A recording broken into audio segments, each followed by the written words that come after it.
this puppet, he did it! Oh my gosh. 72 damage both times. Both times he left damage on the board. Oh no! Where is cards green?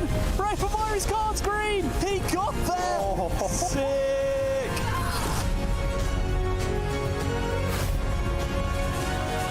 It's so powerful, all these rushes. I can't even believe the value he's got. Lamby with a pop-off, well-deserved. He stays in for another series.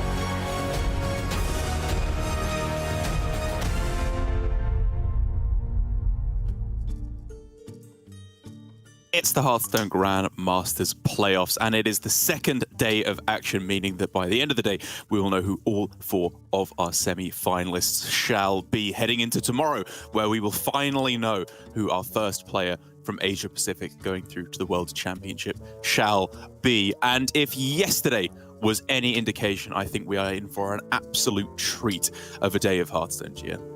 That's absolutely right, Derek. So many exciting matches yesterday. A couple heartbreakers for the likes of Chonsu and Possessi. Possessi just getting absolutely trogged down by Alan's lineup. And then Chonsu coming so close. Maybe didn't quite play so much on point as he had been and earlier on in the season. But also happy endings for Alutamu and Alan making it through on Sunday. Some of the best players that Grandmasters has ever seen. And we get to see which 2 players are joining them tomorrow. Yeah, Alan really able to, at the 11th hour, turn it around once again with his full aggro lineup. But speaking of full aggro lineups, we've got a couple more of those today, which might make the standings in the semi-finals a little bit more complicated for the likes of Alan. One of the main reasons that I think you are allowed to go for a full aggro lineup is Conquest, in which you have to bring 4 decks from 4 unique classes. Each player gets a ban, and essentially you have to win with all of your decks. Once you've won with it, it's ticked off. And because of that, if you can't win with one of your decks and just lose with it 3 times, you lose the series, even if you've won with your other 2 decks, which means target strategies are very, very viable in Conquest. And for Alan, as we quite clearly saw yesterday, he just had a hard target on Druid. He lost 4 games against all the other decks his opponent brought, and then won 6 in a row against Druid, against both Chonsu and Possessi to get through to the semi-finals. And we've got a couple of other players going for similar strategies, but maybe not quite so all-in as Alan went for.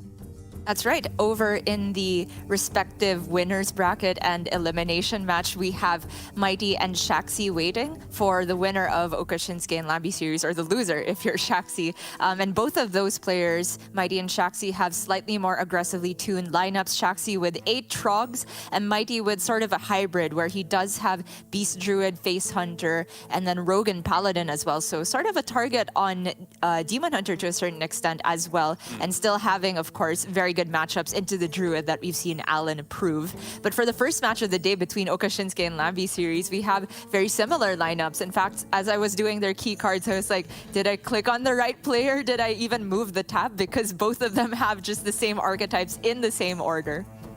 Yeah, it's just a complete mirror between Okashinsuke and Lambi, who for the first series, obviously it's absolutely even, but then whether they win or lose, they might be in with a bit of a rough time against the aggro lineups from both Mighty and Shaxi. But we did see over in Europe, at least, that the Druids can win games against aggro, with Fury Hunter's absolutely disgusting victory over Yala to get the Abominable Lieutenant into a 50-50, just absolute filth. But of course, for our players, what they are all fighting for is the prize money is a very nice addition to it, of course. First place walking away with $2,633, very arbitrarily. But the main thing they're fighting for is, of course, the first place player also gets the 1 available spot at the World Championship. Given that this is, for many of our players, the last season of Grandmasters, this is really their last shot to make it through. Alutemu, obviously one such player. Mighty finishing at the top, Chonsu finishing at the top. Those players, alongside Possessi, will be going through to the last call to be played out in a few short months' time. But for most of our players, this is the final chance to make the world, from GM.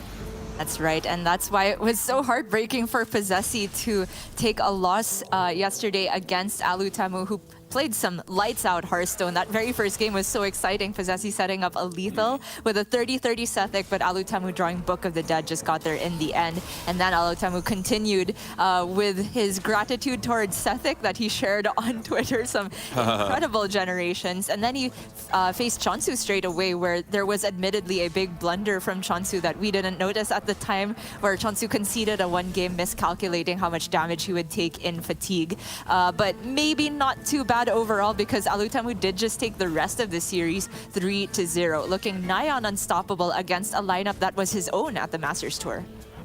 Yeah, I've gone soft in my fatigue maths. I used to be so good at it in the Odd Warrior days where you'd just be pure fatiguing all the way down, but nowadays it so rarely comes up. And it was never going to come up in this series, where once again, Alan had that full aggro lineup, taking a swift 2 losses to Possessi on the Demon Hunter and what was the other one? The Rogue as well, I believe, on the other side. But the Druid was the real Achilles heel for Possessi, losing the first 2 games swiftly, and then with another Trog every single game against the Druid, Alan drawing the Trog, he took a very, very cool win. That's right. With this lineup crafted alongside Jarla, I think Jarla sort of expressed his envy towards Alan, who has drawn Trog on the play every single game yesterday. I wonder if he can replicate that tomorrow, because he will absolutely need to, given that the lineup is so all-in on targeting Druid. It worked out pretty well versus Chonsu. Also, towards the end here, Alan also corrected me as I was saying, like, he was popping off because Chonsu played Fungal Fortunes instead of Scale.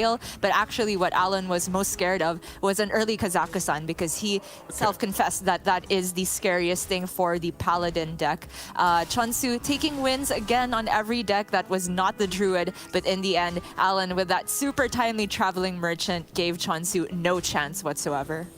Yeah, I mean, this one was just the most one-sided of all. Chonsu just digging for, I don't know, a miracle 7-drop. Like, we can start to hypothesize again as to all the different randomly generated cards he could get to give him a chance. But realistically, there was no such opportunity there, which meant that Alan was able to squeeze through alongside Alutemu into the semi-finals. Possessi, I believe, alongside Chonsu, will be in with the possibility of qualifying through to the World Championships in last call. But like I said, for Alan and Alutemu, this was both their final chances in GM. So I'm glad that they are both still in with a shot, as I think you and I can both agree would be ecstatic to have either of these 2 players as our representative through to the World Championship for APAC.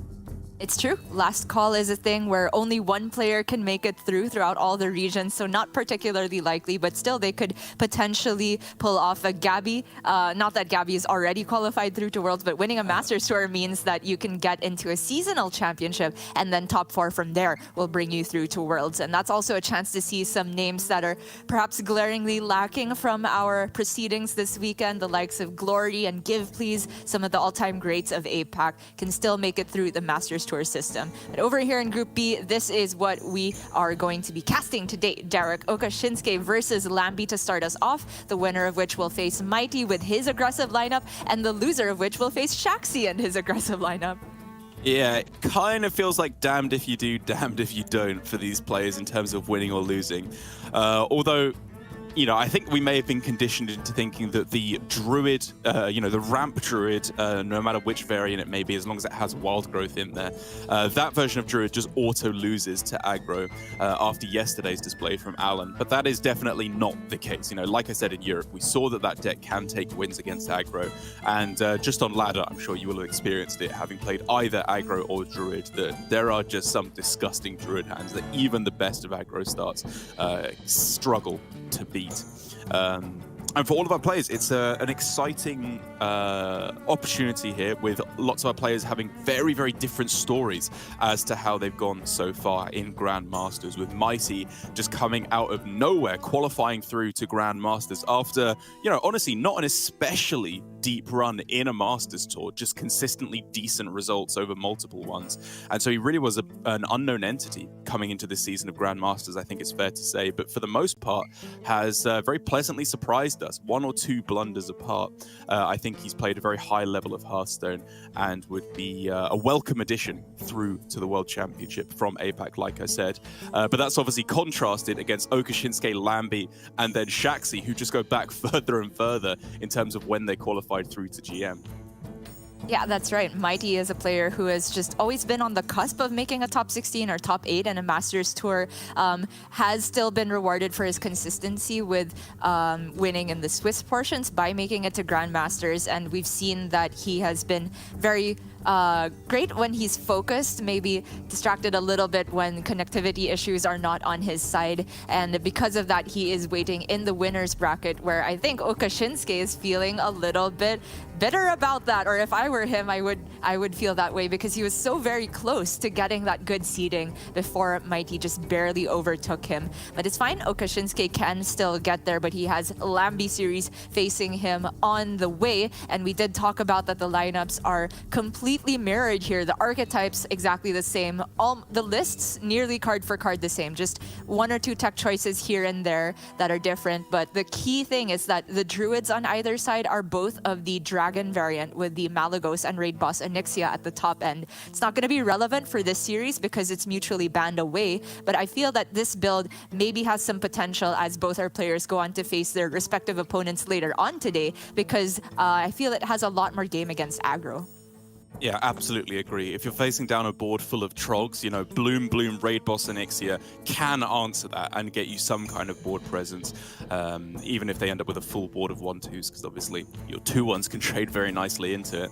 The rest of the lineup, though, is, you know, on the one hand, to be expected, because it is essentially just Gabby's lineup from the Masters Tour with Rally Priest, Quest Rogue, and the Demon Hunter to round it out. But it does feel like these players have maybe deviated away from what was the original purpose of Quest Rogue, which was to get a good counter against Demon Hunter, and just transitioned into it being a good deck, I feel like, for the most part, with a less targeted strategy overall. Yeah, it does have some game against Druid if you're ever in a position where you have to ban away a warrior instead, which we have seen from the likes of Possessi. I think banning away warrior because he also has Rally Priest, which is not a good matchup into that necessarily. Then the Quest Rogue, I think, also has game versus Rally Priest. Not quite so one-sided as Quest Rogue versus Old Miracle Priest, because the Rally Priest does have like more targets that can be removed, but I feel that Rogue curving out quickly and having that removal in their back pocket still lets it be slightly in the lead in that matchup. So that's something that we could look forward to seeing in this series potentially, but also perhaps the Rally Priest mirror once again that we did see yesterday, and it is one that can snowball out of control very, very quickly, depending on who gets the Trekthar first, or who can even just land a Sethic coined out on turn 1. That can already spell the end of the matchup. In terms of Okashinsuke as a player in particular, I'm just really happy to see that he has made it all the way through to playoffs, because I think alongside Chonsu, we have lauded him as one of the players to have finally come into their own after a couple of seasons in Grandmasters, seem to bloom and feel more confident, and he's just been playing on point recently. Mostly on the Kazakhstan Warrior is what I most remember Okashinsuke for, but the lineup doesn't have it this time. Yeah, I feel like Okashinsuke has had a real glow up in this season of Grandmasters, where, you know, last season he wasn't bad, right? He finished middle of the pack, had a reasonable result. Unlike Treason, he did not get relegated out and then re-promoted back through as the other kind of newcomer Japanese Grandmaster that he's often inevitably by me compared to. But at the same time, it wasn't an especially dominant performance. There were a few weeks we didn't see him on stream because he just went 0-2, whereas this season it feels like the meta, something is just clicking for him. He's got this very precise style of play that leads to very planned out end games. And with these kind of decks where you have very limited or a finite number of resources, I should say, I think his allotment of said resources has been his real masterstroke so far. And Quest Rogue is honestly a perfect example of that, where you have a very, very big power spike in the mid game once scabs, informants, smugglers really start to come online. And he's been able to, like I said, allot those resources in just the perfect fashion to be able to bob and weave in between all of the removal of decks like Demon Hunter, Warrior, and Druid to an extent as well. And so I think for this first match, where he is on the Quest Rogue versus the Quest Fel Demon Hunter, as we said many times before, it's a good matchup. And I think it's the style of matchup that Okashinsuke really shines in. That's right. I feel like the Demon Hunters on either side will actually be the problem deck, because I don't feel it's a particularly good matchup for Demon Hunter to face Rally Priest either. Just playing minions on curve can be very tough to deal with, although we have seen it go in the direction of the unfavorable ones before. But I'm sure Lambie is thinking he needs to get this win out of the way at some point, maybe just start with it. Speaking of Lambie overall as a player, I feel that he has been largely outshined by Chonsu this season, even though Lambie did pick up the first win of the season. It's just the fact that Chonsu won week 2 and 3 that sort of leads us to forget it. But Lambie's another player who has sort of finally had something click this season, where it's the first time he's had a really good finish towards the end. And in terms of lineup, though, I think that he's definitely had to bite the bullet in terms of his trash talk with Gabby a couple weeks ago at the Masters Tour. Lambie sort of flying the flag for old Miracle Priest with the Malagos in there, but he is bringing the rally version this time, and I think that's absolutely the right call for playoffs. I mean, why wouldn't you? Even if you think the Miracle version is better, like the Rally version is just so much more fun. There's just so many boxes to open. It's like Christmas every single turn, getting to see what Sethic has for you on that particular pop-off that you can go for it. And overall, I do just think that the more consistent tempo approach that Rally Priest offers you is more suited to this metagame than the all-in power spike burst that the Miracle Priest gives you with these big pop-off turns with the Nazmani, and then cheapening a big Draconic Study, something like that. Just because there's a certain amount of freeze, strong AoE removal that can deal with that, whereas the consistency of the Rally Priest, like I said, a lot of decks do struggle with that a lot of the time. So, like you say, I think the Rally Priest should be in a good spot against the Demon Hunter. I would argue it's in a pretty good spot against the Rogue as well. In my experience, Rogue needs to get off to an incredibly aggressive start to be able to efficiently stop Priest from doing what it wants to do in the early game. And then once you hit the mid game, if Priest has done what it wants to do and Rogue has done what it wants to do, I find that the Priest is generally able to counteract the stealthed big minions without too much difficulty, because you just have so many generated effects that can nicely deal with a big stealthed minion in the form of Shard of the Naru, Wave of Apathy, Shadow Word, Ruin, Soul Mirror. There's a lot of ways that you can complete them off. Yeah, every deck wants to spend 30 mana in a turn, but Priest can actually achieve that, and so can Druid sometimes. So that is something that the Priest definitely has going for it. The power ceiling of the deck is higher than anything except maybe Druid in the current meta, I would say. But the Priest will come into play a little bit later, because, as we said, we will be starting off with Quest Rogue versus Fel Demon Hunter. And I guess it's a good time to sort of highlight the differences in the builds of Quest Rogue, because we did talk about the lineups and archetypes being mirrored, but a couple tech inclusions here and there could make a difference, because Lambie series is running one copy of Rustrat Viper in his Quest Rogue, which we have seen sort of fall out of fashion a little bit, maybe trying to pay heed to possibility of Paladin running around in the meta. He also has double Wicked Stab, whereas Okashinsuke only has one stab and no Viper. He's instead made room for something that I am still searching for, because they both still have double Neophyte. Oh, okay. Okashinsuke's running Foxy Fraud, so that's actually more potential to get off to a quicker start on board. Okay, that makes sense, because, I mean, there's a lot of it's interesting to think that over the last couple of Masters Tours, it feels like the winning list or the winning lineup has taken a popular deck, taken out a spell, put in Neophyte, and just made it better. Whereas if we think back to Shao Ti, he took Pirate Warrior, took out Man the Cannons, and just stuck in double Neophyte, and then won the Masters Tour because he was just tempoing better than his opponent. Gabby, he wasn't the first to take out the Neophytes from the Quest Rogue. To take out the Wicked Stabs and put in Neophytes, obviously. But he put it to the best use in winning the Masters Tour. And Lambie here is going with a kind of hybrid approach where he has the Neophytes and the Wicked Stabs as well, which, I don't know. I do personally prefer the list that just doubles down on minion presence rather than burn. But it can get the job done, nonetheless. Yep. My mandatory commentary on player outfits. Lambi series with the Hearthstone Singapore shirt, HTT Singapore, one of my favorite events ever. Love to see it. I'm so sad. That shirt has just gotten so small for me now. It's literally like a crop top. I've gotten so fat since I last did it. I look like literally Winnie the Pooh with my tummy sticking out the bottom of a red shirt. Oh man, I hope you wear pants though. Who doesn't? You'll never know. All right, trade Cutlass turn 1 for the 0 mana quest. We've seen this before. This can potentially even be saved till turn 3 to activate a SI7 agent if Okashinsuke wants to try and get some automatic combo value, but probably just daggers up, so that's still a possibility. Over on Lambi's side, he does play quest on turn 1 because he has the potential to actually progress quest straight away on turn 2 with trade Need for Greed, then coin Spectral Sight.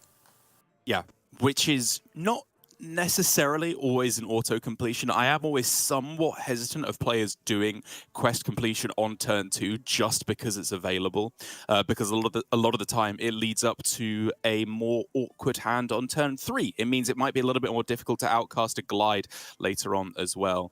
But at the same time, you know, as long as he doesn't draw completely dead afterwards, even the possibility of a turn 5 a turn 5 Kurtrus is very, very tempting. However, the Neophyte does stop any possibility of quest progression this turn. So for Lambi, it's gonna have to just be hero power. I think it's not really worth trading the Need for Greed because there's nothing he could get off the top that he would want to play this turn anyway with only 1 mana remaining. So I like holding that for the guaranteed quest progression on turn 3, which, as you talked about, at that point you have a much higher capability of progressing quest again on the very next turn with 4 mana available. Well, I mean, Neophyte worked out pretty well last turn, so should we just go again, bounce it back with the 10 we play it? I don't know. Run it back? Yeah, it gets something on the board, right? And Tenru, of course, has a lot of utility in this matchup. But what is it really doing with the hand right now? You're very dependent on getting some draws for it to actually get any value. True, he's just hit so few SI cards, and the only one in hand you don't want to play as the first one because it's just going to be tiny at that point, the Informant. So for Okashinsuke, I think he should just double down on trying to get pressure a different way here, stall until he can pick up a secret passage or something of the like, and then go from there. Question is, does he even play the quest this turn if it's just going to be Neophyte attack and then bounce and replay it? I don't see a reason to play the quest because if the Neophyte comes down again, Lambi can't even glide. Yes, yeah. If you're going to deny glide, then I absolutely agree. But if you're going to go with this play where you don't go for the Tenwu, he makes the very correct choice just to get it down. And, you know, to be fair, I was advocating for the Tenwu just because it was mana expenditure, and I don't think it's going to get any better immediately. But 2 3/2s is a terrible board to have against Demon Hunter. Both Immolation Aura, Fell Barrage, or some kind of Arcanist plus Fell Scream play will just completely delete anything that you've done up until that point. And so even though it's a very slow approach to take for Okashinsuke, there's, I think, a very, very high probability that at some point in this game, Tenwu will hit the power spike it needs to get the use. All right, Okashinsuke finally picking up a decent draw with the Swindle, which he can, of course, get for free with the Foxy Fraud. With only 2 mana remaining, though, there's not many things he can pick up from the Swindle that would end the turn cleanly. SI7 Skulker would be the dream, I suppose. But outside of that, we could just see him re-dagger, unless he wants to commit Tenwu to bounce the Foxy Fraud. Okay, second Swindle, not bad. Yeah, now as long as he can get himself any cheap SI card at all, this hand does slowly start to untangle itself, and you can actually get the fluidity that you need by cheapening the Assassin, buffing up the Informant, and hey, there you go. Agent is perfectly reasonable. Even if it ends up being a passage next turn, it's some way to just get those quest ticks going. Right. Scariest thing for Okashinsuke, of course, is double drawing into a potential glide from Lambi series, but not in hand at the moment.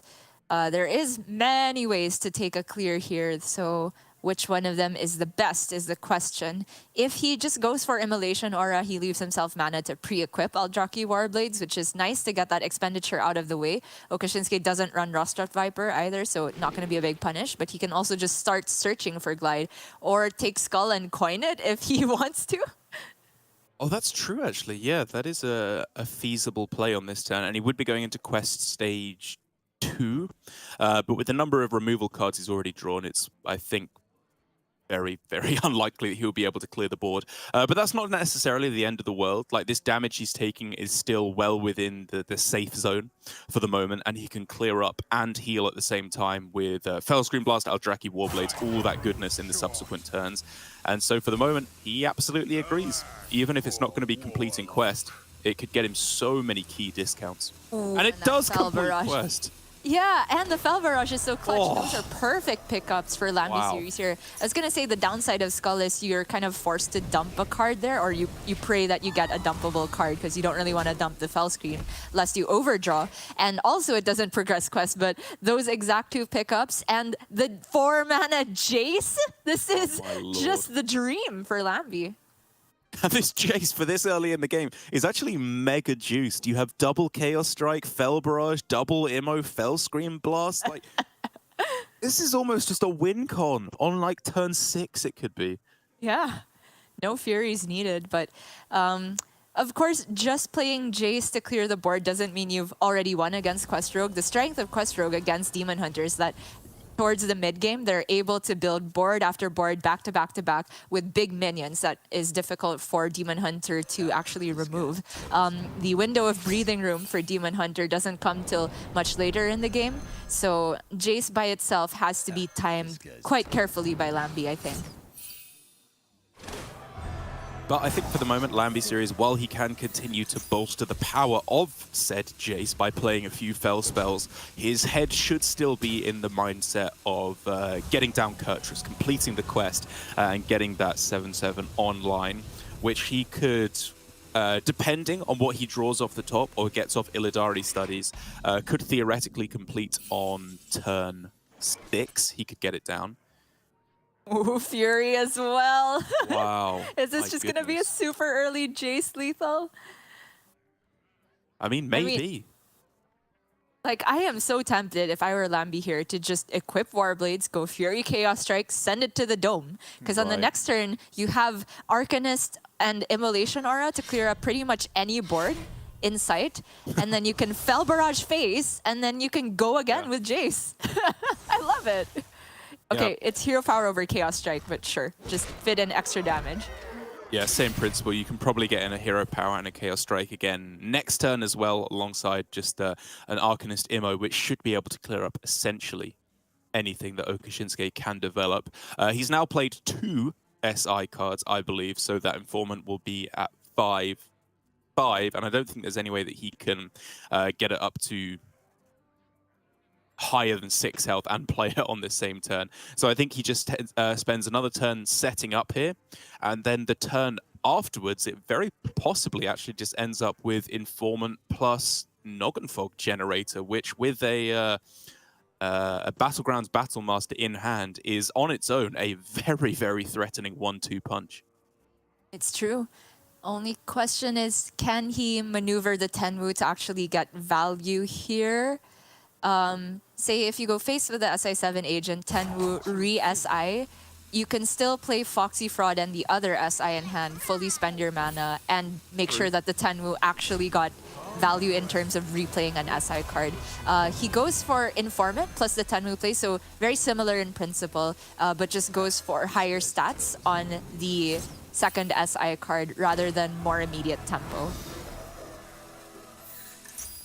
Which is, I think, fine. Like, you are expecting this board to probably get cleared in one way or another, and a full health minion does at least make it. So, Talented Arcanist plus Fellscream Blast is a little bit more awkward. But now with a second Fury picked up, this legit is just going to be lethal next turn. I know, and because of that, I was wondering, do you ever just go Immo, Arcanist, Fel Barrage face? because the Immo would have cleared the board. That's the most aggressive possible stance. Not available anymore since Lambi started the turn spending mana with the Chaos Strike. But I was looking at that because ideally you want to save the Fury and the Chaos Strike while you still have a charge of the Eldrazi Warblades. And you could have played it the next turn, all of those attack buffing spells, and then the Jace straight away. And the Jace would have replayed double Immolation Aura by then, so you're very likely to still get a lot of damage face. Okay, well, he could still go Fell Scream Blast, Immolation Aura, and then like Arcanist Fell Barrage. I don't think I prefer it to your line that did get the damage through, but I'm still kind of tempted to just get that 4 damage face with 1 tick of spell damage Fell Barrage. Just because if you go for the Arcanist Fell Barrage next turn, there's a very good chance that they've played more minions in the way. But this still, I think, should be providing him with lethal. Like, it's just straight up 10 damage with the Jace for double Chaos Strike, double Fury. That's crazy. Ridiculous. And he even gets to still play Arcanist Fell Barrage before the Jace and a Fell Scream Blast. So yeah, I feel like Okashinsuke is just kind of dead. I mean, he can put a lot of stats in the way. Maybe he generates a taunt from the Smuggler, but it has to be something crazy like that because the draw from Lambi is just nigh on unbeatable. Honestly, at this point, I wouldn't even be surprised if he top decks Soul Shard Lapidary or Marrow Slicer. Like, this is just Soul DH right now. I know, that's what it feels like. It's been so long. But that was a fun deck. Just hit him in the head. I love that deck. Okay, big scary board, not bothering with the stealth for the moment, which is, I think, quite reasonable. An 8-8 after you've just seen double Immolation Aura is rather unlikely to be killed. But at the same time, to be honest, after you've seen the plays that Lambi Series has just made, I think you can have a very strong read on 7 mana Jace, if not 4 mana Jace, to be able to come down in the next 1 or 2 turns. True. Okay, so if you go Arcanist, Fell Scream, and then Fell Barrage, there is an order of proceedings where Jace is just lethal, but I think there might be an order where it's not, like if the Fell Barrage is the very first spell. But outside of that, it is just game. And even if you don't get the immediate lethal, man, there's nothing Okashinsuke can do to stop a 2-turn setup, right? He's Quest Rogue, no healing, no natural taunts. That is just gonna be the Fell Barrage after the minion was cleared away. Oh, sorry, it's double Fell Barrage, so it's always lethal. I didn't even notice he played 2. He played all the Fell spells. It's even better. Was that literally every Fell spell in his deck minus like 1 Fell Scream Blast? I think that's the only one he missed from getting the full Royal Flush right at the start. What a ridiculous game of Hearthstone at Lambi Series, just completely unfazed by all proceedings here, as if it's just any old Saturday for him. Does go up 1-0 in a very impressive game 1. Another day at the office. BRB, I'm just going to put Skull in all of my Fell DH and then get very punished every time it's not outcastable. Obviously, a huge outlier of outcomes of the matchup, and it's a very big deal indeed for the entire context of the series, because we were talking about at the beginning, I feel like the DH could be the problem deck on either side, but Lambi has already snuck away with a win on it, not even having to wait for the mirror, which is what I thought would be his best possible matchup. And this one didn't even look difficult. It's just the earliest Jace we've ever seen. And Okashinsuke, with sort of a subpar hand in the beginning, really couldn't do anything to stop it. Which means that with the Demon Hunter out of the way, I think Lambi Series is just in a fantastic spot overall. We were both talking about how Demon Hunter feels like the potential weak spot, the Achilles heel for both of our players with their identical lineups. And given that it has a poor matchup against Rogue, I would argue a poor matchup against Rally Priest as well. Lambi Series just gets himself into an absolute prime position, now only needing to win with his own Rally Priest and his Rogue, which I think are both, as long as he's playing them well, which I fully expect he will, just puts him in a fantastic spot overall. Yeah, completely agreed. Oka Shinsuke hasn't had the luxury of getting that easy win with Demon Hunter just yet, but he doesn't have to queue it up. We could see either of the mirrors left also with the Rally Priest versus Rally Priest or the Quest Rogue mirror, both of which I feel are extremely interesting matchups. Quest Rogue in particular, especially when you take into account the differences in reach available to either player. Oka Shinsuke with only 1 Wicked Stab and Lambi with 2 means that Oka Shinsuke has to be sort of more cognizant of how much board presence he leaves on the other side, because it can be a very board tense matchup where people just leave high attack minions stealthed.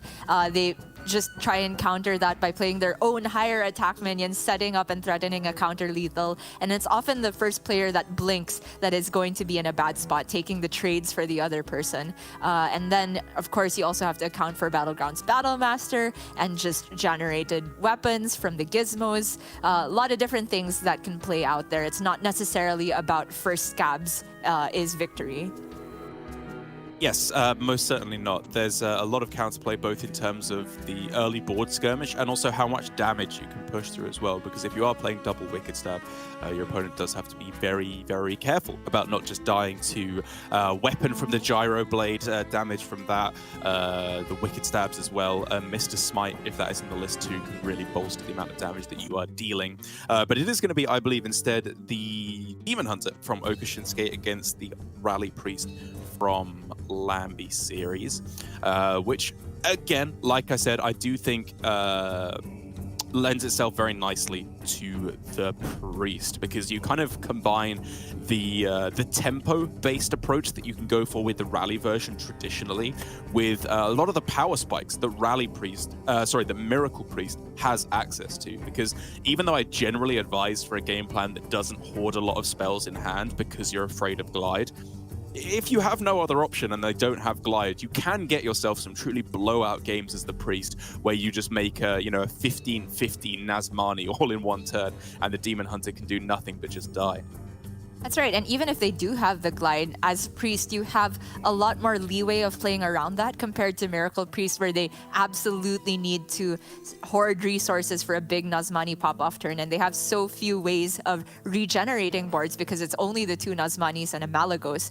With the Rally Priest, you're fine with letting some minions die early, you can raise dead them, you can rally them, and if they do stick early on, then you stick a Power Word Feast on them, Power Word Fortitude, and suddenly they're at the health total where Demon Hunter really struggles to remove them. In terms of the list from Lambi, there is something a little bit unusual here. The cut of Power Word Feast, I feel, is not something I've seen very much. I feel like it's just one of the best cards to double down on the Demon Hunter matchup, and even Druid to a certain extent. Make sure that you can actually pay off on having a minion stuck in the early game. Instead, he's teched in second shard of the Naru, which I imagine will be pretty useful in the Rally Priest mirror if that comes up. Yeah, as I'm sure it will be a surprise to absolutely no one. I'm a big fan of a feast, and especially a second one to go alongside the first one. The shard will definitely not be helping him in this matchup, as he would much rather just go coin Sethic, feast it up, coin Nazmani, feast it up, to start really hitting your opponent nice and hard right from the get-go. But all things considered, with this starting hand, Nazmani, I'm absolutely keeping. The Insight was a bit more of a close one, but I was leaning towards holding on to it. However, I think by leaving it off here, Lambi series is really demonstrating a lot of what we've been talking about how you should play against Demon Hunter.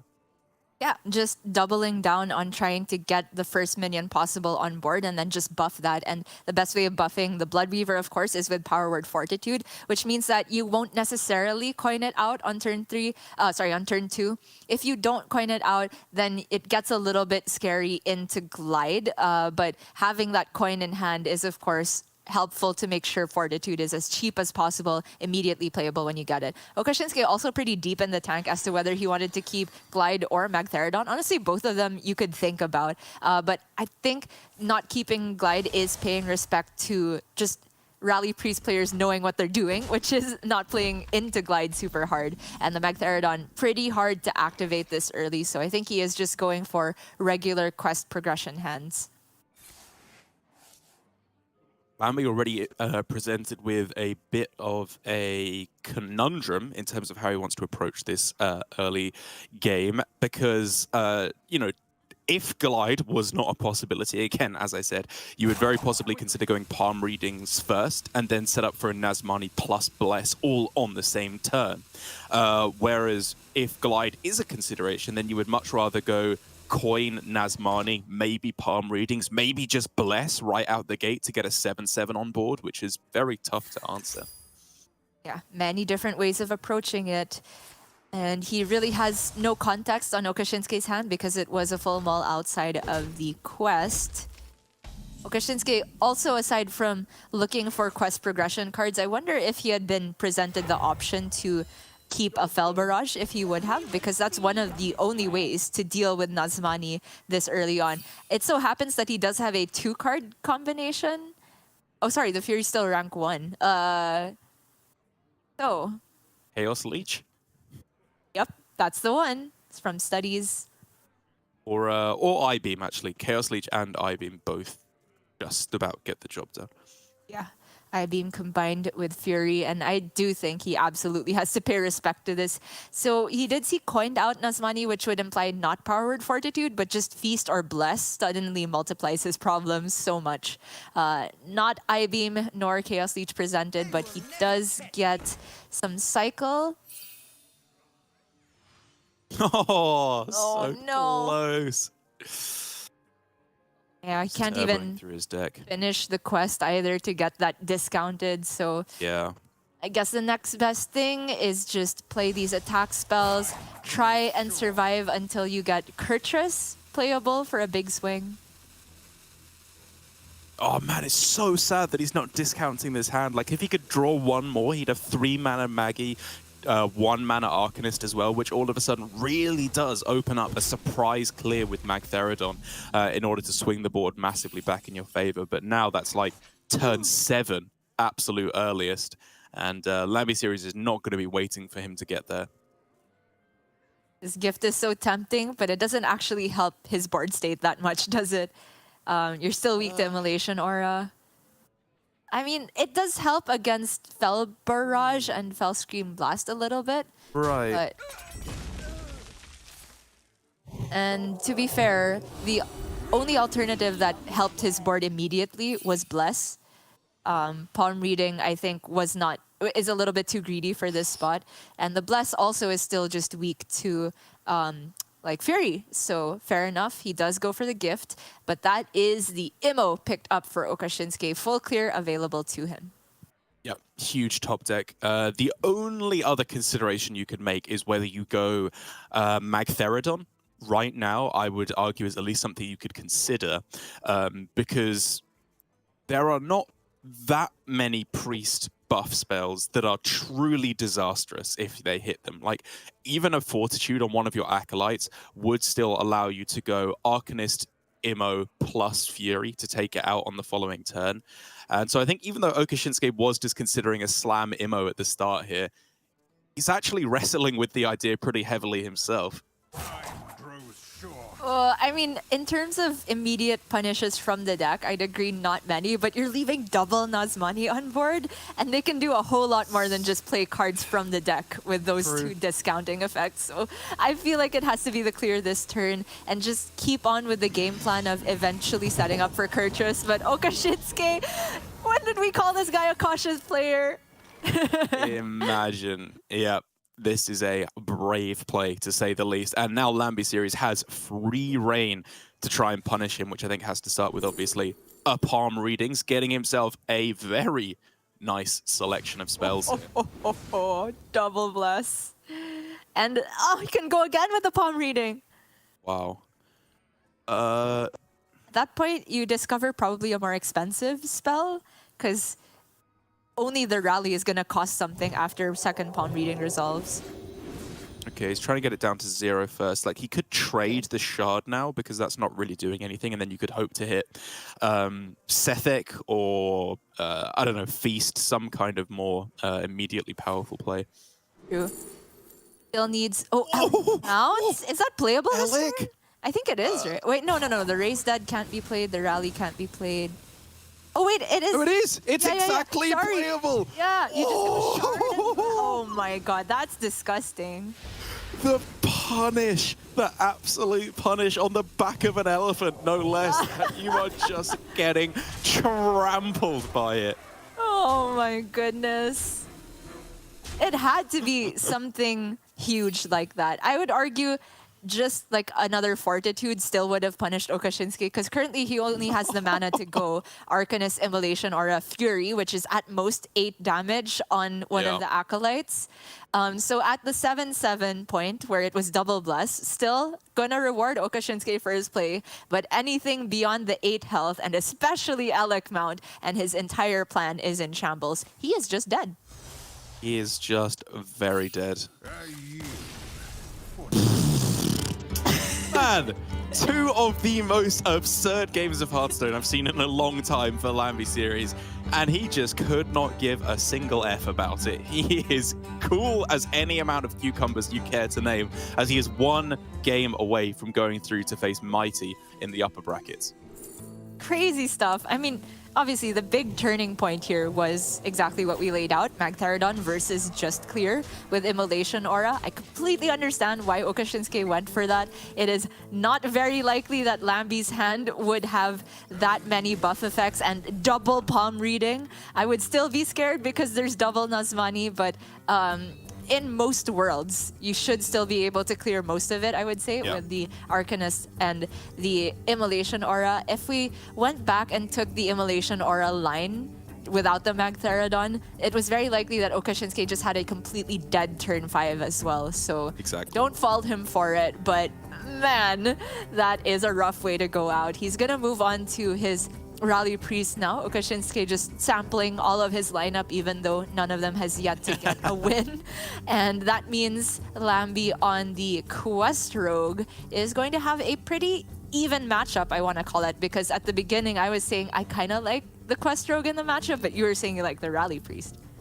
Yeah, exactly. As Okashinsky does make his way through the tasting menu of L's that he is garnering this series. Like I say, you know, it's easy to say that Rally Priest can beat the Rogue if it hits the power spike, because yes, Rally Priest can beat literally every deck in the game if it hits its true power spike. But I think even in the middle scenario, right, where you just hit 1 or 2 early minions, it's not necessarily the easiest thing in the world for the Rogue to clear these off at the start of the game, because they have a couple of nice removal options. Extortion is definitely number 1, but then the rushing 2/4, not the informant.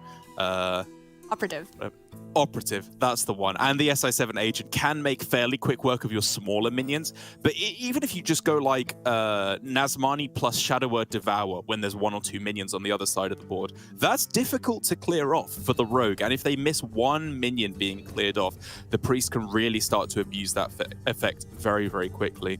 And so I think for the Rogue, it should be, obviously, as you're always trying to do, a nice, aggressive, stat-efficient start to the game.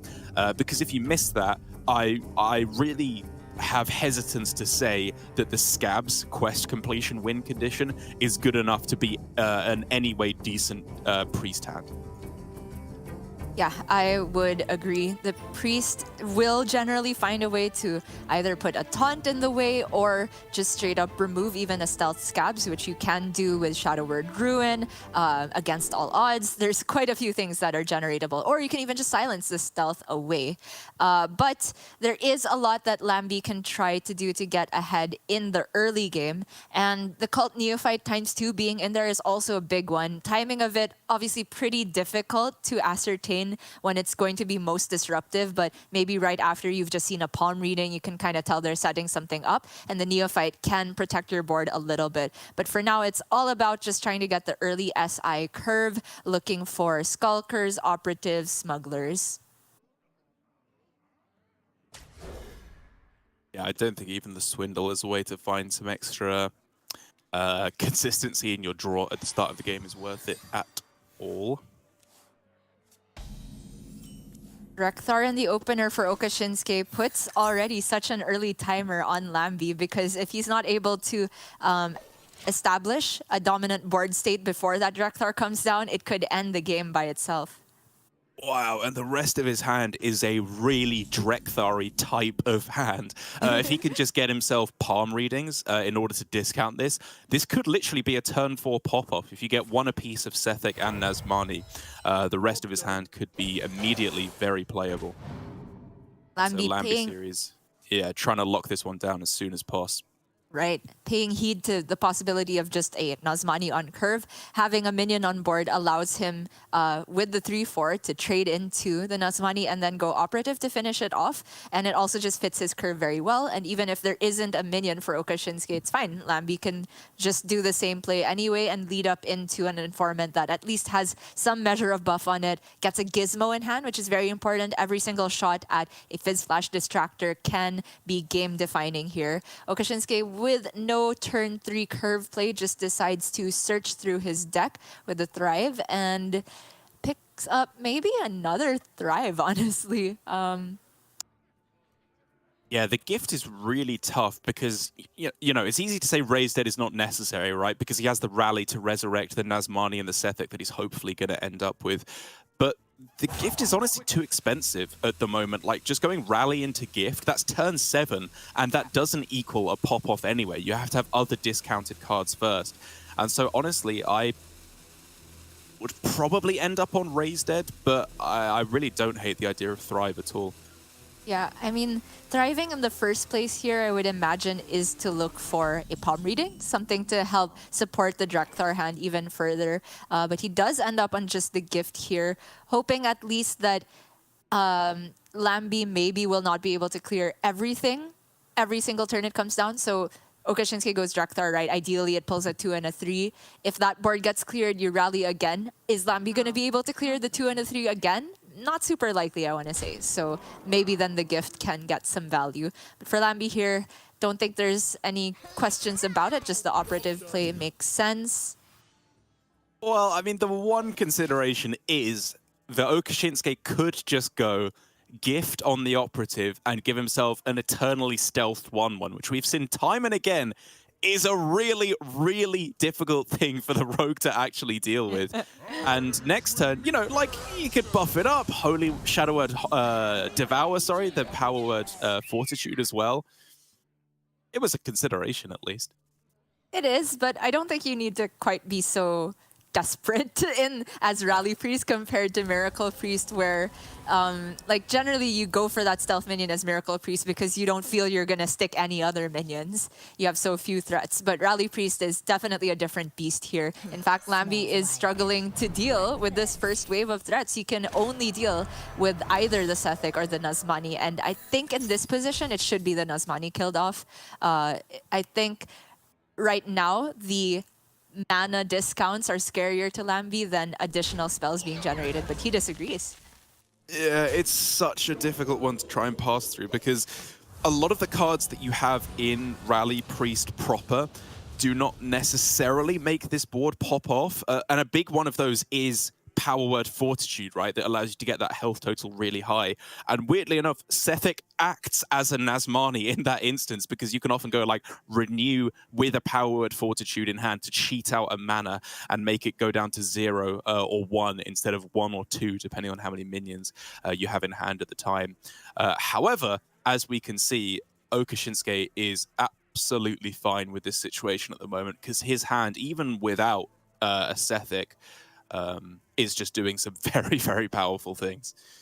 Concerned he's not started the turn yet because I thought this would be insta Power Word Fortitude on either of his minions, then copy the Nazmani and then start popping off a little bit. Although, having said that, there's no good mana sink here. It's really just the rally that you kind of want to payoff of all those discounts on, and that only summons a Sethek at the moment. So perhaps he's trying to greed this a little bit more, maybe bait Lambi into spending resources to kill the Nazmani before he then plays the rally and then gets a lot of value afterward. So if it's not a pop-off turn, it's just going to be value trades, probably commit the Power Word Feast so you get the healing on your minion as well, and then hero power back up on the Drekthar. Wow, ends with gift. Oka Shinsuke, that is very late to play gift on a Nazmani. And I was going to say at the end of it that I do like playing Gift here in this instance, because I think with this hand, what you want to do is get a Nazmani dead for the rally, which the 1/1 Divine Shield is a very easy way to get a dead Nazmani, because your opponent essentially is forced into killing it off. But I wanted to see a few more spells played, like just this Holy Smite to cheat out 2 more mana. Imagine if this rally cost 2 right now instead of 4, or even just 3 with 1 mana discount. That can make all the difference in the world. Yeah. Definitely looked like he wasn't too happy with the turn either, but in terms of overall mission accomplished, right? Nazmani dead, Sure. Rally summons Sethic and Nazmani now, and he still has mana to play Holy Smite, so you can potentially keep a train going if you then discount the Power Word for Shadow Word Devour. Yeah, and he gets the important play of just being able to kill off the entire board on this turn. I want to say buff up the health on the Sethic, because I think that's still the most important one to protect right now. I think so. Bit awkward with the breakpoints that Holy Smite plus Shadow Word Devour still doesn't kill the Informant, but you probably just accept that, trade the Drekthar in, and you still have a very strong lock on the board after that. Okay. To be fair, if he goes Shadow Word Devour on the Drekthar and hits Power Word Feast as a discount, he could take a value trade and then heal all the way back up, which would be a very, very big presence on the board. But if he misses the Power Word Feast, then it becomes an awful lot worse. So I definitely don't begrudge him going for this line, which is what I was initially advocating for. And the hand that he's left with, to Oka Shinsuke's credit at the end, is absolutely gorgeous. This is a premium Rally Priest hand for the mid-game. Super good. And initially I was thinking you should probably just spend the Holy Smite, even though it's not helping your damage breakpoints very much on that last turn, just to get more discounts and a generated card. But that's if you don't have the refill in hand. He absolutely does have the refill in hand though. Second Sethic, second Nazmani, and Gift of Luminance all available here. Palm Reading as well if he wants to take another setup turn, which I wouldn't begrudge him for, honestly. If he just wants to take this slow, it's very little pressure on the side of Lambi. You could think about what Cult Neophyte does as a punish on the next turn, but it's honestly not that much, I want to say, with the palm reading already committed. No, honestly, I absolutely agree. I would fully hear out the argument that it's correct to go in on this turn, but I just wouldn't want to make my life that difficult, to be perfectly honest. Like, I'm sure you could get a pop-off here in one world or another just by going Sethic, Nazmani, Palm Readings, Gift it. You have a bunch of cheap cards. Sethic's maybe discounted at that point as well. But you can just do it next turn. And then if you know you're going to go in next turn, right from the start, you start popping off at the start of the game, and then that should be good enough to get the job done. Oh my gosh, you got Drekthar too. What's even left though? 1 Nazmani? I think so. Yes. That's so funny to see the Drekthar upside down and slowly turning and pulling the Nazmani from the deck. 360 no-scope Nazmani. Okay. Quest for Lambi. I'm not sure where it's at, honestly. We're gonna find out. Okay. One more to Scabs. And that really has to be his out from this point, because he knows he's losing the resource race. And so you just kind of have to, from this point as Quest Rogue, pray that your Scabs does not get answered. They do have to generate something to deal with the Stealth Scabs, which is, you know, not an impossibility, but sometimes the hand gets too full or they run out of targets and the Scabs can stick around. Extortion is a lovely pickup, though, to be able to complete the quest, as you said, and also just clear off the board. Just a very, very important difference. But like you said, for Oka Shinsuke, I think unless he gets the worst generations in terms of spells imaginable, he should be sailing through to a victory here, because this is just the dream. This just gets there. This is what the deck wants to do. Hey. Playing very slowly here. I mean, he did start immediately, but there's hesitation between every card, which, you know, you can say is the optimal way of playing, but it depends how much time you think you have. Yeah, I'm going to be honest, I don't actually know if that was supposed to be a second ethic though, because obviously you give yourself more outs of generations to deal with the scabs next turn, but you give yourself a lot more mana sinks when, you know, if you have a Draconic Studies in hand, I think you kind of want to just double down on getting that playable with double Asmani Bloodweaver. That's active! There's no minions left in the deck. That is active. I mean, necessary, not, but active, yes. I'm pretty sure Okashinski can just win off of this board right now because the scabs, after it comes down from Lambi, can either be silenced or soul mirrored. And Lambi just doesn't really have ways of answering everything. Like, he'll get one more Fizz Flash Distractor, but that doesn't feel like enough. Ends up with the 3-mana Kazakhstan. Nobody ever sees that one coming. You can almost go Kaz Soul Mirror all on the same turn next turn. As Lambi series has clearly got to do the best he can to mop this one up, probably in the form of tap the 5/5 Sethic, Whirligig to take out the 2/3, and then stealth up his scabs, I suppose, with the remaining 1 mana. Yeah, I kind of like that. Yeah, I did like the idea of just removing the Sethics because you know that the answer to your scabs, if it's stealthed, has to come in the form of a generated spell, and the Sethics help that solution. So I'm a bit surprised to see that he's just leaving the scabs unstealthed, but it's not as though there are no other stealth targets for Lambi. There's still another informant in the deck. In some worlds, you can even go like smite attack phase, then stealth it, and then try to get it to attack again the next turn. Something tells me that's not going to be the outcome though, because if Okashinski wants, he can play his 3-mana Kazakhstan, or he can just play Soul Mirror. There's all winning lines left and right. This is absolutely bossing right now. He could just go Kazakhstan into Insight to get himself any minion he generates, trade both his amulets if he wants. This is ridiculous. Hyper Blaster, good. Boombox, good. Pure Cold, good. These are all fantastic cards. Yep. I just want to take spell. Maybe 1 minion because you have an Insight. Okay, Book of the Dead. He still just has 2 Nazmanis. Everything can still get cheaper. It's crazy. Everything costs 0, yeah. Insta-book. Oh, also, if he picked Wax Rager, which I don't think he did, he could have gone Wax Rager Amulet, which would be a sight to see. Yeah, new archetype right there. Wax Priest. Strictly better than Boar Priest. All right, I think he can get himself Bubba guaranteed off of that Insight, which is okay. It allows him to, I think, just about get enough board spaces to clear off the... Oh, did he finish the turn, though? Yeah, okay, it's enough to clear the scabs, but that turn, a lot more could have happened, right? He could have at the very least traded an amulet before that to find perhaps a better answer to Bubba if he had picked Book or Wand. Not sure what he picked, but important part is Bubba played Kazakhstan, Lambi in danger still, but he actually has 8 damage on board when we come back from the disconnect. Okashinski was at 24, right? And there was a smite in hand.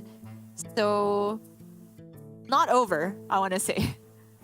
Not over, yeah. If, from Lambi's perspective, if his opponent got no healing, didn't hit a Noyo Horn, sorry, in order to summon a board full of taunts, like, this is still theoretically winnable, because obviously the rally miracle portion of the deck is essentially deleted at this point, unless there's some absurd chain of Sethics, gift, bunch of targeted spells.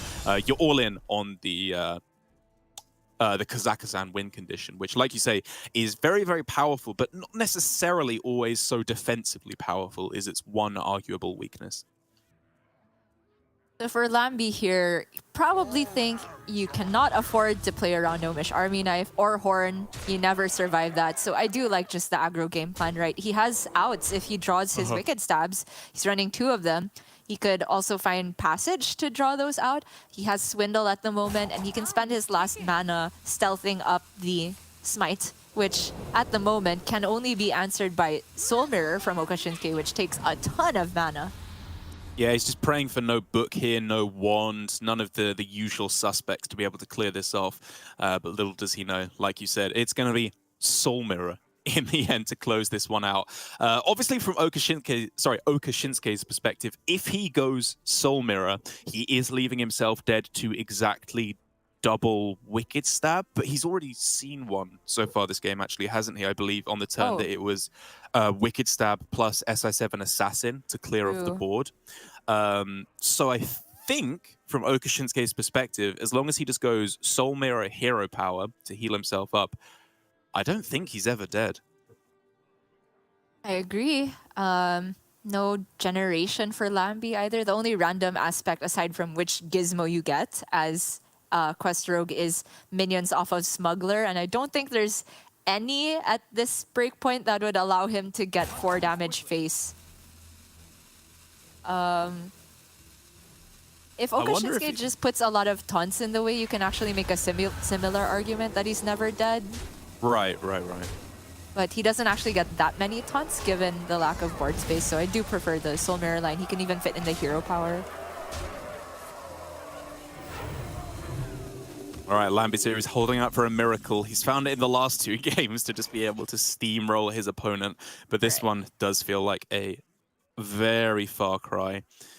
Okay, so Mole into Swindle, you get your second Wicked Stab and the Smuggler, and I'm just gonna say it's at 9 mana, you get King Crush.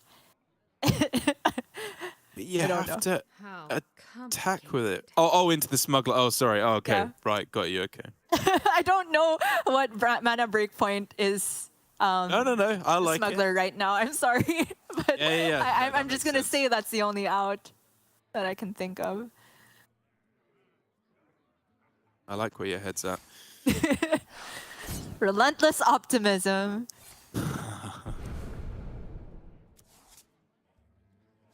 Okay. Can actually survive the turn, maybe.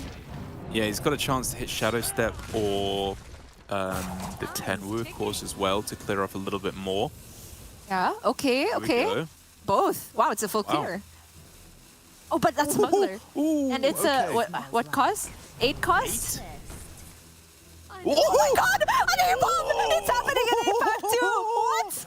No shot. Absolutely no shot. Play it again. Come on, get it down. Get yourself a 10 drop as well. Oh my gosh. 10 drop can't be King Crush anymore, but it's fine. Just got the board presence. Oh, that's a good one. That's a really good one. He's actually in this game. Did Oka Shinsuke pick Wand? That's the main question now. He needs Wand. Oh my god. Like, Horn just gets VT'd hard. Yeah, it kind of does. Okay, trade. We gotta know what the other treasures are. I don't know. I don't know. I mean, he was offered Book. He must have picked Book, right? I think so, but the book is not... Okay, Book plus Bubba lets you clear the A-bomb at least. Yeah. Or, like, trade Book Horn would be where my head's at.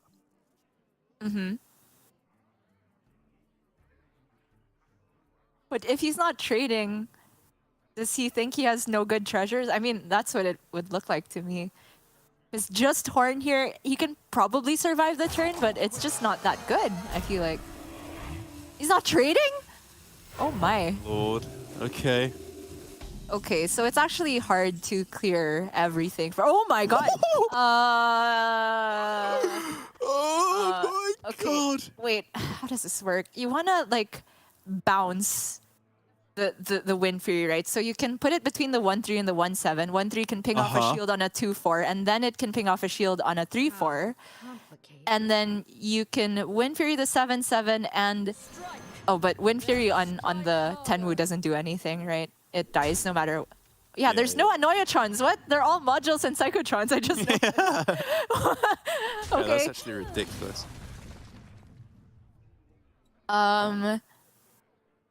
Sure. Yeah.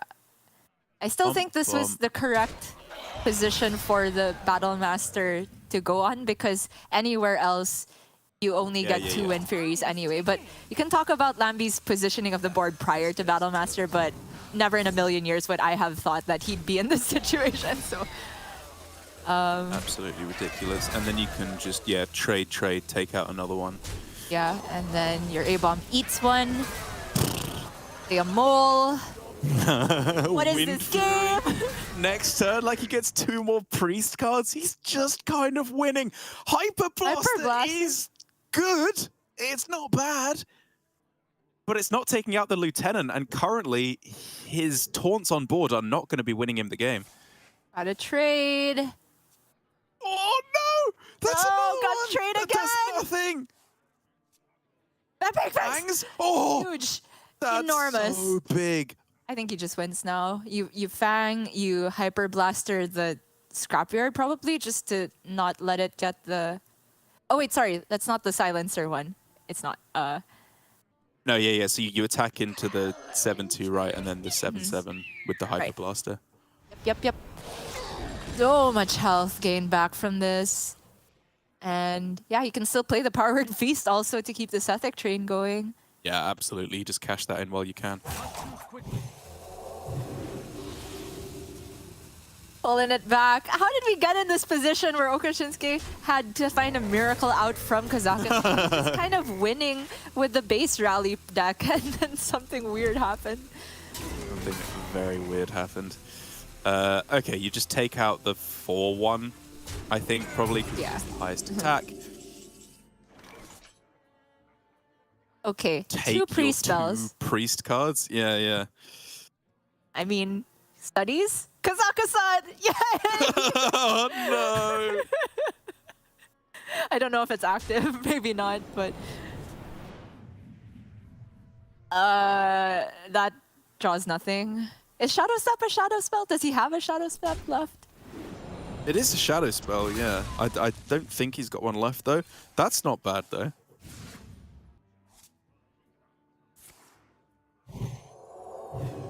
Oh my god, what are we watching? Maybe a Delight? A pirate or a stealth? What can that get him? Like, A Smite? I don't know. yeah, or like a Karma into a Karma Prime, something stupid like that. I don't know, Derek. I don't even know, dude. I'm more at looking at this to like disrupt the Bubba that which they might have. Right. Okay, we'll see if he has a shadow step left.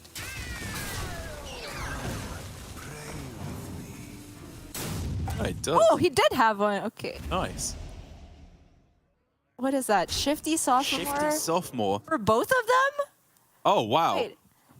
Deviant Delight doesn't give you the same one necessarily, right? I don't feel think like so. this is just a huge coincidence.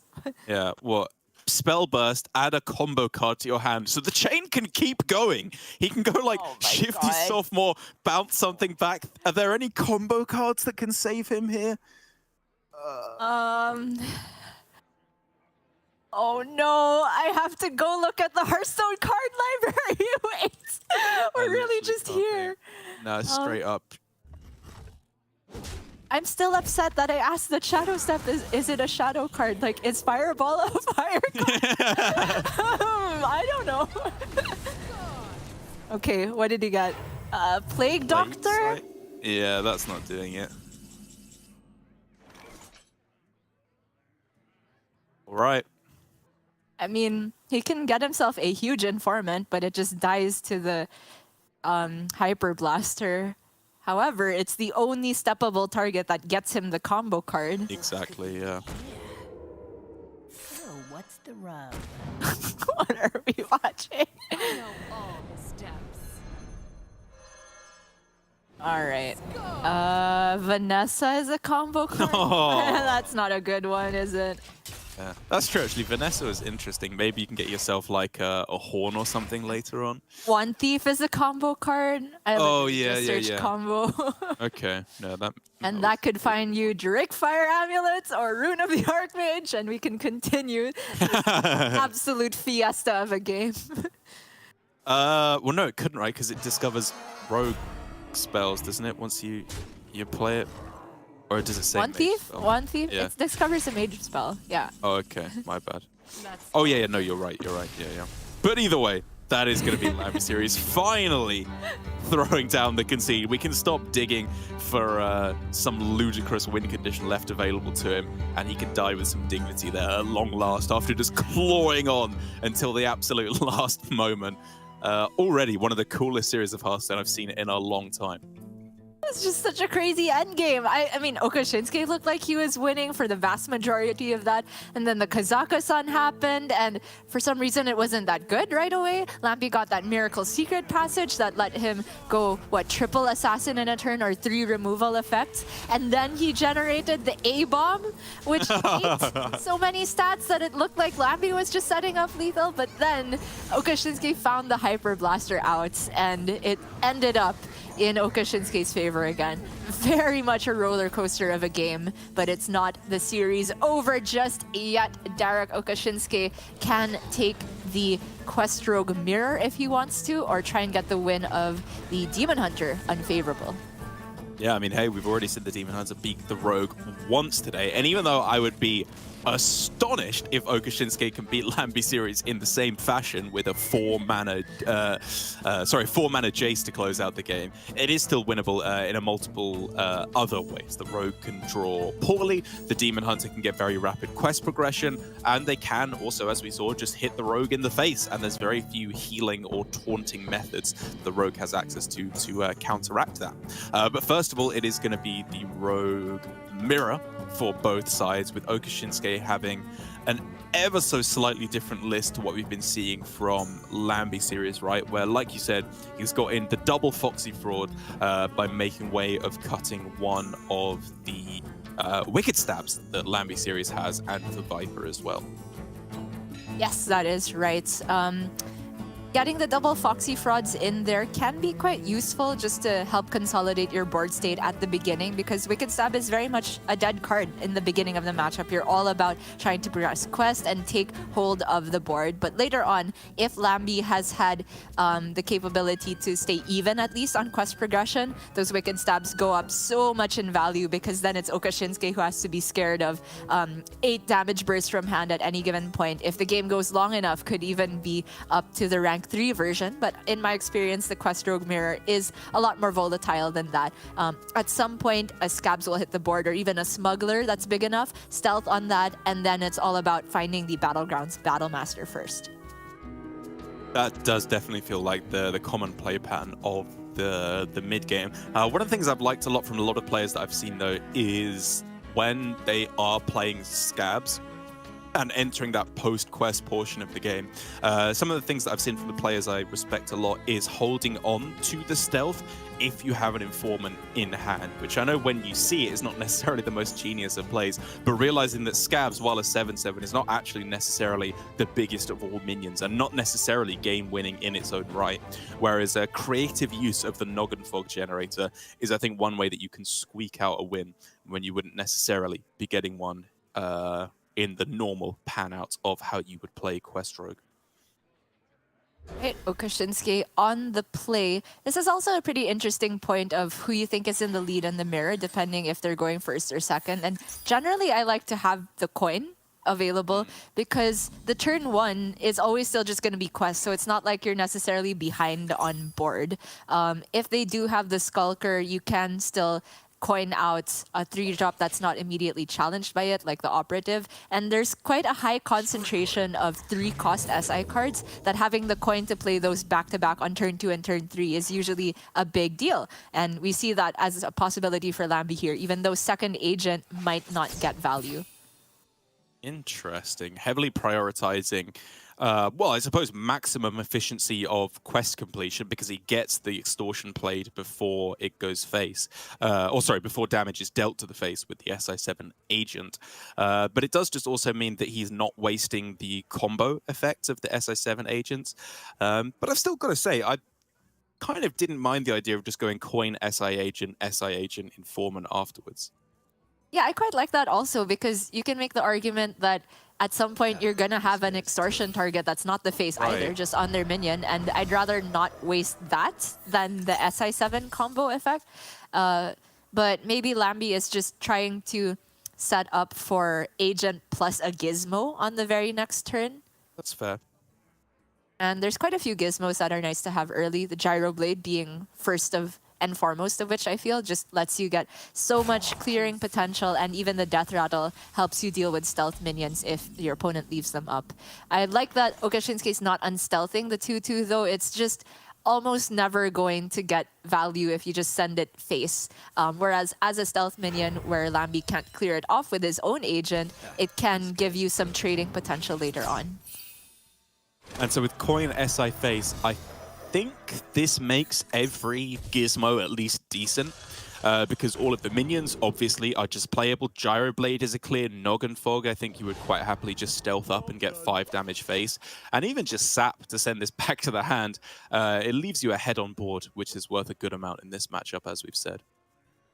Giving Swindle here over Neophyte. I was looking at the Neophyte because it doesn't look to me like Lambi's got a spell-based turn right on the follow-up, but the Swindle is actually like pretty clunky in this early game, very heavily board-based battle, so in the end it makes a lot of sense to pick. Only gets punished, I suppose, if they have Foxy Fraud in hand, which Lambi did see Foxy Fraud as an option also, so he knows there's at least one that's still in the deck. For Okashinsuke, though, even though it floats mana, just going Spyomatic and second SI7 agent looks pretty decent here. Yeah, the only reason why I would consider not going for that play, even though I do agree it's the immediately most powerful, is just because if you go Wicked Stab SI7 and then probably trade in the 2-2 alongside the 2 damage to kill off the opposing SI7 agent, is that on turn 5 you then have access to Spyomatic Assassin for exactly 5 mana, which I think is fairly likely to actually work out well, because the expected play is obviously Informant, but then a lot of the backup plays are just going to be like play a 3-cost minion, be it Smuggler, Agent, Operative, and then the Assassin with this line that Okashinsuke has taken works out gorgeously. Yeah, very cleverly spotted by you both, and he'll get a complete grip on the board after this. Probably just give them Smite this early, it's not doing anything. Agreed.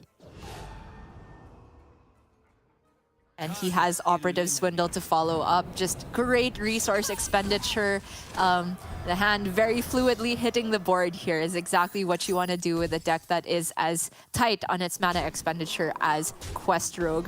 Lambi super far behind, has the capability to clear 2 minions, but it's expensive and doesn't even get him ahead on board. It just leaves him 1-3-3 versus 2 3-3s. Yeah, I do think you have to take it in this instance. You want to play as many SI cards as you can before you go for the passage, so that he has the maximum chance of going passage, assassin, and then very possibly shadow stepping or 10-wooing it back as at the same time in order to get a tempo swing back in his favor. Because right now he is just losing on all fronts. He's behind on quest progression, behind on board, behind on health, and so he really needs a miracle turn off of this passage to swing it back in his favor. Completely agreed. Okashinsuke here can just get the Scabs in hand with Spyomatic and both of the SI cards.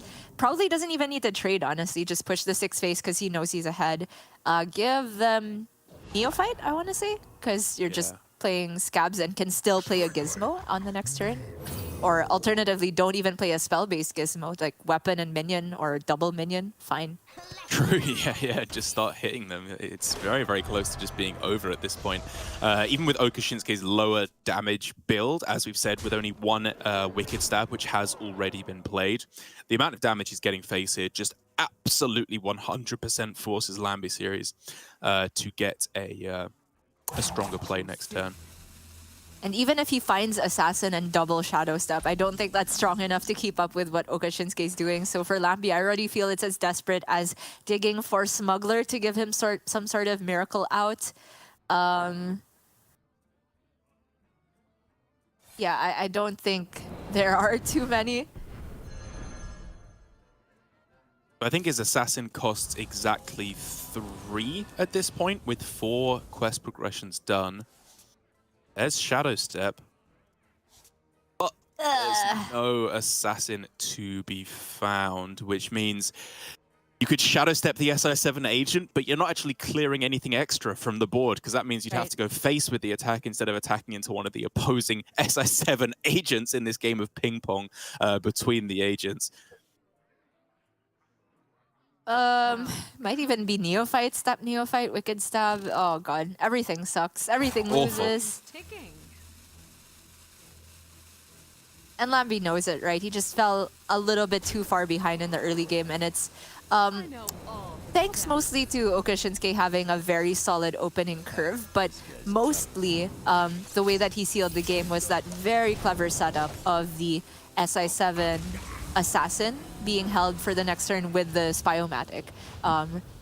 Went for Wicked Stab the turn before rather than Spyomatic, wasn't concerned about wasting damage, just making sure he had the cleanest possible answer to the expected on-curve play. Just very clever stuff. And now we can just go for Scabs, stealth it up, Gyroblade face, everything face, and I think that sets up 100% lethal on the next turn. Yeah, I think that's just insta-GG, unless there is, as you said, an absolute miracle from passage into double smuggler in order to get yourself the perfect 2 minions, one after the other, which would honestly have to be like Abominable Lieutenant again, which isn't even at that point yet, and you'd still be dead even if you hit that. Like, there really is just nothing.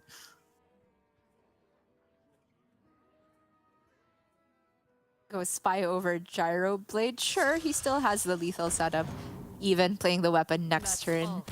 Give them a Skulker. Lambi not even gonna bother. We are going to game 5, Derek. And it just feels like all these series we've had over the last couple of days have been so close, so anybody's game all the way through, apart from Alutemi versus Chonsu, which we shan't talk about for Chonsu's sanity, I think. As here, down to the Demon Hunter versus the Rogue, it starts as it ends with an unfavorable matchup needing to be won by Oka Shinsuke, just as Lambi series did right at the start, to upset the entire expected play pattern of the series. Man, that would be something if it did pan out that way, but even though Oka Shinsuke's been winning some very clutch matchups all this time, I still feel like he's gonna have a very, very difficult time in this last one. The Quest Rogue, most of the time, heavily favored against Demon Hunter because the expected play pattern is for them to just curve out, and the timing of when Quest Rogue's threats hit their very critical mass of stats is around the mid-game when Demon Hunter really just wants to find that one window to play Kurtra's Quest Reward. And if they spend a turn doing nothing but playing a 7/7, Rogue has a million ways to punish that in their arsenal. Bouncing it back, playing a bigger minion, stealthing up their own Quest Reward. It's just very difficult if the Rogue has hit any measure of a decent curve. And I think that's why the kind of play that we saw from Alutemi yesterday becomes so ingenious when you look at it in context of what you're saying, of how you don't want to, also you don't really have time to play Kurtra's Demon Slayer, right? The 5-mana 7/7 from the quest. And so you just don't a lot of the time. You just say, okay, I don't really care about this. Yes, I'm going to complete the first couple of layers of quests, maybe the third as well, because I want to draw cards from my deck. But the reason you're drawing cards from your deck is to find Kurtra's Demon Render, the hero card, and then discount performers plus the Deadeye and just try and get a surprise kill on turn 8 or 9. Yeah. Kurtra's and Jace being the other big one. Of course, we saw Lambi series get a very above average outcome with the Jace, with all the fell spells played early, and then the Jace on 4 mana by turn 7 just having lethal.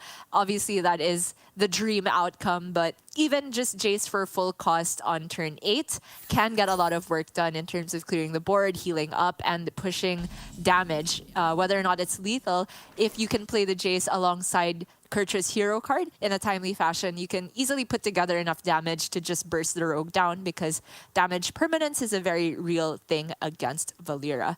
Lambi with the keep of Smuggler picks up Skulker. The hand is coming together super nice. Yeah, obviously the Smuggler is a little small at this point, but it's not the end of the world. As you could, of course, just wait. You could just play it. You could wait a turn passage and then Smuggler. A few ways still to play it. But Oka Shinsuke, with the Need for Greed off the top, is rewarded for his quest on 1G and not greeding it out with the hero power to try and bolster up his Demon Render, and instead just getting himself a really nice few discounts. Yep, it's my favorite thing. Sottle's called me out for this multiple times. Every time it happens that a Quest Demon Hunter player plays Quest on 1 and finds Need for Greed, he's like, all right, you can say the thing. And you said the thing, thank you. You're welcome.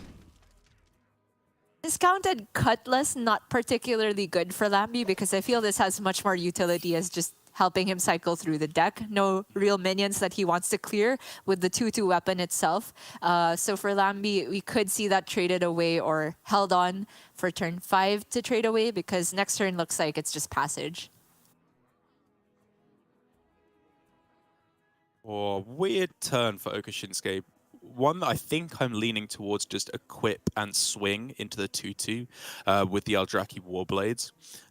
But the presence of Viper in his opponent's deck does make me a little bit more hesitant to do so, I will say, because if they just played a 3/4 next turn to destroy my second half of the weapon, I think I would be quite sad with that outcome. Yeah. Even if he double jumped and hit the good outcome of Spectral Sight, it wouldn't progress the quest quite yet. So I don't think it can be a card draw turn. It's just that this board looks a little bit too piddly to commit your resources into, right? It's like you have a full clear with Immolation Aura, Hero Power. You have a full clear with Talented Arcanist Fellscream Blast, but you've not taken that much damage. So is it right to even commit the resources? Okashinsuke says yes. Maybe free up some hand space. And it's maybe because he has the redundancy of board clears that he's willing to let go of an Immolation Aura. Still has tons of ways to deal with the next board with the Arcanist and Fel Barrage or Fellscream. So I think it's fine. Do we like the look of Passage here, given that it's going into 3 mana, even if you can only play 1 SI from it? Yeah, I think it's fine.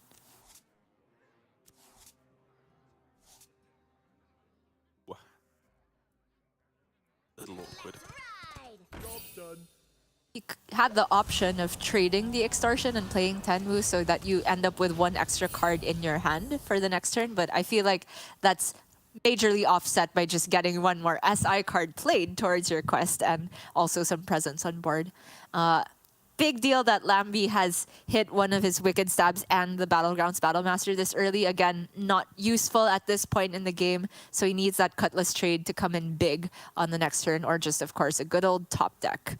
For now, Okashinsuke still doesn't have that likely of a chance to progress quest this turn. So we could see like Fel Barrage and then equip, and then finally the double jump next turn. If he hits Glide, he's allowed to play it that same turn. Yeah, that's probably the way to go. The only other thing I'm considering is going for some kind of massive hand dump play where you just go like Fellscream, Arcanist, Fel Barrage, which I know seems a little bit ridiculous, but just because next turn you have double jump, you have glide, you have a 50% chance to hit glide, that's what's making me not want to go for it, because in the half of the time that you hit Spectral Sight, you would be pretty sad that you've lost a lot of your key removal pieces. But basically the point I'm trying to make is that you can just dump a lot of your removal cards and hope to draw back into a hand full of card draw after you go for the glide the turn after. Right. Many things to consider. I think Okashinsuke is definitely hoping to hit Spectral Sight over Glide in this position, actually, because the hand just sort of lends itself to waiting to play Jace on curve. He's expended a lot of Fel spells. He can juice the Jace quite a bit, and it'd be sad to lose the discount on it as well. Oh, 1 mana off. Yeah, it's a little slow, but not the end of the world. He can still play it next turn for a 7/7, which is, starting to creep out of those crucial breakpoints that Demon Hunter often finds itself in terms of removal in the mid stages of the game. Studies is interesting because if he doesn't hit something he wants to play, you can still double jump and play whatever you get off of it because of the discount. Oh, Spectral! Whoa, that's big. And the studies also had like utility of even if you pick up Kurtrus, like the 3/4, that was pretty good in this instant. Oh, Need for Greed as well. Very nice quest completion here for Okashinsuke. Progression, I should say, rather. He will go up to 10 cards though, so if he doesn't pick up something that naturally costs 1 or less, he will overdraw. Would you ever consider just like trade it and play the double jump? Mainly just because like having Need for Greed in your deck is a pretty good card to have, especially as there's a decent chance you'll glide sometime in the near future. Yeah, I think it's very reasonable. He could even just play Spectral Sight also because... True. Yeah. That card doesn't look like it's getting more than 2 draws at any point soon, given all the things he needs to dump from the left. Whereas if you hold the double jump, you can at least outcast whatever you get off of that on the next turn. Yeah, that was a really close one. I wouldn't have actually hated the idea of just going for Spectral Sight there. More so because it gives you one final extra chance at playing Kurtrus Demon Render exactly for 6 mana next turn, which is, I think, far and away what Okashinsuke would most like to spend his mana on next turn. But with this instance, he has to rely on a pure top deck to find it, and given that he most likely won't, it is instead going to be either some kind of a hodgepodge clear turn, or instead going for a glide to complete the last layer of quest. And with this much pressure developed for Lambie, I do think it has to be something of a hodgepodge clear turn. Lambie actually picked up a pretty good Demon Hunter card from the Mole, Sigil of Alacrity. You're never sad to see some cycle, and discounts are also pretty nice. That Immolation aura picked up is so clutch here, though. Even having said that, it's still quite awkward to get the full clear here, because if you go Arcanist Immo, you either have to face tank the 8/8 to finish it off, or expend double Fell Scream Blast, which feels very bad. So can he do like Arcanist, Fell Scream, Immo after? Nope, it's still, you still have to face tank it. I think I'm just tanking the 8 and playing Glide. You get to send Scabs back to their deck, right? Which is by far the scariest thing you're going to be seeing in the near future. Right. Completely agree. And weirdly enough for Lambie, obviously it sucks to have the quest reward shuffled back, but the rest of his hand wasn't really that good, so it's not that much of a disaster for his Glide. And also, he has the Sigil still active, so he'll go up to 6 cards with the natural draw next turn. That's right. And he can get himself a lot of reasonable draws, like, for example, the hand he's just gotten himself. Smuggler, Bounce It Smuggler is a really nice way to get a nice bit of pressure rolling. And just Tempo Assassin as well. I would not turn my nose up at that either. You do know they have Kurtrus, so there's some reason to holding on to Assassin. But then again, if their turn is just play Kurtrus and you have all this pressure on board, that's pretty good too. Breakfast. Okay, that's a bit of a whiff. Tunnel Blaster. Oh, you knew the name. Good for you. Well, no, that's not the name, but that's basically the same card as what it is from Oh, the day. okay. Yeah. Death Rattle, deal the attack damage to all enemy minions. I think so, yeah. All right, going again. This time he can play Assassin first if he wants to. He didn't start with Assassin because he needed all the mana available to do this entire turn. Oh, Matter Bomber. I know the name of that one. She didn't go to medical school for 6 years to be Madder Bomber. It's Mad East Bomber. Okay. Oh, it's Mad East. I didn't know the name of it. I'm sorry. No. Sorry, that's Dr. Maddest Bomber to me. All right. Well, this is currently doing a whole lot of nothing for Okashinsuke, and unfortunately with no more reductions in mana available, I struggle to see a way for him to actually clear off this board. He would need to find Arcanist, of which he's already played one, right? And he's played both Immos as well. I kind of just don't really see it. Maybe you could get into a position where you can heal out of range of dying, even if you don't clear the board by finding Arcanist. If you trade and find Kurtrus, maybe. Okay. I don't know. Yeah. I don't know how big the bats were at that point, but now he doesn't even have the mana. It had to be the first card off of the tradable, and no dice. Magtheridon, no room to get the tokens, no mana, and no activation in hand either. It is just going to be game. Yeah, he can go Fell Scream, which leaves him at, what, 17 damage on board? Maybe just about surviving from his perspective, but from where we can see with the Lambie series, just a straight up Swindle SISI, I think, is exact lethal. Yep. Getting the attacks in first to make sure he's done the math right, because it's not natural to play Swindle at the beginning of the turn, but Lambie spots it very cleanly, and that's him through to the winner's match. And Okashinsuke is sent down to face Shaxi in the elimination. That's right. After a very swift 2-0 start to the series, Lambi Series decided to take the scenic route to get the victory rather than just getting a win with his Quest Rogue in game 3 or 4. But in the end, does get the job done. And I think despite obviously losing those first couple of games with Quest Rogue against the Priest and the Rogue Mirror, for the most part, he was just playing some very solid Hearthstone. His mulligan decisions throughout, I think, were very, very spot on, especially in the form of the Priest, as I was talking about, in terms of what you want to do against Demon Hunter with just buffing up minions as they come down on the board. And his knowledge of just how to play around the removal from his opponent, where to position the stealth minions, all this goodness, I think was on point throughout. I would agree. And on Oka Shinsuke's side, I think for the most part, a pretty clean series as well. I really liked what I saw on the Quest Rogue.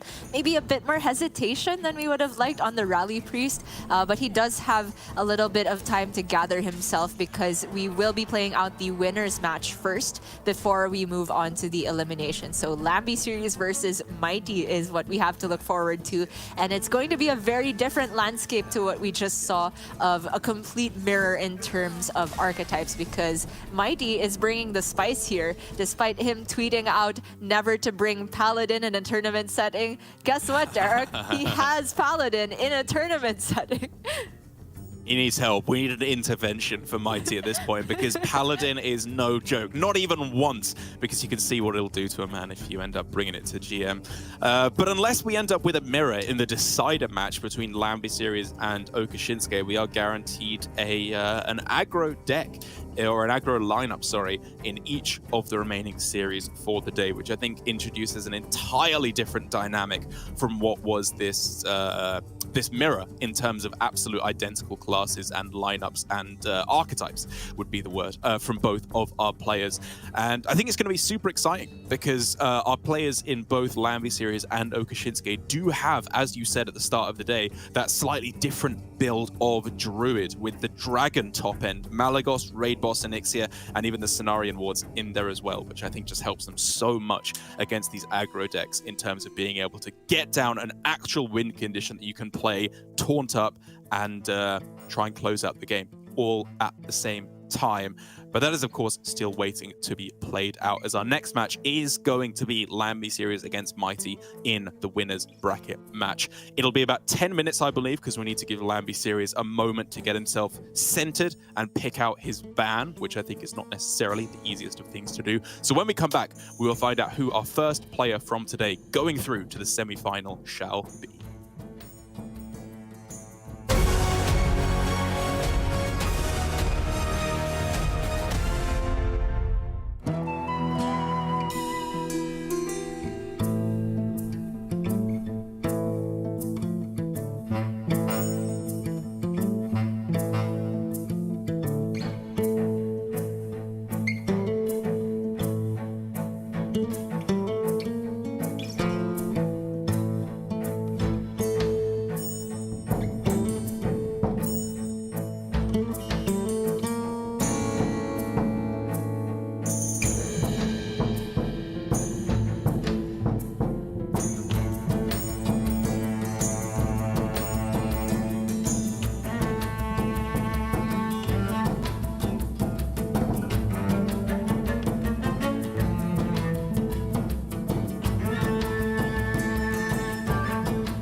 Welcome back to Hearthstone Grandmasters playoffs here in the Asia Pacific region. We are in with the exciting match now, the feel-good match where we get to send one player through to the semi-finals to be played out tomorrow. That one step closer to going through to the World Championship for both Lambi Series and Mighty in this series. They are but 3 series wins away, Gia, from that spot at the World Champs.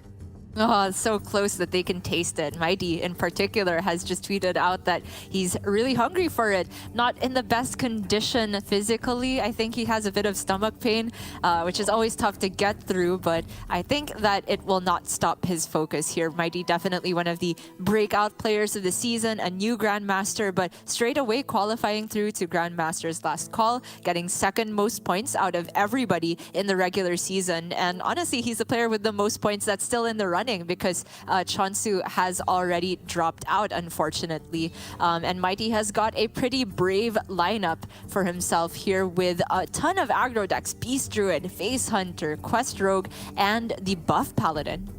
That's right, yeah, going for a very similar strategy to Alan. We would have to guess where he is attempting to target the Druid. He's going about it in a slightly less all-in fashion that I think we saw from Alan yesterday, where he doesn't have the watch posts in there. He doesn't have Akani, so far as I can tell, in many of his deck lists. He does have it in the Hunter, sorry. So there's one, and the Paladin. So he is going in on the Akanis, but just the Crossroads watch post that is missing when compared to Alan's lineup, as we were saying yesterday. But I think, even though I would argue Alan had a slightly better read on what he was trying to do, Mighty's decks are still just all around pretty good against the field.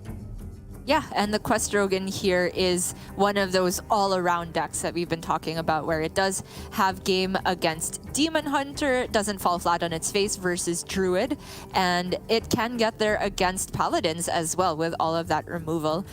Pretty interesting way of approaching it, because it's not the super hard target Druid type of aggro deck that we saw from Alan from the Shadow Priest, but maybe lets Mighty have a bit of a more flexible ban.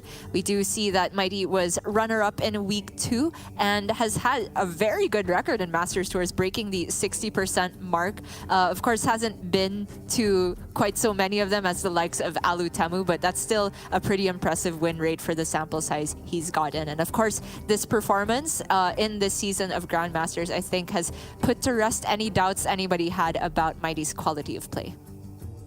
That is correct, yeah. Also getting him through, as we said, to Grandmaster's last call, which means that no matter what happens, it will not be the end of Mighty in Grandmasters, but he would obviously so love to just get his spot at the World Champs now, rather than mess about with having to get there against an entire open field of players from all different regions of Grandmasters next time. But his build of Face Hunter here is very, very interesting indeed, and I think leads me on to the fact that, like building on what you were saying a moment ago of how he's got a slightly more all-rounded lineup, a slightly more flexible ban, I think what this leads into for Mighty's lineup, where he doesn't have the watch posts and he's got Quest Rogue instead of Shadow Priest. Yes, it's slightly less good against Druid, because obviously Shadow Priest is better into Druid than the Quest Rogue is. But when we factor in this build as well, I think he's going for a kind of softer target on both Druid and Demon Hunter at once, rather than a more all-in target on just the Druid, which Alan was going for yesterday. And that is exemplified for me in the form of Moonfang, a card that is notoriously difficult for Demon Hunter to deal with, even when it's just in its 6/3 form, let alone if it's buffed up by Warsong Wrangler yet further. Yeah, the Moonfang in there, or Moofang as Flood calls it. I think I should just call it Moofang forever as well, because Flood is kind of the one who sort of innovated Moonfang in Grandmasters, but of course Mighty really the only one bringing it in APAC and maybe across all the regions right now. It's also supported by the double Felmons in there, which I think also, as much as I hate the card, helped the Demon Hunter matchup a bit. So Mighty does have a sort of soft target on 2 decks here compared to Alan, who had hard target on Druid and then the Paladin as a good one into Demon Hunter, but the other two decks not quite so much. So it could be the next step of approaching how to build the aggro lineup for this meta when you can have a very hard read on most people bringing Kazakhstan Druid and the Paladin. Maybe the percentages aren't quite so polarized in some of his matchups, but overall he has more flexibility. Starting off with the opener here, Vulpertinger into Doggy Biscuit is exactly what you want to see in pretty much any matchup, but is that going to be enough to deal with Quest Rogue? That's going to be the question, because like you say, a lovely start for Mighty with the buff, the one drop, Adorable Infestation, another incredibly efficient early game card in terms of all the different facets that it affords you. However, the Quest Rogue hand just looks fantastic in this instance. Skulker, coin SI Agent, step it and play it again all on the same turn. So many different alternate paths that could be taken. However, with the pickup of Iron Deep Trog, maybe Mighty is swayed into going for a different route that shuts down the coin as a possibility for Lambi series. If he had gone for Trog and Adorable Infestation, that did set up a turn that makes it very difficult for Lambi to actually fight back. But maybe Mighty was thinking, doesn't shut down the expected turn 2 of just Skulker, so might as well push more damage immediately with the Doggy Biscuit. Does mean now that he can still go Trog, Adorable, and play the Marsoul Cub. And even though the Trog can just die to being traded down plus a dagger, that's a pretty inefficient turn from Lambi, and Mighty's pushing a lot of damage in the meantime. I've got to be honest, low-key, I was kind of tempted to just go like Adorable Hero Power on this turn. Like, oh, wow. I already want to just start pushing the damage because, like, look, he's dealing 4 damage this turn, opponent down to potentially 20. Quick shot in hand, you can go Wrangler into Rhino, which is almost guaranteed to do like at least 4 damage, I feel like, when it's attacking through. Instead, just going all in on the minion route, which is, I think, probably a little bit more responsible and does get you more damage. But basically, the headset, I think, should just be you are killing your opponent as quick as you possibly can. Right. Oh, top deck extortion is huge for Lambi here. He has the mana still to go SI7 Agent, Coin, Shadow Step. That cannot be overstated. I was going to say I really like the line from Mighty because putting another target in the way that maybe requires Lambi to take an inefficient turn means that you're protecting your Vulpertingers, and you could actually take Wrangler for Tinker instead of Rhino in that state and just immediately push the damage. With this top deck, though, Lambi gets himself so much more breathing room. I think double SI7 Agent on the 3/4 Tinker and then trade down the 1/1 Tinker is a great way of locking down the board. Yeah, I'm mulling it over in my head, sorry to steal your segment again, as to whether it should be Smuggler, Step Smuggler, just because it's nice to actually lock down the board and get an actual counteractive win condition rather than just trying to clear the board every turn. But I think the fact that you get to stick a 2/2 and complete quest even faster, get those gizmos in hand, does probably outweigh that factor quite nicely. But now with Piercing Shot off the top as well, Mighty can just start counting because this is quite mappable at this point in terms of the amount of damage he can deal. Oh yes, I still think it's Wrangler this turn to pull the Rhino. Oh, he didn't get the option for Rhino. What? He's running Mukla as well. Oh yeah, he's just not even playing Rhino. My mistake. Oh, he's not? Yeah, it's just a non-Rhino list. My bad. Okay. In that instance, then, yeah, pretty much every outcome was bad for him in this instance because it's really just become sort of a damage race now for Mighty. He knows he's not really winning back the board once Rogue is this far ahead. Okay, pretty nice minion for Lambi here. Just gets a good amount of stats here. I don't know all the names of the different avians released in the mini set. I am so sorry. But I do know that Mighty is in a whole lot of trouble here. Yeah. Is that one Monstrous Macaw? I can't remember. Either way, I think it's, like you say, it's not like he's going to be running away with board control anytime soon, but I don't think board control is a lost battle at this point, especially with the Vulpertinger. Even just the 3/4 Wrangler is pretty juicy. And honestly, at this point, even though I was advocating for an all-in face damage push, that was imagining that Rhino is a possibility that he could go for. And in this instance where that doesn't exist, just going for the board control route is actually a deviation that I really, really like. Still a lot of stats, to be fair. Double Vulpertinger plus the Neophyte hitting the board here means that Lambi, you know, ideally would have second agent to deal with this, but outside of that, it's kind of expensive to actually trade everything down. With the operative and extortion, he is able to remove the vast majority of this. Can also just start with the mole attack to see if there's some hunter card he could get. Like, for example, explosive trap would be pretty huge in this situation. Yeah, bowler shot, very nice too. But because you have no idea what you're going to get, you can't really figure out where to trade the mole beforehand. So just trading it into a minion to be safe is probably nice. That one is not useful, however. What is that, like Wing Commander Eichmann? Is that what the card? Yes. Something like that, yeah. Well, it's going to be the first and last time you ever see this card in competitive Hearthstone, so enjoy it while you can. Someone please. Is it rotating? For when? Well, no, just because it's trash and it's never. Oh, I see. But I kind of want someone to clip that now, just so I can be made to look a fool when Big Hunter is meta. True. Summon a beast from your deck and give it rush. If it kills a minion this turn, repeat. Like, if they print a 10-mana Rhino, you know? Yeah. Trampling Rhino's big brother. It's got 50-50 of stats. Yeah, I'd play that. Okay, face attack always happening for Mighty. Makes sense. Uh-huh. Probably just piercing shot hero power here. Maximize your damage. I don't think you can really fit in the Aug Merchant in a way that's beneficial here. If anything, if you wanted to play Aug Merchant, you probably put it on your 3-4 at the start of the turn, then put the damage on the opposing 3-4 and piercing shot it. But I don't like that line because you're not getting the maximum damage face, including hero power, which is a very relevant thing to weave in every single turn from this point. Because with the hero power, now Mighty gives himself an out of drawing quick shot into something. Like you could dump Aug Merchant and then play quick shot and then something else. It really does have to be next turn lethal though, because he is staring down Scabs this turn and a Smite in hand.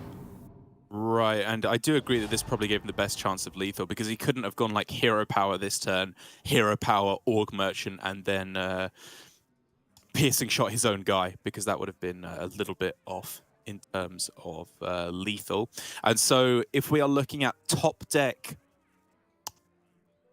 aim shot, that is going to be one off. He played Spy. I didn't see what he gave Mighty, I'm sorry, but it definitely was not burst damage. Yeah, it was not a card that's going to be winning the game, which is, of course, the only thing that Lambi series is losing to at this point. Yeah.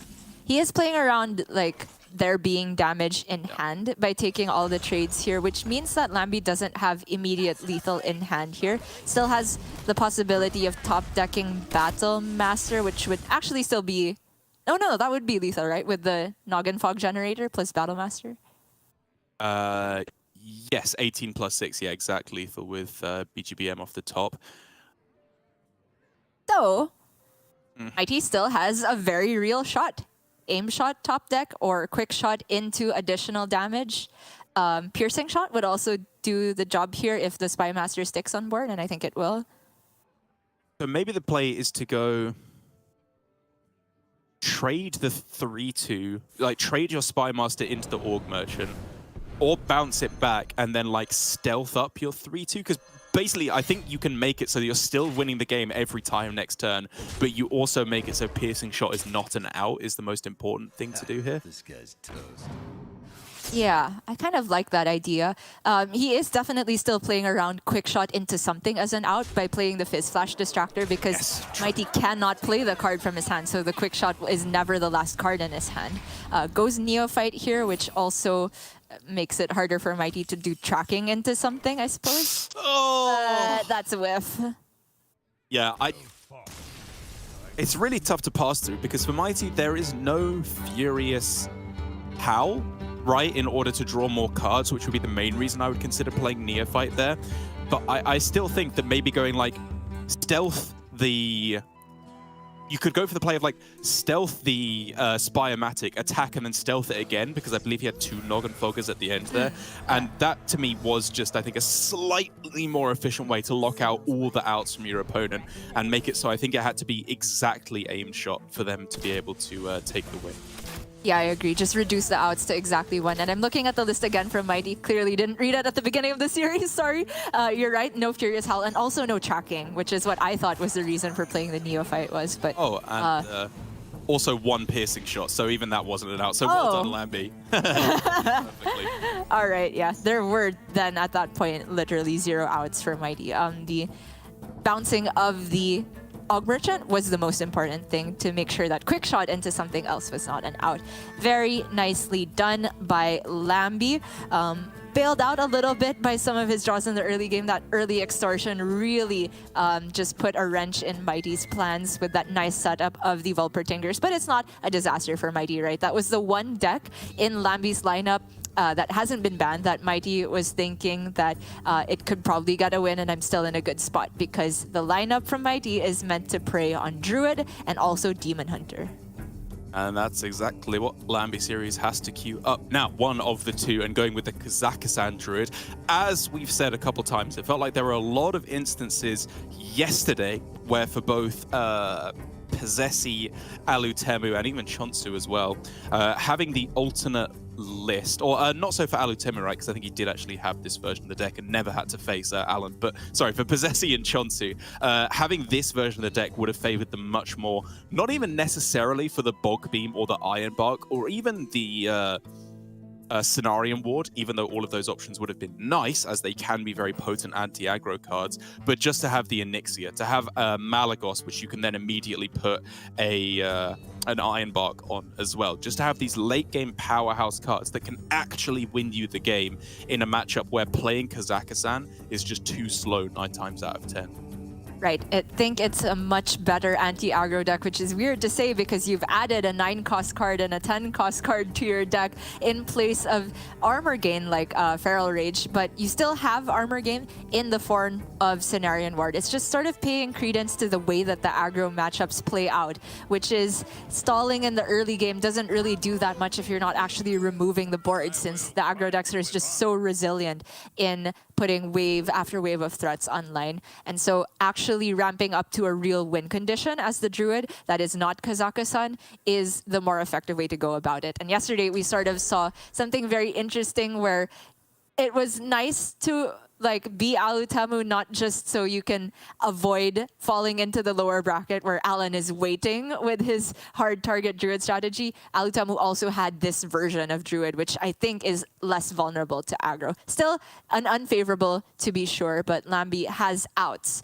One of them is Scale of Onyxia, but I think on the play, I think it's a bit too ambitious to keep. Absolutely. We want to hit Overgrowth. We want to hit ways to play that even sooner than turn 4 in the form of Bloom, Vate, or Studies in order to get that down on turn 2 or 3, which is still possible, of course, off of the Guess the Weight or the natural draws. But the more interesting start to the game definitely belongs to Mighty, who has a few different ways to actually approach this starting hand. Right, he does have the 1-coin-1 play into Sneaky Delinquent or Neophyte. And I do favor getting down double ones this turn, just to make sure that you protect the Trog from being hero powered down over 2 turns, which is actually a pretty real way to remove the board now that Mighty currently doesn't have any buff effects in hand. Overgrowth picked up by Lambie. No hesitation to put 2 more Trogs on the board. Sorry, 3 more Trogs on the board. It is all about trying to get to the win condition later on. Board space is eventually going to be an issue for Mighty here, but that's why I like the buff Paladin in this instance, right? You have a lot of cards that don't punish you for having a full board. You can just continue to stack stats on the minions you already have right now. But he knows that it's very likely next turn that his whole board gets filled up. So between the Sneaky Delinquent and the Neophyte, only one of those is actually going to see play for a long time after this. Exactly, and that's why I think he was starting off with the Delinquent, because quite correctly he's realizing that Neophyte will be better next turn for him than this turn, but there's just a good chance he won't be able to play it. And so if he can stop his opponent from going exactly Wild Growth, which would be the best play available on 3 mana, I do think the Cult Neophyte would be worth it. But Mighty making the read that given that is the only play that he is really stopping his opponent from making on the following turn. Everything else at 2 mana would still be happily playable. He does just end up on the Delinquent, which is, I think, just fine. Yeah. Because if the Neophyte had been played here, guess the wait's still available for Lambi. So Lambi clearly unfazed by this. He's not doing the like wince when he sees the Trog on turn 1. Nope, it's just straight Lightning Bloom into Overgrowth. He knows how the matchup goes, and he knows he's going to take a large beating in the early game, but as long as he can pull it back with a big swing turn, then he should be fine. And that's available as early as next turn if he likes with the Vate scale. We'll see if he feels like he can greed it out longer for maybe Vating an Onyxia if he picks up a second Lightning Bloom soon. But he doesn't have infinite time because Mighty has started applying the buff spells that really punish Lambi. Yeah, he's tanking 11 each turn as it currently stands, which is obviously a lot, but it's not 14 is the important factor. So he does not have to act on this turn necessarily, which gives him a lot of room to consider his options, because he's already considering pretty outlandish outs here, given that he is quite clearly losing this game right now, which could be innovate Cenarian Ward into Brasswing is something he could consider. It could be wait for Bloom and then go innovate Bloom Onyxia instead of just going for the scale of Onyxia on this turn. Because basically the point I'm leading up to is I think that just innovate scale on this turn does not win him this game. I agree. It doesn't clear the whole board, which is the big issue here, which leaves Mighty the option to either buff whatever's left there or just play another minion. And then Lambi's next turn, if he Vate scale this turn, is completely dead. He has unfortunately drawn the entire top end of the deck, which you only really want to see Raid Boss Onyxia at this point, which is why we see Lambi taking it a bit more slowly. He knows he's dead if there's like Hand of Adal ×2 or Hand of Adal Noble Mount, but you're not going to play around that combination of cards. Instead, hope for a miracle off of the Cenarian Ward. Like you said, Brasswing's the big one.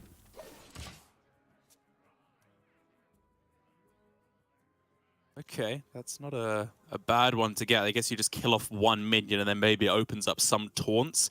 Allow you to survive if your opponent doesn't have another buff effect.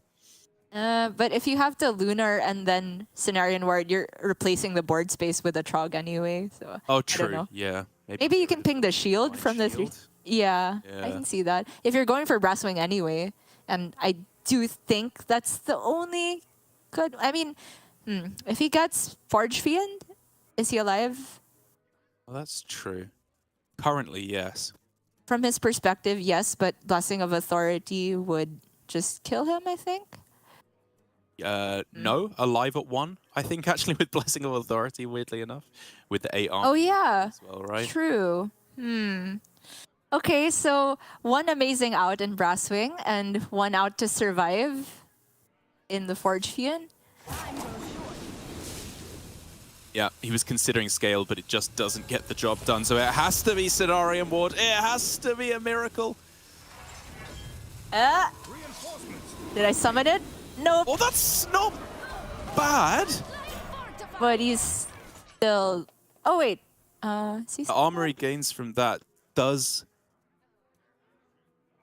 I think, keep him just about alive, right?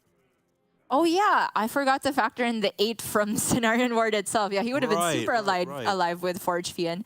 But he's still in a pretty rough spot, right? Blessing of Authority still very strong here. Is it definitely losing though? Because like, yeah, okay, you kill this off, and then if you don't kill off the actual 8 drop itself, you're going to be facing down another 5/5 taunt on the following turn, which then yes means you have to clear it off, and then scale can clear off quite a lot of what's left over. Okay. True. Actually, it's not a full clear though because 3 more Trogs spawn, right? Yes. So you'd have to leave 1, 2, 3. 1, 1, 2, I think, at the end of it. Yeah. Which is alive. Which is alive.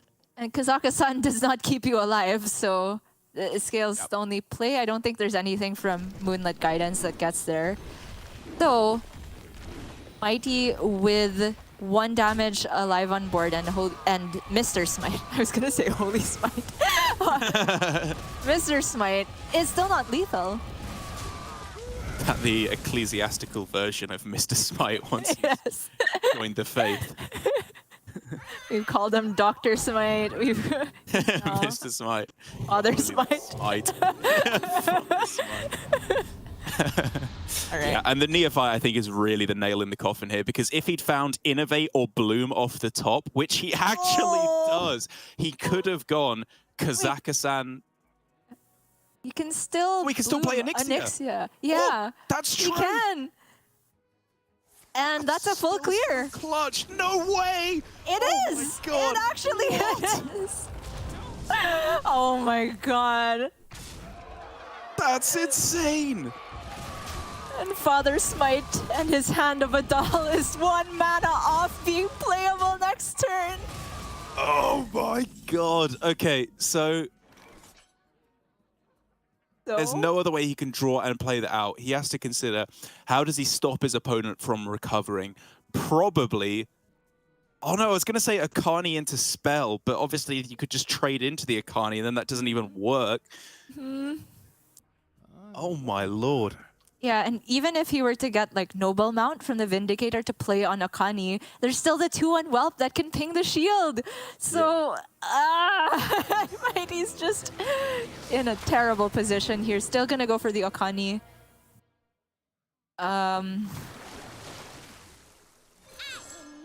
Not really sure what it achieves, but I guess it's just spending the mana. The important part is getting the stealth down here, which he wants the guaranteed 3 damage alongside Father Smite and Hand of a Doll for 8 damage. It's a lethal setup, but Lambi has so many shots at finding armor here. These are not it, though. Okay, so in the list, he has no Feral Rages or Moon-Touched Amulets, so he needs to find Guff exactly or an Iron Ward Bark? again. Yeah, okay, Yeah. Iron Bar. Has to It's go one of those more. situations where you have to pick what you want rather than what is Right. necessarily the most likely outcome, because you need armor to survive from... I mean, Lambi doesn't see that, but we can see it. Okay, Mighty is able to scrape by just barely. I thought Lambi had stabilized there, but the Smite plus the Hand of a Doll. Yeah, partners in crime, Mighty and Smitey, are able to close this one out. And man, I actually thought the Lambi series was going to turn the corner on that one. That was such a cool pan out with, I can't remember what the A drop is called from Paladin, but getting that one to hit the taunts as well, forcing Mighty to trade in lest he face even more taunts that he have to trade into.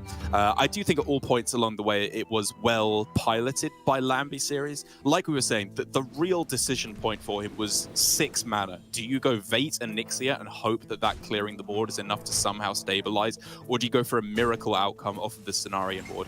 And I think he made the exact right call to just go for the miracle. And he almost hit it. It was close, Yeah. not quite there. An 8-drop Paladin card, and it was actually enough to stabilize, but that card was Templar Captain, I believe it's called. There we Not go. quite the ideal one. Got him very, very close here, but Mighty keeping his cool despite what looked like a disaster scenario. The entire lineup target slipping away from him. He could see it right in front of his eyes when that Onyxia came down, but he kept his cool, found an out over 2 turns, set up that stealth, put the Akani in the way, essentially just to spend his mana and maybe annoy Lambi for a little bit, make it harder for him to immediately gain armor, and then he found the Smite for the lethal. Very, very nice stuff, and that means that the Druid target procession can continue. How many more Trogs are we going to see this weekend, Derek? It's yet to be seen. I think it could be a very, very high number if Alan has anything to do with it. But for at least one of these games against the Druid, it will not be a Trog game, because there's still the quest rogue that Mighty needs to get a win with, which is, I think, really the weak spot in his aggression, right? If he has a finely tuned weapon to just hard target the Druid, this particular I don't know, sword is blunt in the rogues. I struggle to make this analogy work.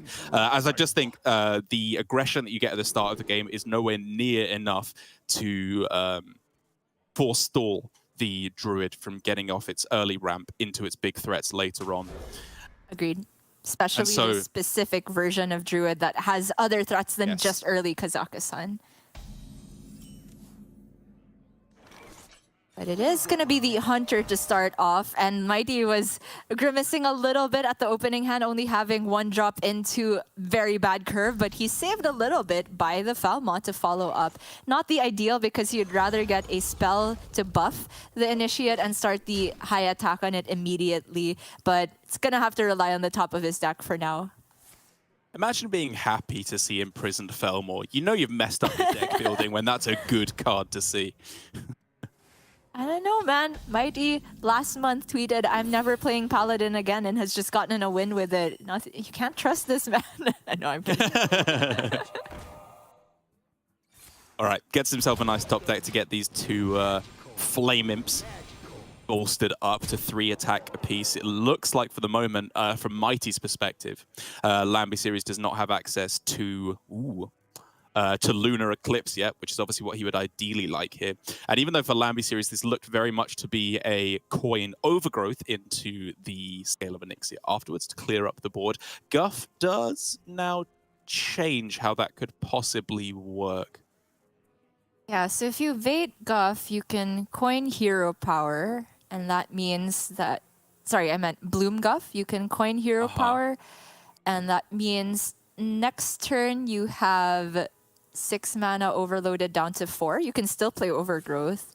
It's pretty good. I mean, it's a full turn later that you're playing Scale, but you kind of offset that by the armor that you get yourself, and then you do have Guff active.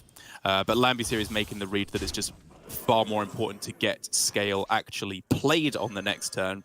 However, that could end up being a little bit harder to do if Mighty ends up hitting Ice Trap here. Oh, doesn't find it. Yeah, that was the big one. He was absolutely looking for it. Doesn't find it, so you probably take Tactics. Oh no, Snake Trap. That's interesting. Although actually, now that I say it, I think with Ice Trap, given that it makes the spells cost 1 more, Scale would actually still have been playable, right? Because you could have just gone Bloom, and still hit the Scale. But it would have shut off like Vate Scale at least. Yes, yeah. Yeah, and I think the whole reasoning behind skipping Guff makes sense for Lambi here. The 5 armor is a big deal, but it's not enough to compensate for all the damage he would take in the meantime, which was 11 minimum from the board that he saw at that point. So it does have to be early Scale here, which is enough to stabilize for now. And actually, now that I think of it, Snake Trap does actually kill one more whelp than Pack Tactics would. So it's pretty clever from Mighty if he was expecting exactly Scale. Yeah, I think Freezing Trap here, just because if your opponent plays Kazakhstan or gets a rush off of a Cenarian Ward, that's probably the most likely to disrupt them. Difficult turn though between his 5-drop legendaries, because the Barracuda Bane will guaranteed pull him an aimed shot, which is a lot of damage on the immediate next turn. But the Moonfang is a very difficult to remove card. So by playing Barracuda Bane here, he is not paying credence to Cenarian Ward, but paying more credence perhaps to a second Scale. And I think it makes sense in this instance because Lambi was on 5 mana this turn. He couldn't even bloom out a Cenarian Ward in that instance. Testing for the Ice Trap for the second time, but it is once again not the Ice Trap here, so he's able to get down the Studies. Guess the Weight, I do think does just make the most sense because it gives you another chance to hit Cenarian Ward next turn, which is definitely where his head should be at in these next few turns. Mighty's 1 off here. Ooh. 1 mana off, rather, because Aim Shot, Hero Power, Quick Shot would represent 10, and he has 3 on board. If he gets Refa, he's still 1 off lethal with Aim Shot, Hero Power. Right. And so the most important thing here is to set up the most damage you can possibly get over the course of 2 turns, I feel. So it might not even involve playing Doggy Biscuit. Man, Well, actually, no. really close. You can still go Doggy Biscuit, Aim Shot, Demon Companion, and then the next turn you still leave yourself the mana to go Aim Shot, Quick Shot, Hero Power, and you'd have the double buffed Hero Power. So I think the 1-2-3 line makes the most sense here. I agree. I was wondering if it ever ends up as Moonfang, just because it's quite difficult for the for the Druid to deal with. But given that there's Scale or actual Onyxia herself, it's a little bit too squishy in this instance. So I do fully agree with the line he's taken. Get maximum damage online as soon as possible. Now forcing Lambie Series to hit the Cenarion or bust. I think pretty much here to have any real shot. And even then, I think there's just enough damage to close out the game anyway if he doesn't hit an extra way to gain health off of the Cenarion ward.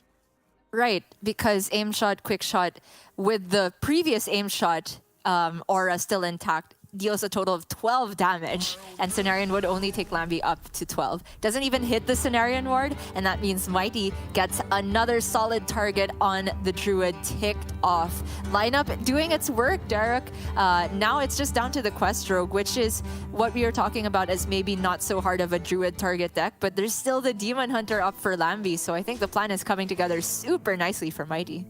That's exactly right. He's got a good matchup against the Demon Hunter. And again, I want to say around an even matchup against the Druid. Like, I think you could definitely make the argument for it being like 55% Druid. Honestly, I would hear out a Quest Rogue player making the argument that it's like 55% Quest Rogue if you're especially in love with the deck and think you can play it very, very well. But for the most part, the real difference is that this is not Shadow Priest, right? Which is undeniably just an incredibly dominant matchup against the Druid. You have the Trogs, you have the disruption, you have the burst damage, you have just board after board after board, in addition to the early refill as well.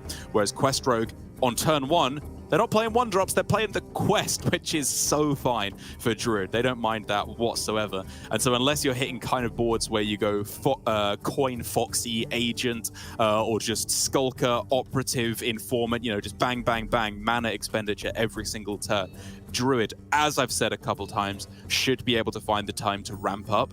It's just about whether they can stabilize afterwards once they've gained that mana, where it becomes a little bit closer. I totally agree, and I honestly don't know where we can find a Quest Rogue player that would argue in favor of Rogue being favored here, because Quest Rogue is not one of those rogue decks that seems to develop a cult following as many other rogue decks have. I feel like there's so many people that are completely in love with Garrote Rogue, old Miracle Rogue, that type of thing, because it just feels like such a powerful deck in terms of the combo potential at the end. You feel like a galaxy brain when you're able to pull it off. But with Quest Rogue, it's a lot simpler and more honest of a deck. Still difficult, I would say, in terms of trying to find the order of your SI cards to play that makes it most efficient in terms of stats every single time. But even having said that, the deck does not have that big of a fan following where you'd find a person that says it has no unfavorables. I think you're right. People don't play Quest Rogue, they tolerate they don't love Quest Rogue, they tolerate it, right? Like, it's fine. It gets the job done. It's like the Jeep of Hearthstone decks, right? It's utilitarian in how it works, but not especially flashy or lovable. However, Mighty might be its closest thing to an Acolyte, as this is a gorgeous starting hand, enough to make anyone fall in love with it. Right, the early curve is all there, and there is a stark contrast to Lambie's hand, which was severely lacking in ramp. He did pick up the Bloom from Pouch, at least, and he has a decent amount of card draw, but if he doesn't hit Overgrowth or Guff soon, this could be the game for Mighty to take it. Oh, double Bloom, though, means any big card he can get his hands on is coming down right away. And that's a growth and a correct guess on the weights. All right, the hand has druided. It has fixed itself. Oh my god, what do you even do? Like, Solar Cenarion available as well. So you go, what? Moonlit this turn, Overgrowth up to 7, and then go Bloom Cenarion. What? Oh, Maybe skip you that! just Onyxia! Onyxia! Oh my god. Filth. Druid! Filth. All right. Yeah, they just do cards. this if you don't play exactly Trog against them.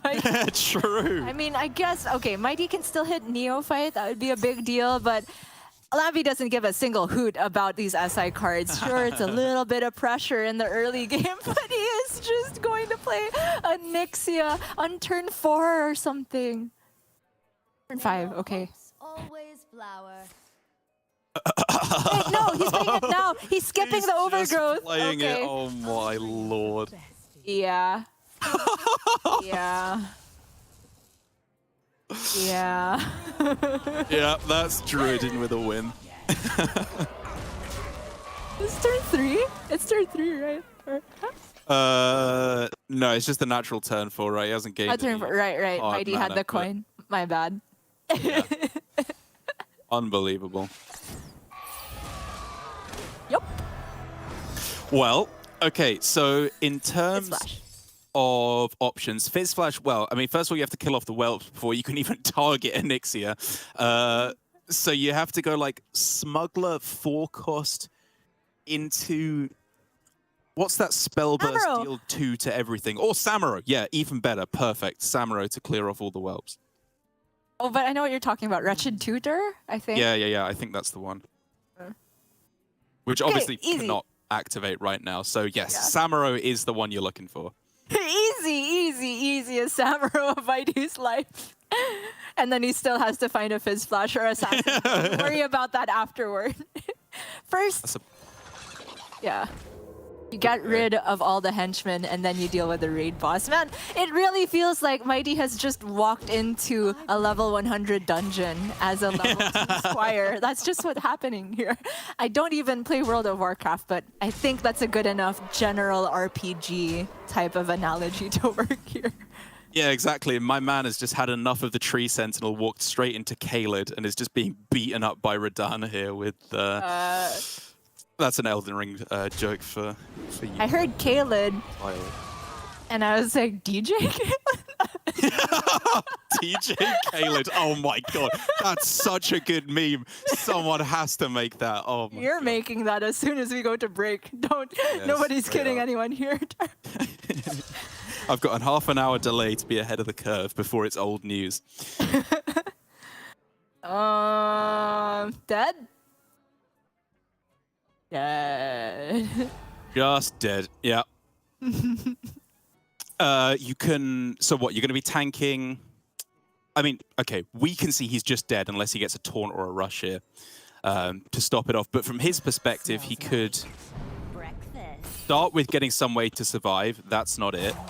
And then Assassin after killing off the whelps next turn. I mean, it's just not there because Ironbark closes out the game. But from Mighty's perspective, there was maybe an avenue back into it. Yep, Lambie even going with the BM overgrowth. Absolutely unnecessary here. Oh, man. Druid, ladies and gentlemen. Yeah, it just gets there sometimes, doesn't it? And Lambie series with that win obviously puts him in a better position in the series because he hasn't just lost. But weirdly enough, with the Quest Rogue as the one remaining deck, it's actually the Demon Hunter rather than the Druid that I think was in the really tough spot here. So even though he's won with the worst deck against aggro, against a full aggro lineup, with the way it works out, one of the best anti-aggro decks in the game in Demon Hunter is actually now going to struggle against the Quest Rogue as the one remaining deck. Right, that's kind of why I hesitate to call Quest Rogue an aggro deck. Like, in Right. previous definitions of aggro in Hearthstone, it absolutely fits the bill, right? You just want to play minions on curve, you have a little bit of reach towards the end game. These days, in the current meta, it feels like to be called an aggro deck, you need to run Trog. That's just the definition of it. To be able to actually get underneath the curve of Druid and punish them for ramping up. So Quest Rogue, I feel, is more of a mid-range deck, honestly, where it does ramp up its strength most of the time towards the mid-game, around turn 6, turn 7. You get the big threats online. You get scabs, and you get the size of minion that Demon Hunter really struggles to remove. So unless Lambie is able to pull off a similar miracle as he did in the first series versus Okashinsuke with all the fell spells in the world and a discovered skull played on turn 5, he's going to be in for an uphill battle.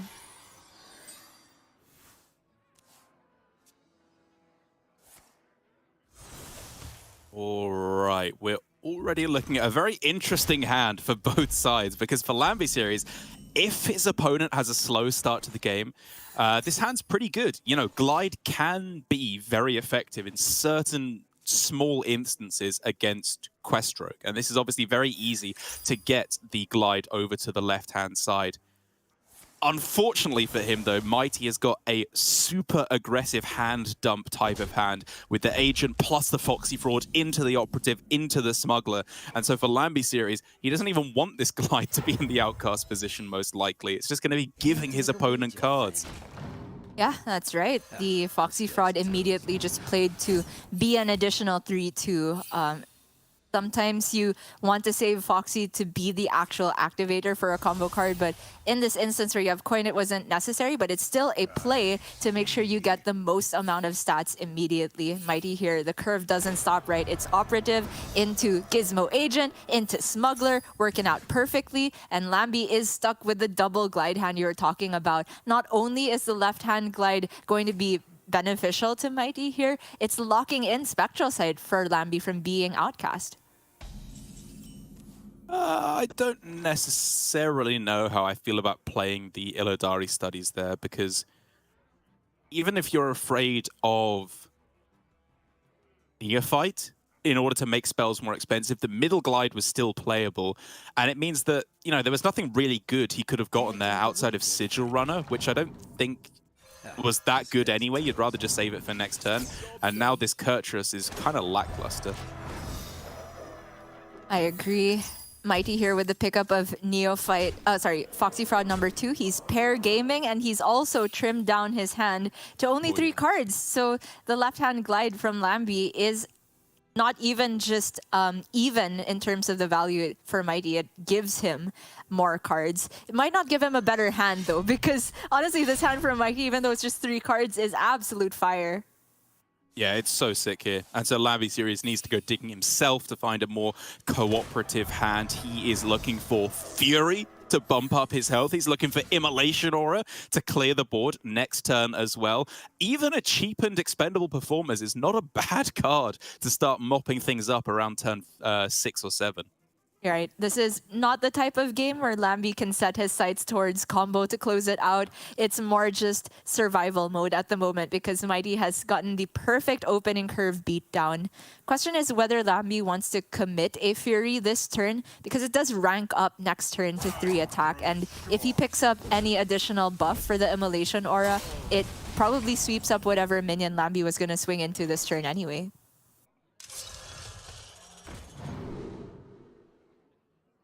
Ooh, Okay. Give them Very happy Jace? Yeah. Yep. Mighty also just knows now what the outcast card picked up by Lambi from the studies was. True. Yeah, good point.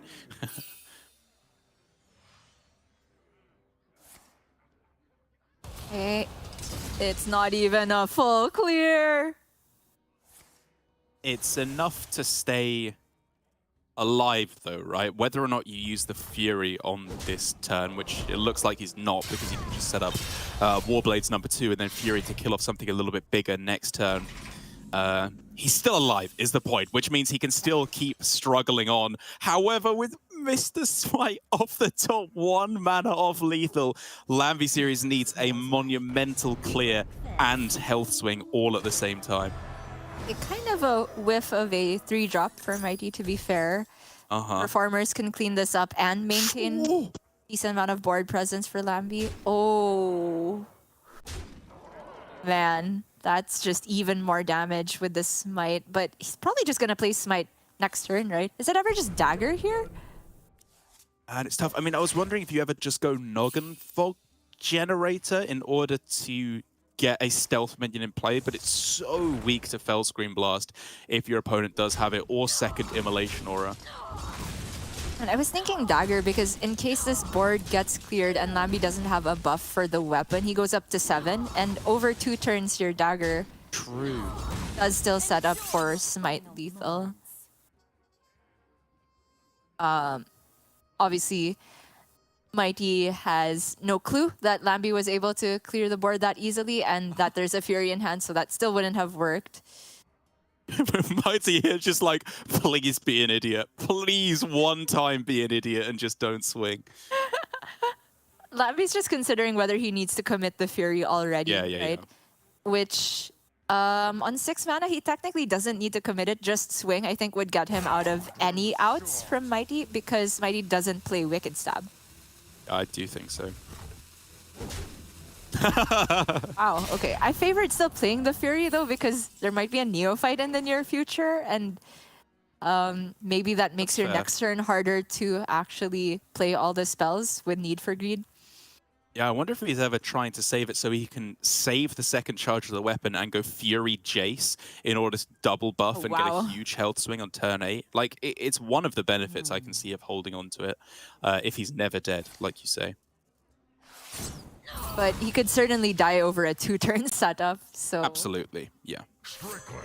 In order to actually get the Jace to benefit this Warblades, I think Lamby needs to draw the Kurtrus hero card to actually get enough armor to be safe. And even then, there's now just a double stealth Skulker here. And with no other minions on the board, on his side of the board, sorry, it means that the Fellscream Blast isn't going to be enough to clear it off. Lamby Series is going to have to find a more impressive way to either clear it or heal back up, which he can do, again, with Chaos Strike, Fury. Honestly, pretty surprised to see Mighty not dagger face here. Maybe there's some breakpoint with like a discounted Fellfire plus Kurtrus that killing a minion actually keeps Mighty alive, but I was tunnel visioning on just getting as much damage face as possible in case there's the maximum amount of healing. And weirdly enough now, Lamby Series is surviving the turn, and he's not a million miles off from just killing Mighty. He's now got Chaos Strike, Fury, 5 damage on the board as well. Like, is Jace lethal? Like 7 damage on board, right? Oh, sorry, I assume after the trade of the 4-2 into the 2-3. Oh, assume right. that would happen. Or bounce it back with Sap. yeah. Well, either way, Jace definitely represents a lot of damage here.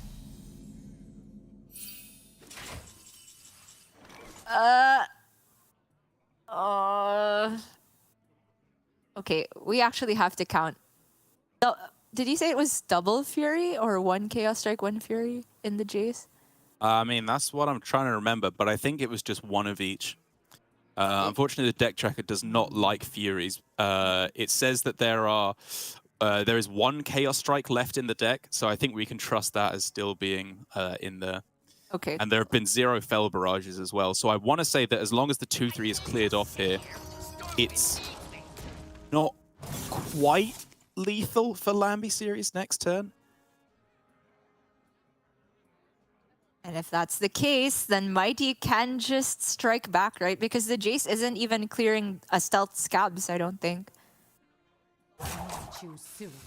No Fell Barrages played? No Fell Barrages. Okay. So yeah, if the Jace isn't it here, then Lamby needs to draw Kurtrus? Or just to survive. Mounted Arcanist also represents a lot of healing. Again, Lamby might know something we don't here. Maybe he has played both Furies and I just forgot one of them. But Well, he's not like I insta said- going in. I don't think it's lethal. yeah, me neither. Not enough damage in the Jace. Probably just 2 damage off. And so Lamby needs to switch to survival mode. And can he clear the Scabs? Is there... Leech is interesting though, right? He can go Chaos Leech, Fellscream Blast, heal up for 7 on that turn. That's not enough to deal with So many BGBM. things. Yeah, he maybe dies to... That is a clear. That is a clear, Yeah, right? yeah. He has to Fell Scream first, and then trade a 1/1 into the 4/1 at that point, and then the Kurtrus double attacks the Scabs. No way. Or is he going Immo plus... Okay, works too. Also works, right? Yeah. Oh, no way! Wow. Kurtrus he picked like 5 turns ago ends up actually coming in clutch to clear off stealth scabs here. Mighty's headset. Oh! What? What? Okay, I think that's just hopefully just a spectator no. disconnect and not a game disconnect. Oh no. Oh no. That's a game disconnect? Oh my god. What was the board state? Because Mighty was 1 off lethal there, right? Lambi was at 10. He had Smite and Gyro Blade in hand. He drew an Extortion. I can't quite remember how much mana he had available to him. But there was no more Noggin Fog. Yeah. Yeah. And if he's 1 off no matter what, I'm just trying to figure out if, like, God forbid, we can't get back into the game. I think we can call it in Lambi's favor there, because if Mighty doesn't kill him on the very next turn, Lambi can then just go Jace for lethal. Right. How much health was Mighty on at the end? I'm unsure, honestly, but like he took 5 from the performers. There was Lambi could still hero power after the Jace that turn. Because I'm just going off of the Jace being 2 off a couple turns ago. Yeah. So I don't know. Oh no, this is the worst possible situation to disconnect from.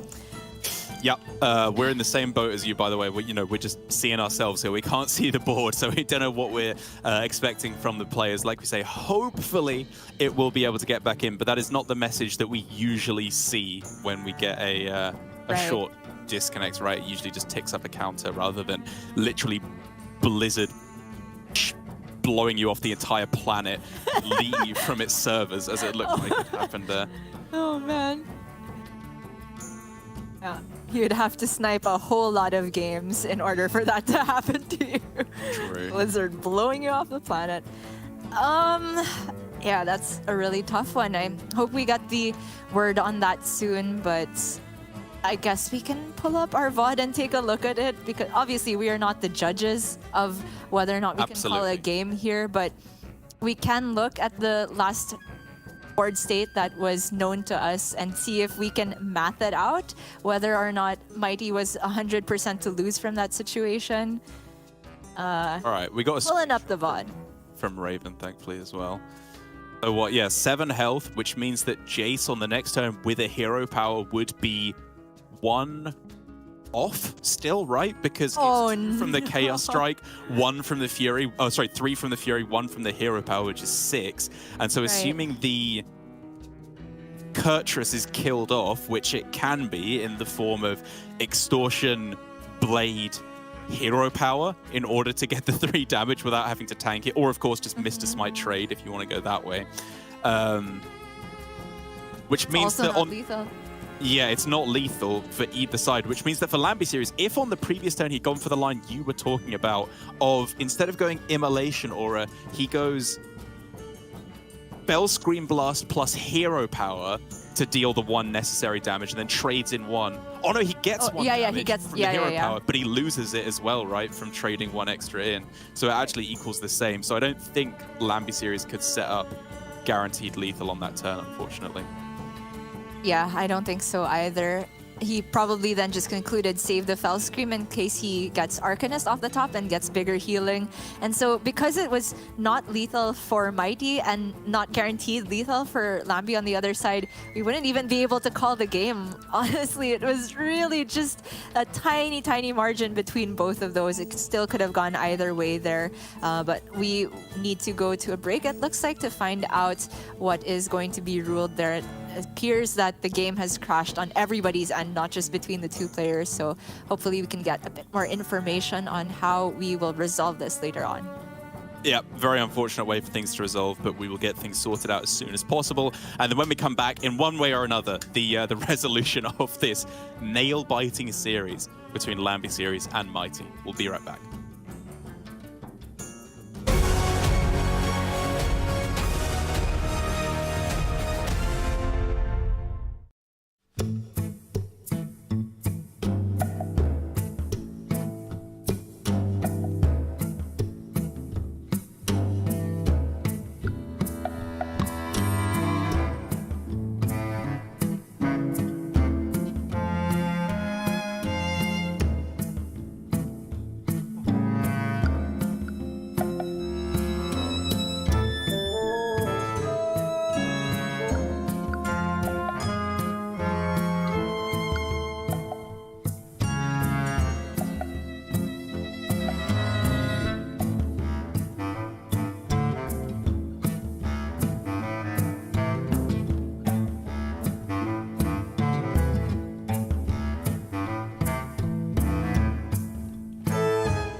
Oh, right, okay. Wow, we are straight into the game here between Mighty and Lambi series. They reconnected. Oh, Nice. what? It's not a regame. It's the exact same Oh my spot. god, they actually reconnected. Okay. Wow. I'm shocked. But this is amazing news. We don't have to go through this entire gauntlet again. So, okay, right before the break, we were talking about how Mighty was one off of lethal this turn with Gyro Blade Smite, and Lambi was one off of lethal on the following turn with Jace and Hero Power. So he doesn't quite have it yet if we have been keeping track correctly. But I don't know if he has outs to get it either, because now there's a Neophyte aura and he can't like play a Fury off the top. Okay. So now he's got obviously just the Jace, which will play Immolation Aura. Yes. But And- I think that's it in terms of clearing potential, right? I think so. Memory's a bit fuzzy because a lot happened between the start of this game and now, but double There's immo. two. Okay. Okay. But it's no healing, which means Mighty still has it with Smite and the dagger. Yeah, the out there was to go for the Jace into getting Fury in order to close out the lethal instead of the hero power, but he did not hit it, which means exact lethal is now available, and more if it was even necessary, with the pickup of Tenwu to play double smite on this turn. And for Mighty, after a excruciating final, having to sit through 5 minutes of disconnect before finally making his way back in, he's done it, Gia. My goodness. Mighty is our first player through to the semi-finals from Group B. Wow, congratulations to Mighty. That was a hard-fought series right from the get-go. He was thrown a very unexpected hurdle at the very last stretch of it. Lambi as well, props to him for staying calm despite taking the loss after all of that inconvenience towards the end there. But Mighty, the lineup worked absolutely how he planned it to, right? He got wins against the Druid with the 2 decks that he built specifically to beat it, and then he had the Quest Rogue in there, which still has a good matchup into Demon Hunter, even if it does take the loss versus Druid. Did come down all the way to Game 5 series, not exactly the same way we saw from Alan, because it's not all about targeting Druid, but we'll see if this more flexible aggro lineup from Mighty can get the job done on Sunday. But that's only us halfway through the halfway done through the day, Derek. We still have our elimination match and the decider. That's right, yeah, it's been a long broadcast already, but we're only halfway through the running series. We still have Okashinsuke versus Shaxi, and then one of the 2 versus Lambi series for the decider as well. But I gotta say, I am so happy for Mighty. He brought a bold lineup here, not even, I would argue, a traditional aggro lineup, because as you so cleverly, articulately put, Quest Rogue is not really an aggro deck anymore. It kind of, it's a specific purpose to try and target this Demon Hunter and to be all around decent against aggro in its own right. And I've got to say that because he got the win here, now heading into the semi-finals, I think Mighty is actually in just a pretty good spot, because he not only has the aggro lineup to try and target Druid and Demon Hunter against the likes of Alutemu, who has this more standard lineup, or potentially Okashinsuke or Lambi if they were to make it through instead of Shaxi, but he's also got a decent matchup against Alan as well, because Quest Rogue is just pretty good, I think, against a lot of these aggro decks in terms of just being able to lock down the board. Yeah, I would say maybe not even so much the inclusion of Quest Rogue, because I can see Alan banning that away, but a lack of Druid. I mean, at least Kazakusan Druid. Mighty has Beast Druid. And so in terms of what Alan is trying to target, there's just nothing there. No Demon Hunter either to try and get the win with the Paladin. We can talk about the specifics of aggro mirrors a little bit more, but I feel like in the long run, maybe Mighty should come out just a little bit ahead there. Remains to be seen though, and perhaps we are getting a bit ahead of ourselves because we don't quite know the way that the bracket falls just yet without our last competitor there. And it could be anyone between Okashinsuke, Lambi, and Shaxi. Of course, Lambi is the most likely one to go through, given that he only needs to win one more series from here on out, whereas Okashinsuke and Shaxi have to claw it all the way back from the elimination match. They do indeed, which we will get to see very, very shortly. Will Okashinsuke be going down 0-2, falling to the raw aggression from Shaxi, or will be able to just narrowly claw it back and send one of our original APAC GMs out of GM without having a single Worlds appearance. We shall see very, very shortly after this break.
Welcome back to Hearthstone Grandmasters for the playoffs. We're finally done with those first two series of the day after an extended final game there, but one that had a satisfying conclusion in the end for Mighty, sending him through to the semi-finals, sending Lambi series down to the decider match where he is awaiting either Oka Shinsuke or Shaxi. And Gia, I got to ask you right out the gate, with Shaxi having this full aggro lineup, not a kind of halfway like Mighty was going for, does this make him an overwhelming favorite as it looked to be with Alan going for a similar strategy yesterday, or was that not necessarily representative of how this is always going to go?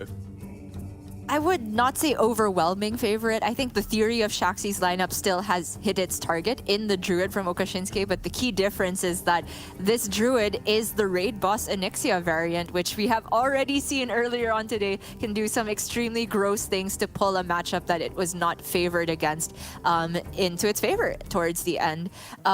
There's also, of course, the rest of Oka Shinsuke's lineup, which I think Shaxi should expect to take some very quick losses to, whether or not he he bans the Quest Rogue or the Rally Priest, there's still going to be some good anti-aggro capability. The Demon Hunter as well can get in there against everything but the Paladin. And Shaxi, curiously enough, I think this time last season was in a very similar position where he just kind of went for an against the green type of lineup where he had gone for full aggro. It's a lot more popular this season than it was last, but it didn't quite work out for Shaxi then. I wonder if something has clicked this time, but in terms of the builds, there's not too much of a difference from Alan's. The archetypes are all the same. It's just whether or not he wanted to go even a step deeper and take the watch posts in there, which he has not.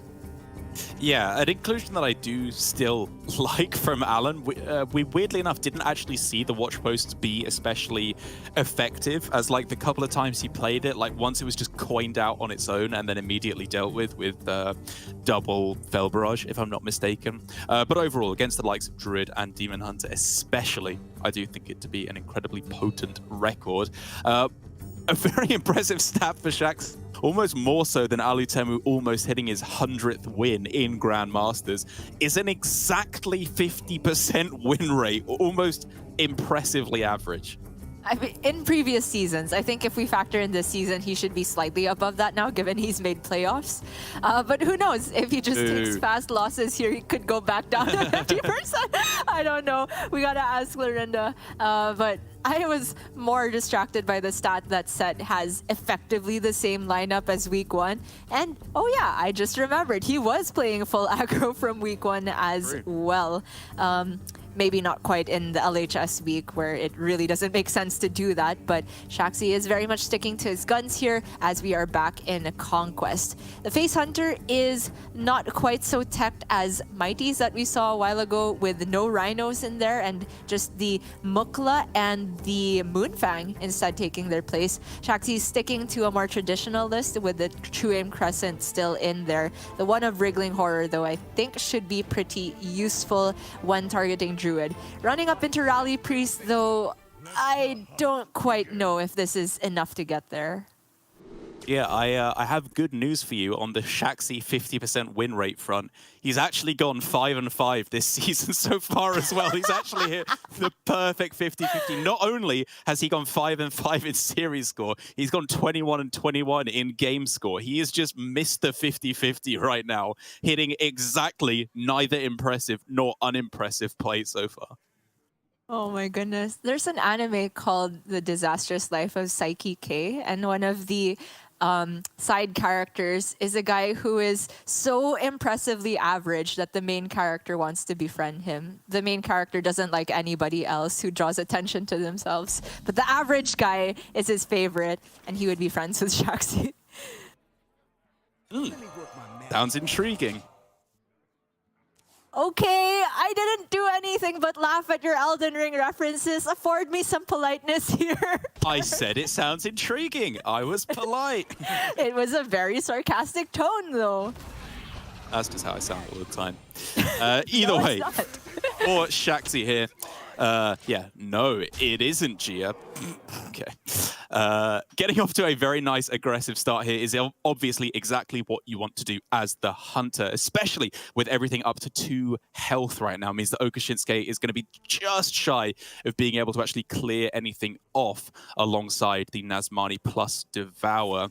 And so in that case, I think he needs to set up for either obviously a perfect draw of another Shadower Devour, or honestly set up for some kind of a miracle turn, because right now just playing the tempo route is not going to get him anywhere.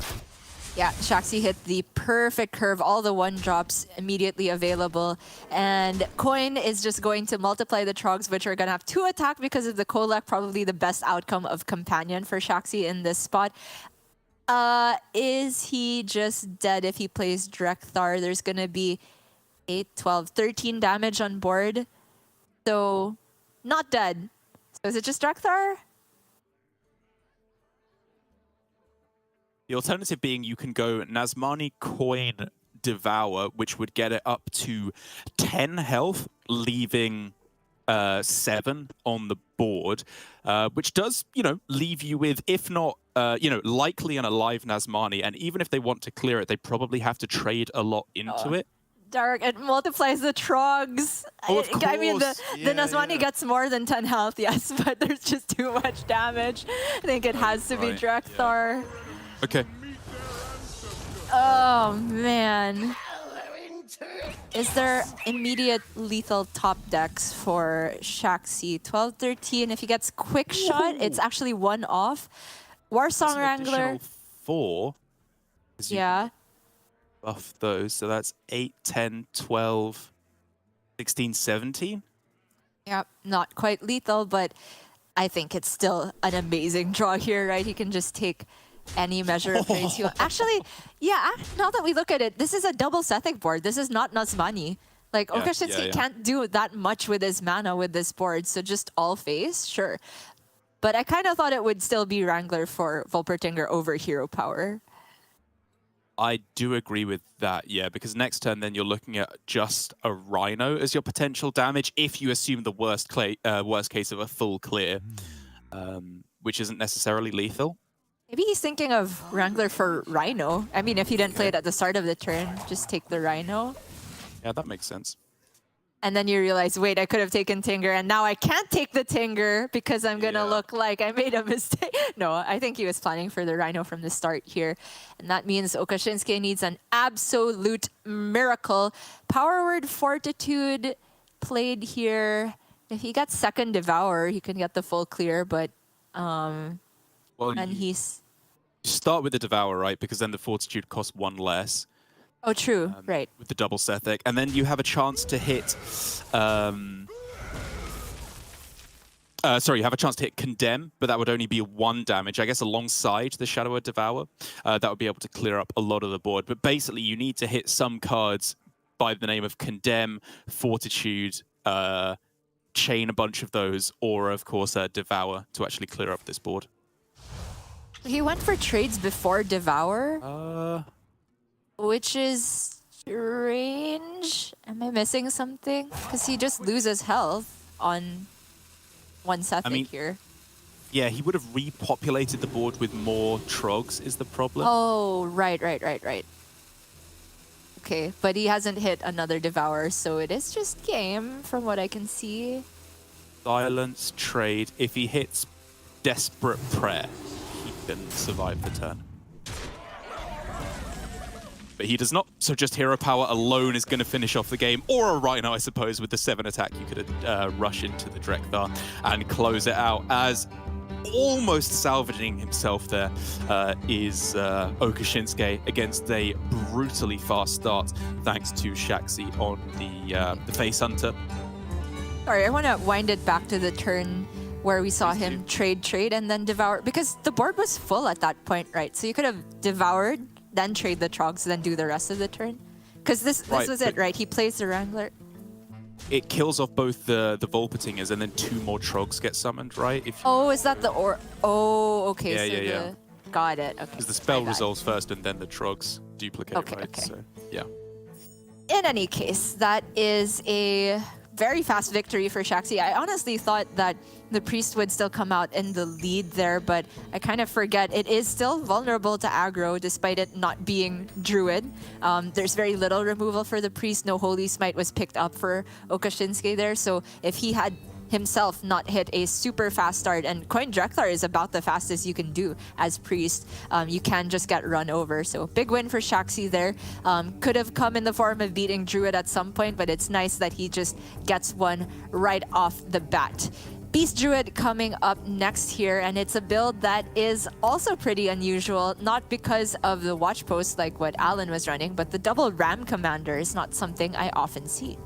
Yeah, exactly. A bit of a bold inclusion there, which I don't mind the idea of. You know, it gives you more beasts to cheapen your matriarch, and of course to potentially get more targets for the composting in the mid game. The real surprise for me is double Pride's Fury, which I still contend is the worst card to ever be good in Hearthstone, because 4 mana +1/+3, like when Arbor Up exists as just such a strictly better card, it boggles the mind that Pride's Fury can actually be played and be good but it kind of just is. Whenever you see it, you're like, damn, this board is just never dying.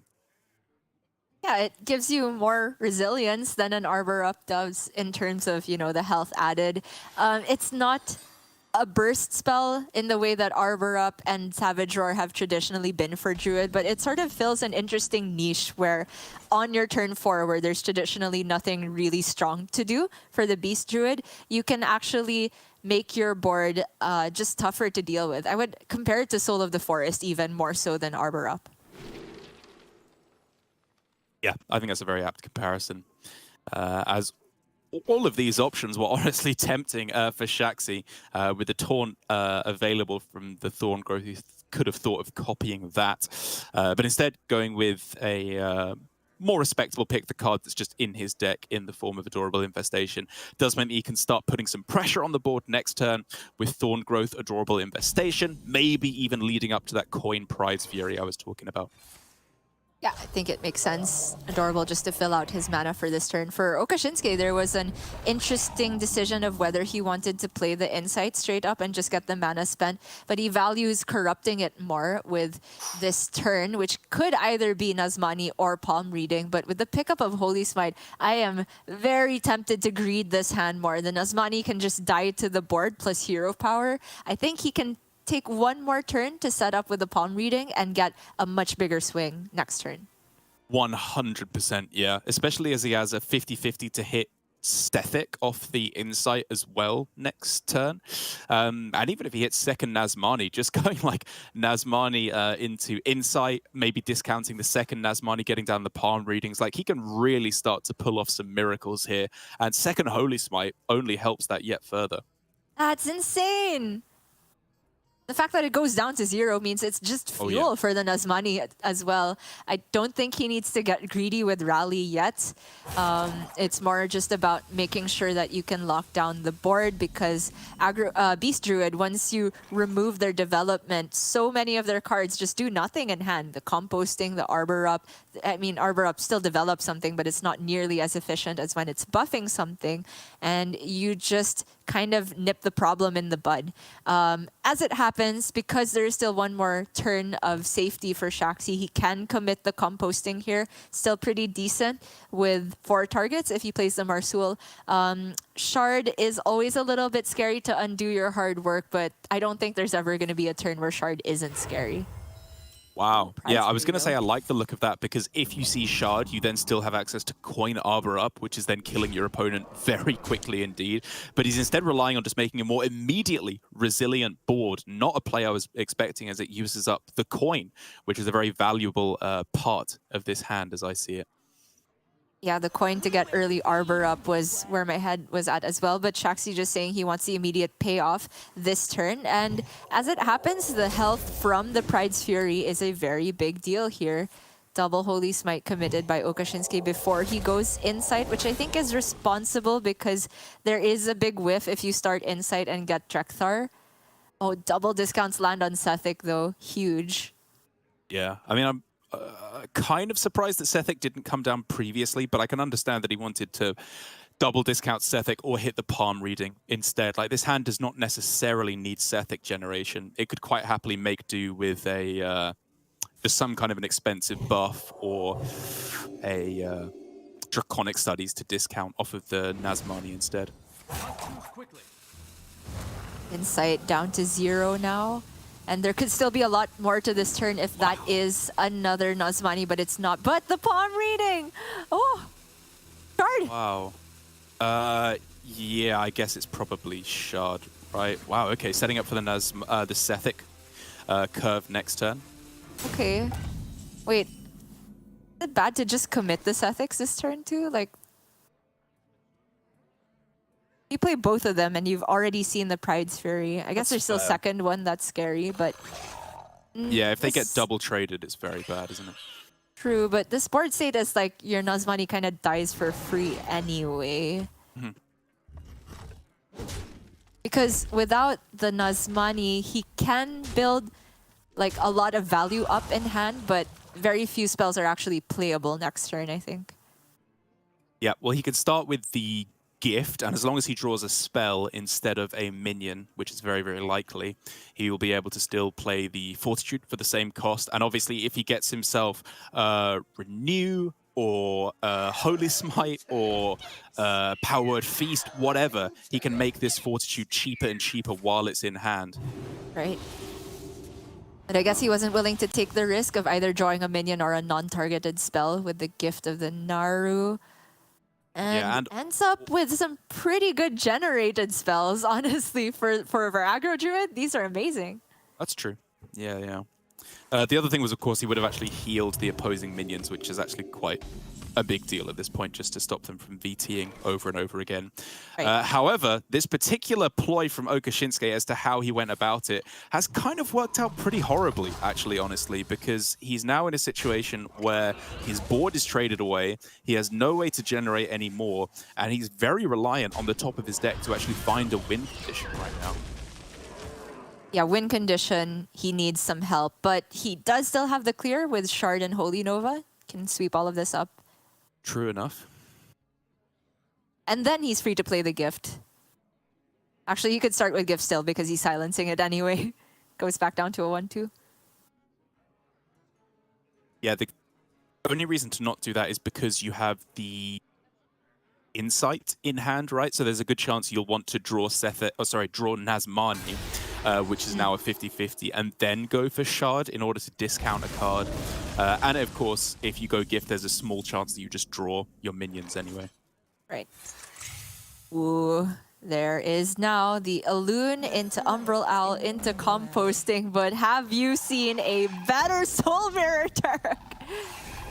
Oh, sorry, Pretty no mana good. for composting, but it's still a good Soul Mirror.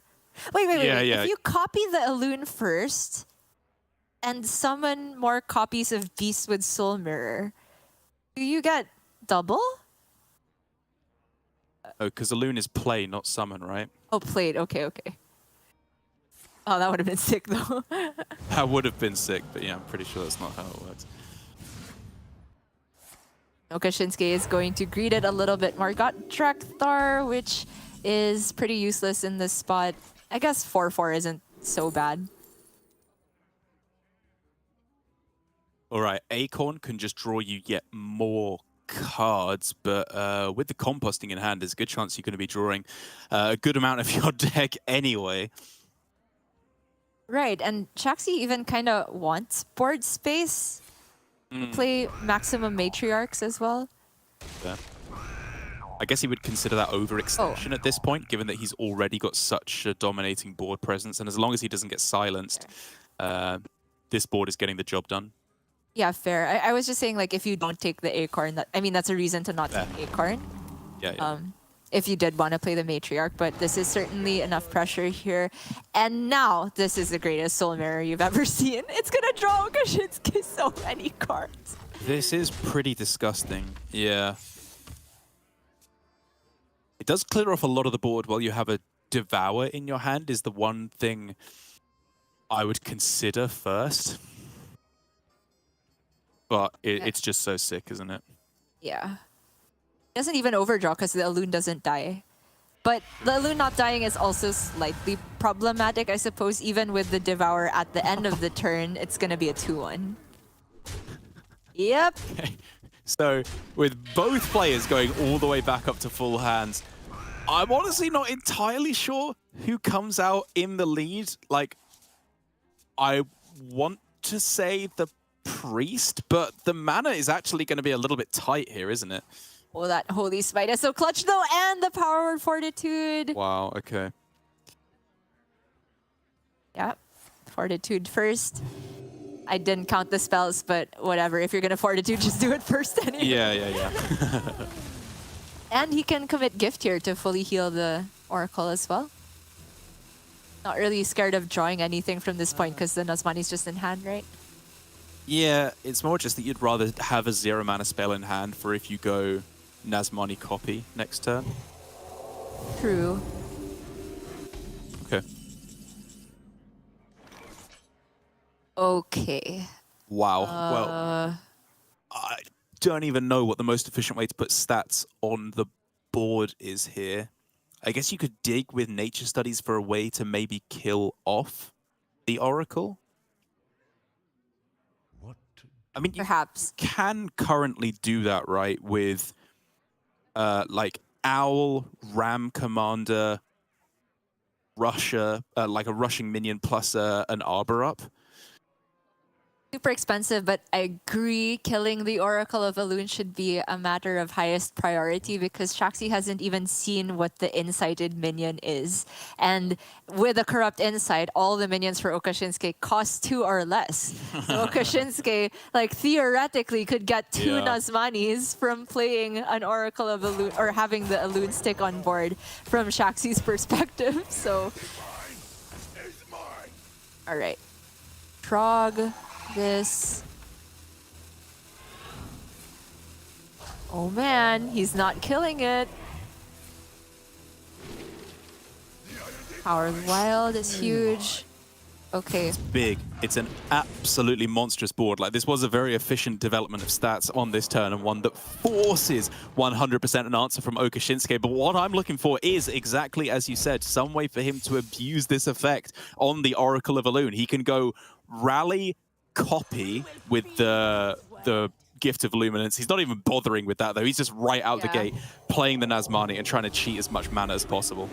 Yeah, I think it's fine. Like, he would have to spend so much mana to even try and get the discount on the Nazmani in the first place that you'd probably rather just start with Nazmani to get discounts and copy it the manual way. Double gift, but that's the whole turn.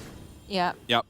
He was all in on hitting the feast and then hitting, you know, at least 2 on a Thrive in the Shadows. It was possible for him to hit that speed that you need to break out of orbit and hit the incredible Rally Priest plays. But he didn't get it in this instance, which means that Shaxi is 2 games up to 0 now. A situation that we've seen very often happen for our players where they do get off to a strong start. But still, it could mean going all the distance.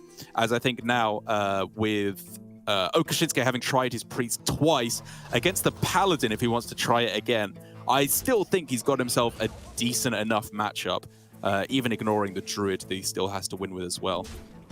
Right, I think this is the Priest's best chance here, and I feel weird saying that because I didn't think the Priest would be the problem deck in the lineup, but it so happens that Shaxi is not replicating Alan's path from yesterday. He is taking wins with the aggro lineup against decks that are not Druid, and that only spells even more disaster for Okashinsuke here because that Druid is going to struggle big time against the Paladin.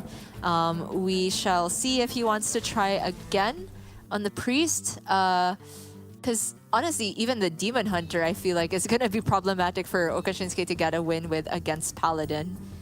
Oh, wait, Shaxi banned Demon Hunter? I thought he banned Rogue, that's my bad. Yeah, banning away the Demon Hunter does, I think, make sense for Shaxi's list because he hasn't necessarily hard-teched to be against the Demon Hunter like Alan had done. I think a lot of his decks, like the Hunter and the Priest, would be a little bit shaky against the likes of Demon Hunter. But here Okashinsuke is instead just lining up the worst first with the Kazakhstan Druid, saying, I'm going to have to get a win with it at some point in this series, so I may as well just go for it now against the Paladin, which, as we've seen time and again, if your opponent hits Trog, it's kind of just GG.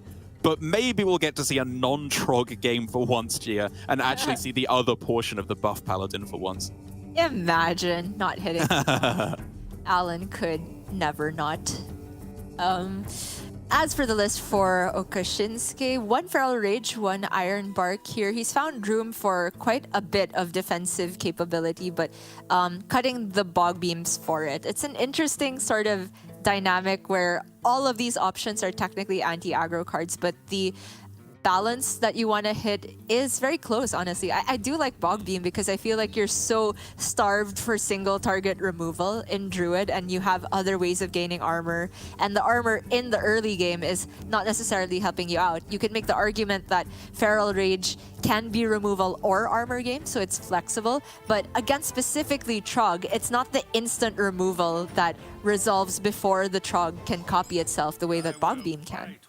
That's exactly right. And it also just bolsters Malagos as a play so heavily in the later stages of the game. Being able to go Mali, Bog Beam, Ironbark is a realistic play that you can actually make and hope to survive against aggro. Another play that you can hope to make and survive against aggro with is Coin Bloom Guff on turn 2. The absolute dream start, especially when your opponent has not only no 1-drop, not only no 2-drop, but no Trog even as well. It's just the worst of all worlds here for Shaxi. Oh no, he's just hit the disaster hand. I honestly was surprised to see him keep Mukla without a guaranteed 1-drop, because on the play that seems a bit iffy. On the coin, I would definitely get behind it, but man, this could be just a very easy win for Oka Shinsuke if things go according to plan. Off the nature studies, he picks Mark of the Wild, which is nice. It's just, you can look at it as less efficient Bog Beam, because I'm already assuming Oka Shinsuke is going to be at 7 mana and beyond for the whole game because he has turn 2 Guff. Yeah, I gotta say though, I don't necessarily love that he did play the nature studies on 1, because unless you hit exactly wild growth, I think I would rather just save that to go Coin Bloom Guff and then with your 1 remaining mana play the nature studies, which he can now still do with the second nature studies, but he's still chewing up one of the discounts which he could have saved for later on. But I'm glad that nonetheless it's not deterring him from playing Guff, which is still 100% the correct play. Nothing can deter anyone from playing the earliest Guff possible. Ironbark, it's the other 2 unplayable in the matchup. The quickest Mukla of his life. And I mean, weirdly enough, as soon as Oka Shinsuke gets a minion down, it's going to have Taunt, and it's going to be really big as well. It's true. So you can just ramp up with the hero power here and probably play Guess the Weight. Be as efficient as possible. I don't see any reason from the current hand that he wanted to save the nature studies discount for the next turn. If he had 1 more mana, then I'd absolutely say save it so you can go Cenarian Ward right away. True. But right now it's more about cycling, trying to find scale, probably. Misses on the guess, though.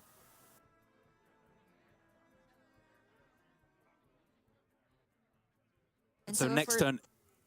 sorry, I was going to say it could be something along the lines of hero powering for mana so that Ironbark becomes active, and then you actually just play the pouch for any minion and then give it Taunt to try and survive a little longer.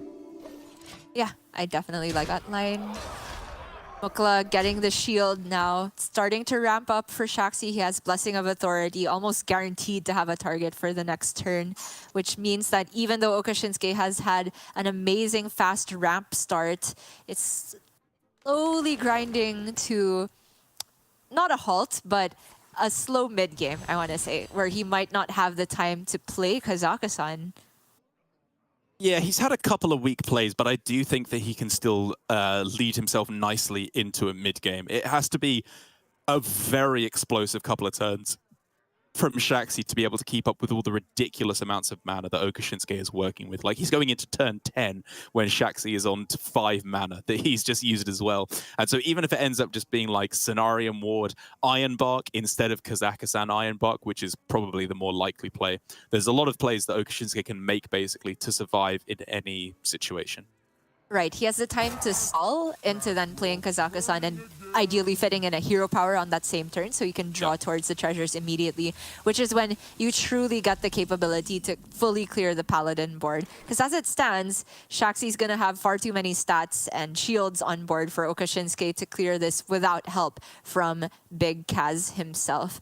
Blessing of Authority this turn committed on probably just the biggest minion. I was gonna say, after you attack, it sets up for lethal if you draw BGBM on the next turn, but Shaxi's going for a different plan that allows him to weave in the Neophyte as the key part of the turn, which shuts down a potential solar Cenarian from Oka Shinsuke. Yeah, I like this line. You know, if we look at the amount of attack he's actually put on board, it's pretty much equal to what the Blessing of Authority would have been, and he's massively disrupting the spell capability from Oka Shinsuke. But a powerful play that is not a spell is Raid Boss Onyxia, which in this instance is absolutely bananas. That is a filthy top deck, and it gets a slight twitch of the corner of the mouth from Shaxi. He hardly ever reacts to anything, but I caught that this time. I see you, Shaxi.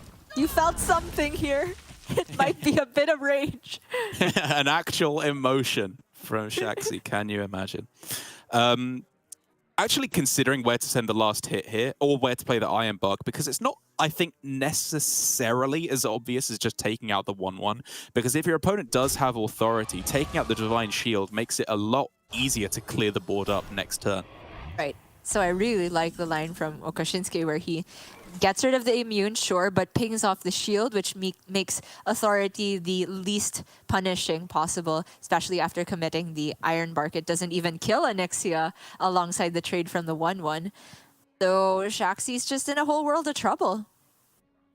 Really is. Okashinsuke's turn are just getting more and more powerful as the game goes on. Kazaka-san, if he finds Solar Eclipse, obviously Solar Cenarion is just the game-ending play.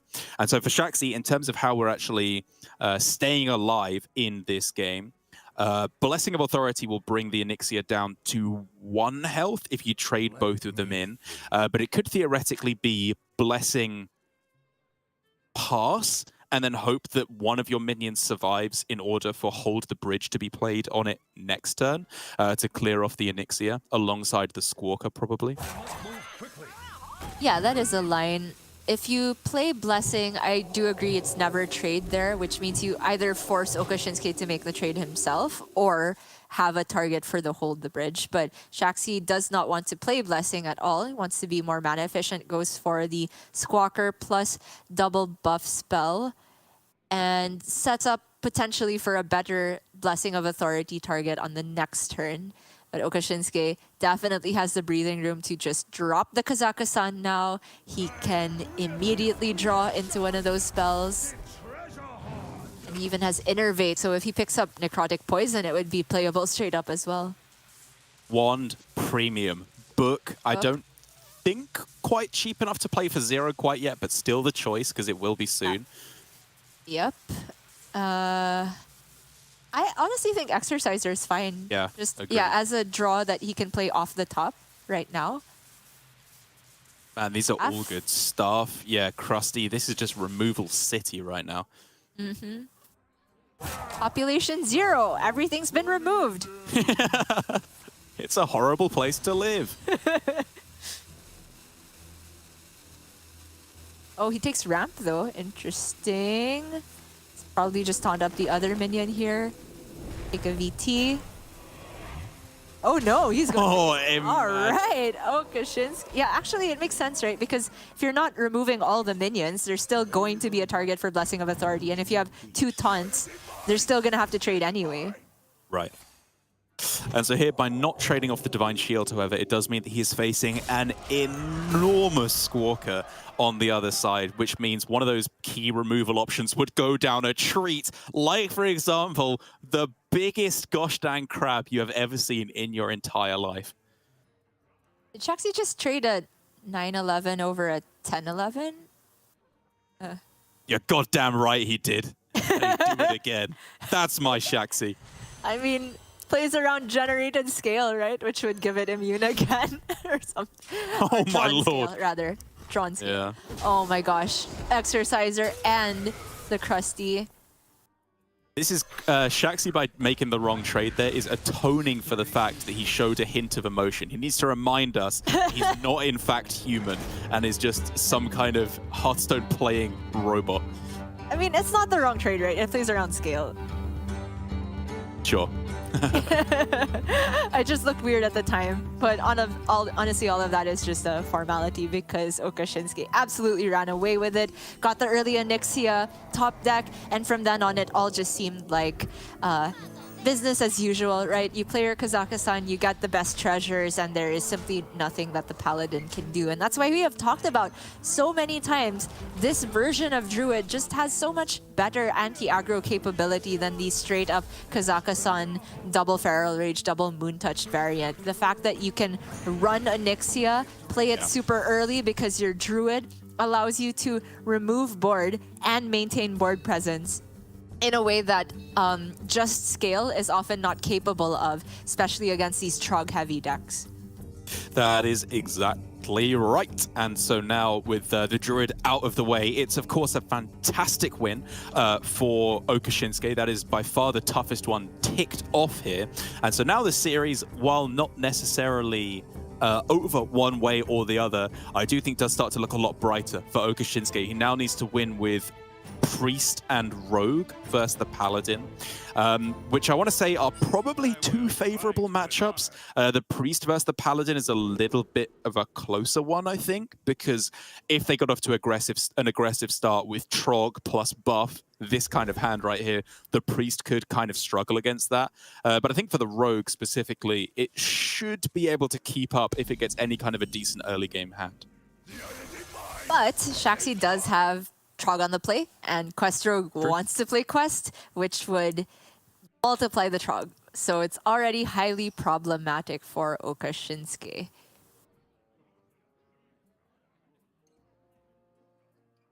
If Just you not Quest?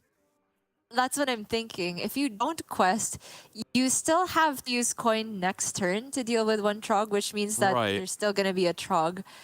So you still have problems, but I feel like it's not the same sort of situation as Druid where you can say, all right, there's always going to be Trog, so let me just fill up the board. With Quest Rogue, I think there's more capability to actually fight back against the Trog boards if you don't let them go completely out of control. So I think it's very reasonable for Okashinsuke to skip Quest here. And that means that this next turn could also just be Dagger. Okay, never mind. Wow. Neophyte off the top is huge.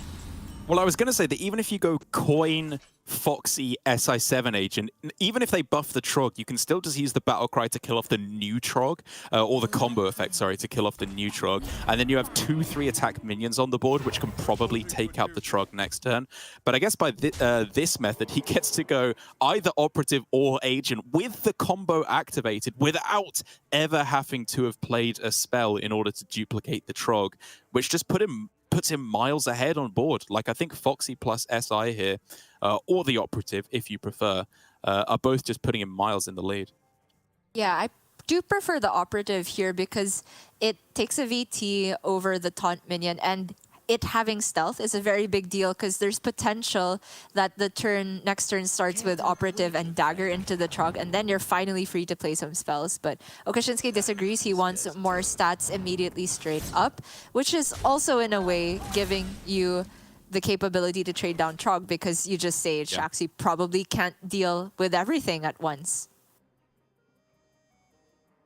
And so if we were to see trade kill off the Neophyte and the SI7 agent, Akani is a possibility to go for minion. It does just kind of fight back pretty effectively against a development right away, but it is still a little flimsy on the other side. You know, they have a few minions that can quite easily chew up the counter. Nothing could make me trade this Trog. I want to hold the bridge in, 1-1 into Neophyte, send it face. Just make Okashinsuke deal with the problem. Because the longer he leaves this up, the farther he is from getting value from that quest in hand, and the longer he's not able to play coin safely. I mean, he can play quests, right?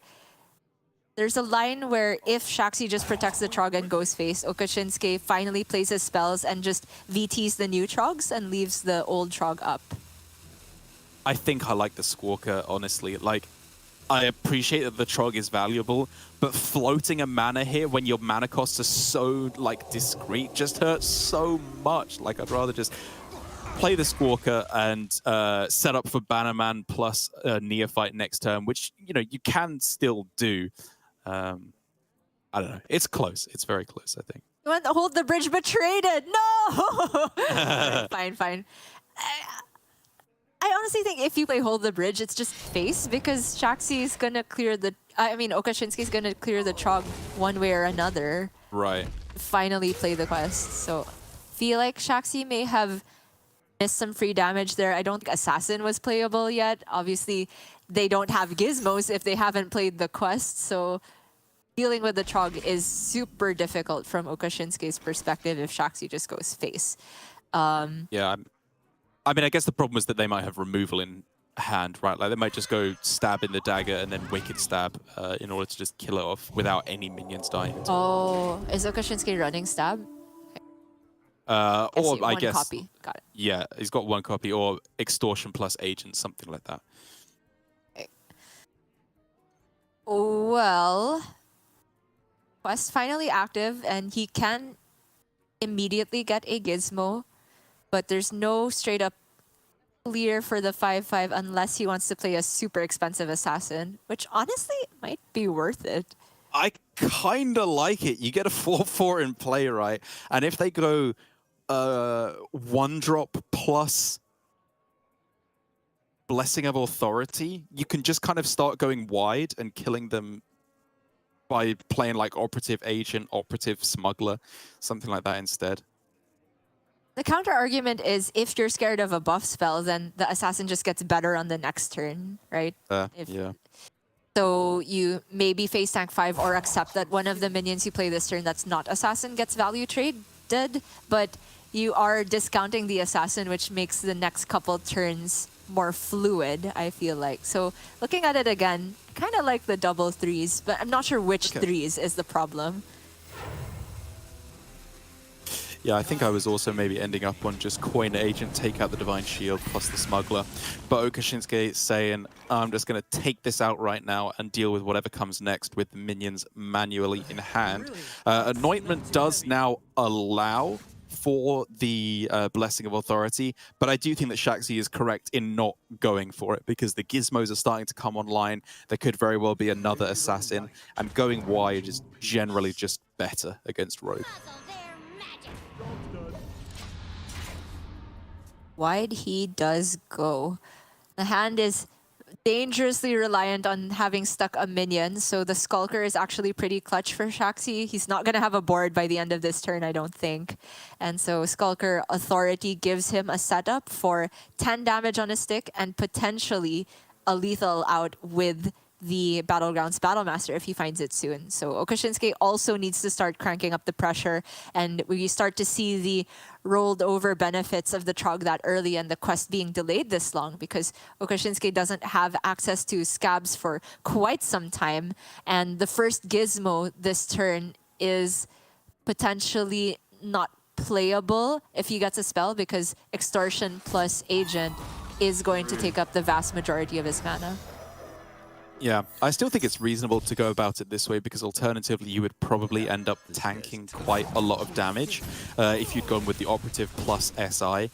And next turn you still have access to Operative Smuggler plus whatever gizmo you get this turn or next turn as well, with the Neophyte Aura having worn off. So I am on board with this line. It's 11 damage on a stick. My bad. Okashinsuke simply cannot interact with this, and this means that BGBM and Mr. Smite off the top for Shaxi represent lethal, unless Okashinsuke can generate a taunt from his Smuggler. Which is currently at 4, I want to say, in terms of its overall cost. So you could bump it up to 5. I do not know which is more likely to give you a taunt. It's at 3, right? Quest 1 out of 2 when it was hovered. Oh, of course. Yeah. Sorry, I'm still in old Smuggler world. Don't worry, I make that mistake all the time. I could also It's got to be do 4, right? Yeah. We could do another quick search in the Hearthstone card library and type in Taunt 3 mana versus Taunt 4 mana, and then manually count which one has more outcomes. And then have to divide it by the overall number of minions. I can't do that quickly. Yeah, I think I'm just saying 4 is better than 3. So let's go about it that way, as I think Okashinsuke is also coming to agree on. Sounds good to me. That's a 7/7 already because he played SI cards before the quest. Oh wait, oh, it sorry. was 5 because he played one SI before. cards. Right. I was right all along, and he actually got the taunt in the Truth Seeker, which is so sick here. Even if there was lethal available for Shaxi, it is no longer so. That's nuts! He actually hit the taunt. Unbelievable. Night of Anointment. Doesn't really get anything useful. Hold the bridge. If Shaxi wants to unstealth this, like the lifesteal actually takes him all the way back up to full. Because at the moment, he's worried about counter lethal. Oh, very much so. I mean, he's just dead on board right now. That might be able to stop it, but like Okashinsuke is just one SI away from Scabs, which means like if he hits Skulker, then it's just Skulker, Scab, Sap, and Lethal. Right. Extortion too. Yep, that'll do it. Oh. Is it ever Okani for minion? Plus Protector? The light dim. He can play all the minions this turn. Okay, yeah, I mean, if you go for minion, like you say, it does lock out Skulker as a lethal out. So now with hero power, operative. 850. It is just lethal. It's just lethal, yeah. Yeah, he even has the Noggin Fog for an additional 2 damage. Hope he sees it. Oh! No, no, no! Oh, no, no, no! 19, Oh, no, you attack with the no. dagger. It was just lethal. It's still just lethal, thankfully for him, in multiple different ways now. Yes. It is indeed. He sees it. Yep. I know he sees it. Yeah, just dagger, send 3 damage into the 2/2. Everything else face in the stab, it's lethal. Actually, even if just this board goes face, it's lethal. It's 19 exactly. But there's no exact tradesies, right? Oh, come on. What? What? What? Ah! Oh, Okashinsuke, no! Oh no! Are we wrong? Shaxi? Someone tell me I'm wrong, please. Nothing had lifesteal, right? The hold the bridge hadn't been played. Nothing.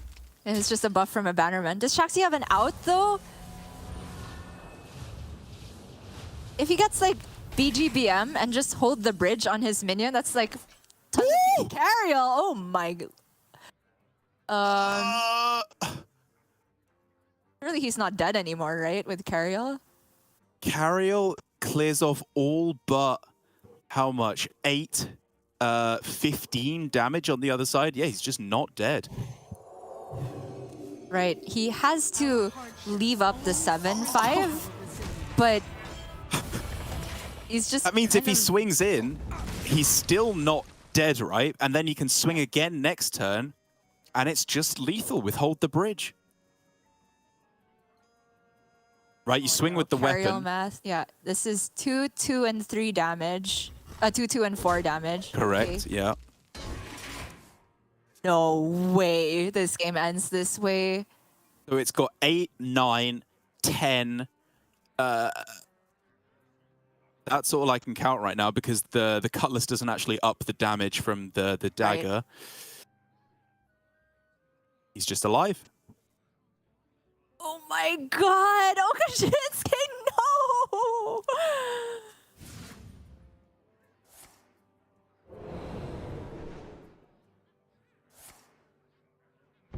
And Shaxi, to be able to find the setup of Carriel, keep your minion stealthed, and use that as the lethal out is absolutely nuts. Okay, minion. Oh, Shadow Step. So he gets the full health on his minion again. Okay, okay. So now Shaxi doesn't have lethal necessarily, but Battlegrounds Battlemaster still would close it. Yep, Mr. Smite is also going to get it done. Oh, that's not it though. Shaxi knows that if he unstealths this, his main win condition is gone, but he can get so much healing if he goes for that.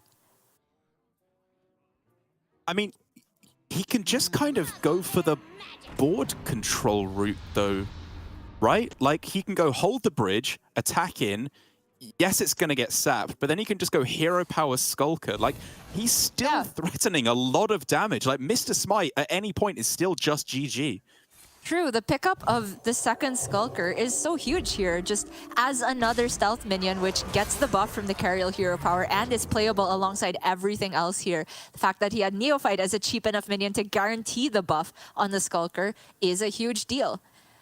Shaxy's just debating as to whether he should send the 2 damage face. It does give him a Mr. Smite out on the very next turn. Oh, sorry, a BGBM out on the very next turn, because Mr. Smite is lethal no matter what, because you can buff it with a hero power.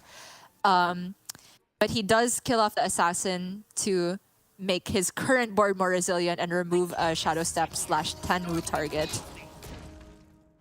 Okay, so at least he can set what the next card is, so he can make it so he's never dead next turn with the Spy Master, and you make sure that BGBM and Mr. Smite, more importantly, are not there.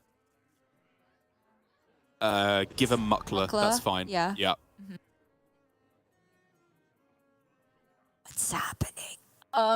Okay, operative. Sorry, my head is No. a spin. You can't. He He has can't. 2 He has mana. to sap Yeah, it. yeah. You gotta sap first. Let's get that done, Okashinsuke. Then we can deal with the rest of the turn. Trading Problem is in the 9/3. Oh, I hate it so much. But If he doesn't, he he's give. well. Sorry, he knows he's not dead to Battlegrounds Battlemaster, right? I was gonna say he leaves himself dead to Right. that, but he knows it's Muckler off the top, so he could ignore it here and just go face. Yeah. Yeah, Gyroblade and the Mole, I think, is the right line here, because he really needs to set up his own counter lethal.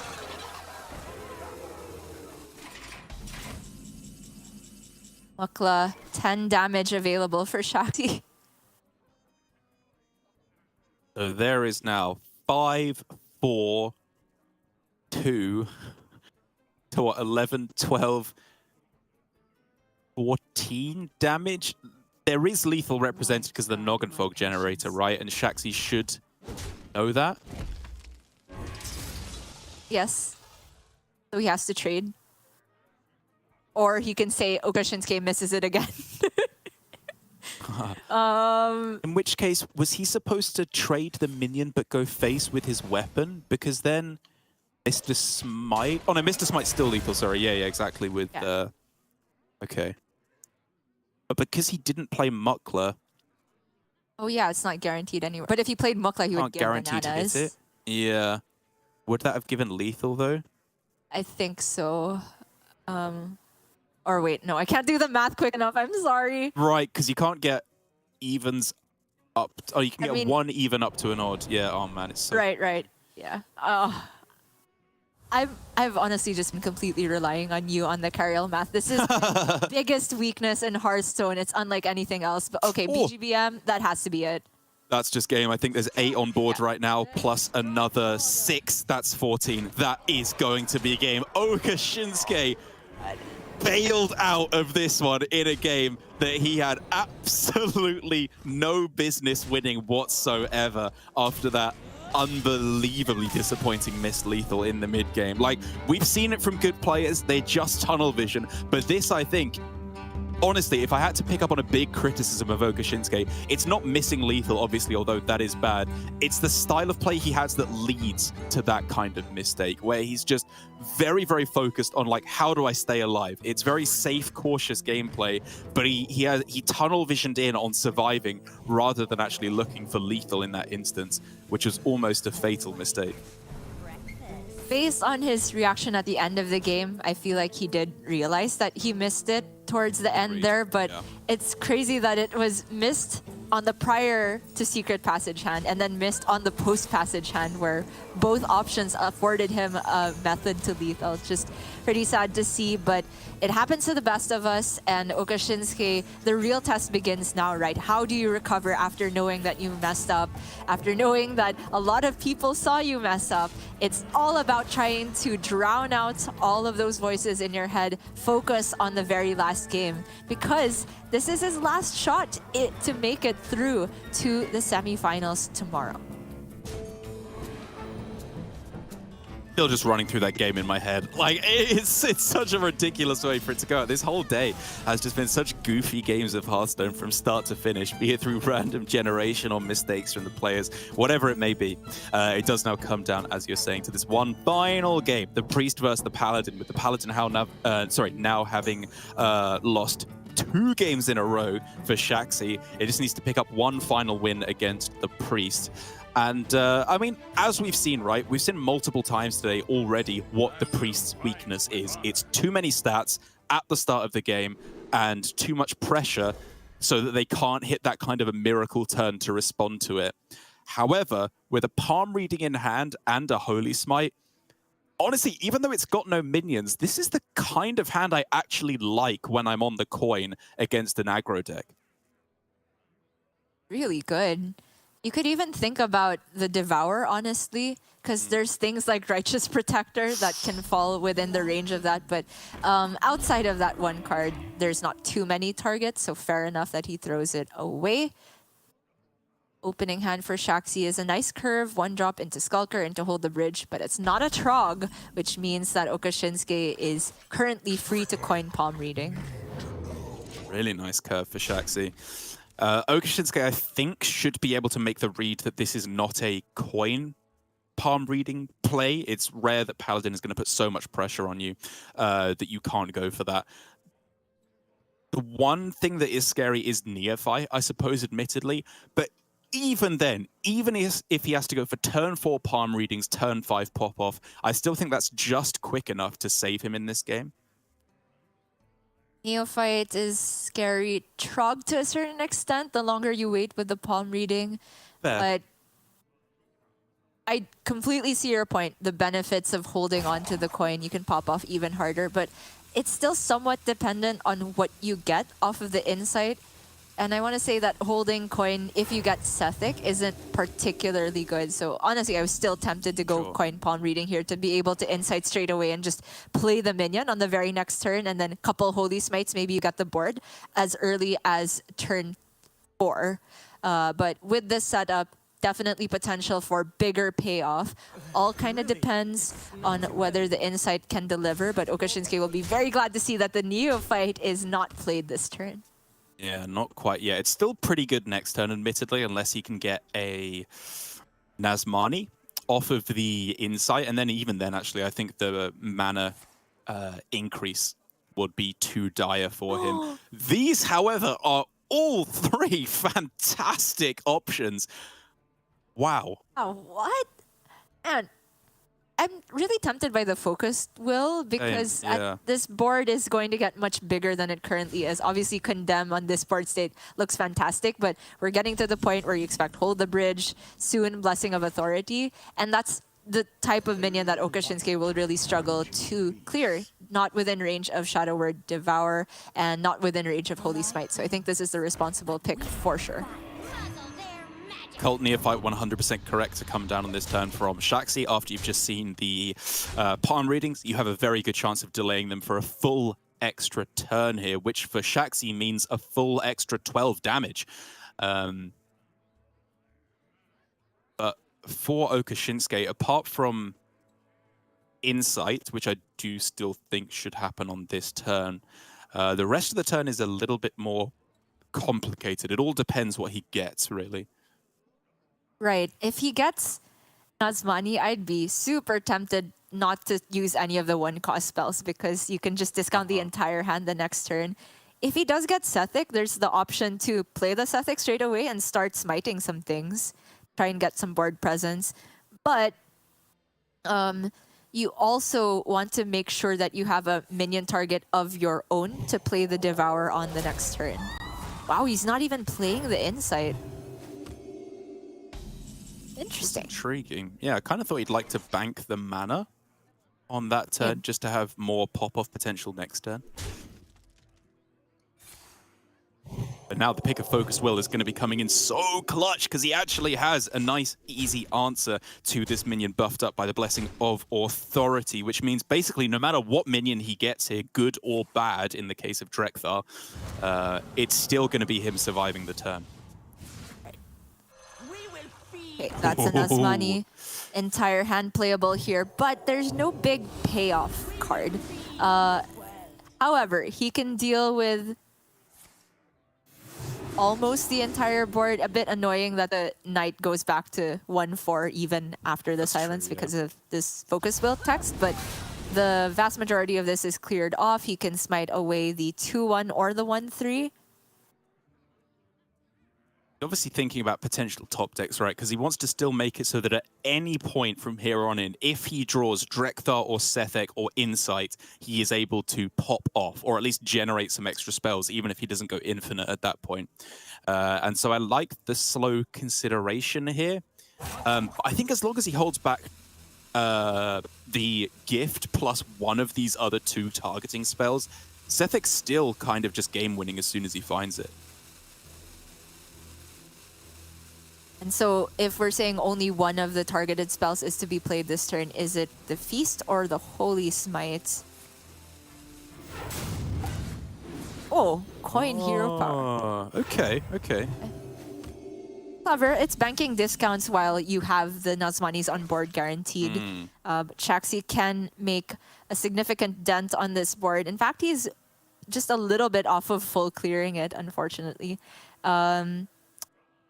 Yeah, not quite. It's actually Wait, really if you go, close, though.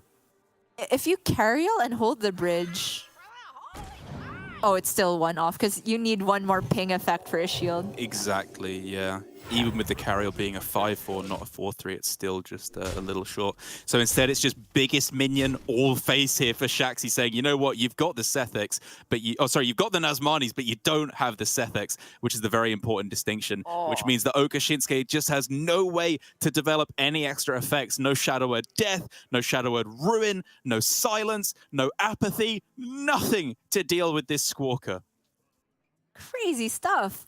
No shard, no draw effect. Yeah, it's just sticking. Like, the Devour's pretty nuts to get rid of all the little piddly minions in the way, but like Oka Shinsuke, all he can do to defend himself from this walker is hero power face, and you are still dead to smite and Battlegrounds Battlemaster. You're not dead to hold the bridge if you fit in the hero power at least. Or he can go gift on the Righteous Protector and then devour the Righteous Protector as well. Ooh, I love that. That's very creative. But Which, like, says nope. It makes your Sethek top deck a lot worse because you've used the gift, right, which is the most important thing, but it means you're dead to a lot less things on the other side. Yeah. But I guess here he's just making the call that it's only Smite or BGBM that's going to be finishing him off this game. Still, though, I feel like Sethek would still have been good enough. Oh, and wow. I'd prefer that Oka Shinsuke give himself the out to survive those things. But he even commits the gift on a Nazmani here. A 2-off lethal currently for Shaxi. Yeah, I mean, I think it's probably just face, Carriel to take out the 2-3, and then blessing the Carriel, probably, with the reduction that you have as well. True. You can hold the bridge. Yes. If you go Bannerman, that's an argument towards, you know, just cycling the deck, getting closer to a potential Battlegrounds Battlemaster or a Smite, and then you can still fit in Carriel.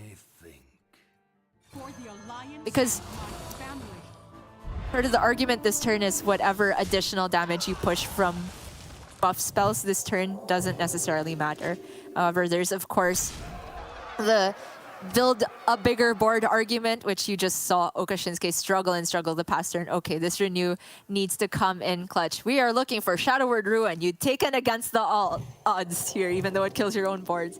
Oh my god, he hit the Shadow Word Ruin! No way! No way! Is that better than Psych Split? Yes, it is, right? Even though you can get a rushing Carriel, because you can't quite kill off the parrot, so yeah, it does just have to be Ruin. Oh my god, that is insane! That's so gross. Shaxi, no reaction once again. Nothing can phase this man.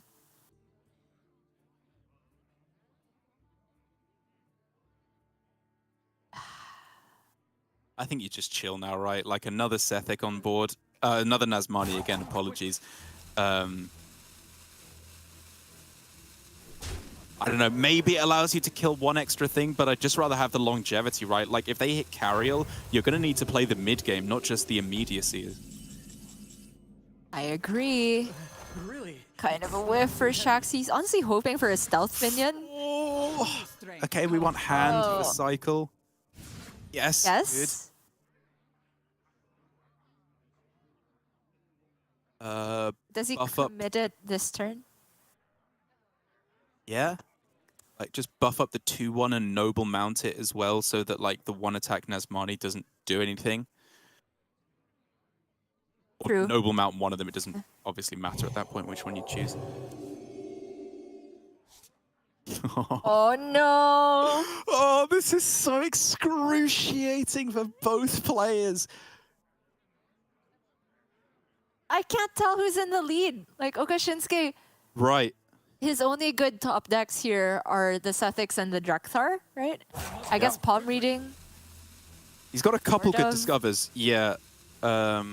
This list doesn't run Gift of the Naru, obviously, but, you know, if he can generate that and draw through his deck, these are all good outcomes. Just trading Shard of the Naru.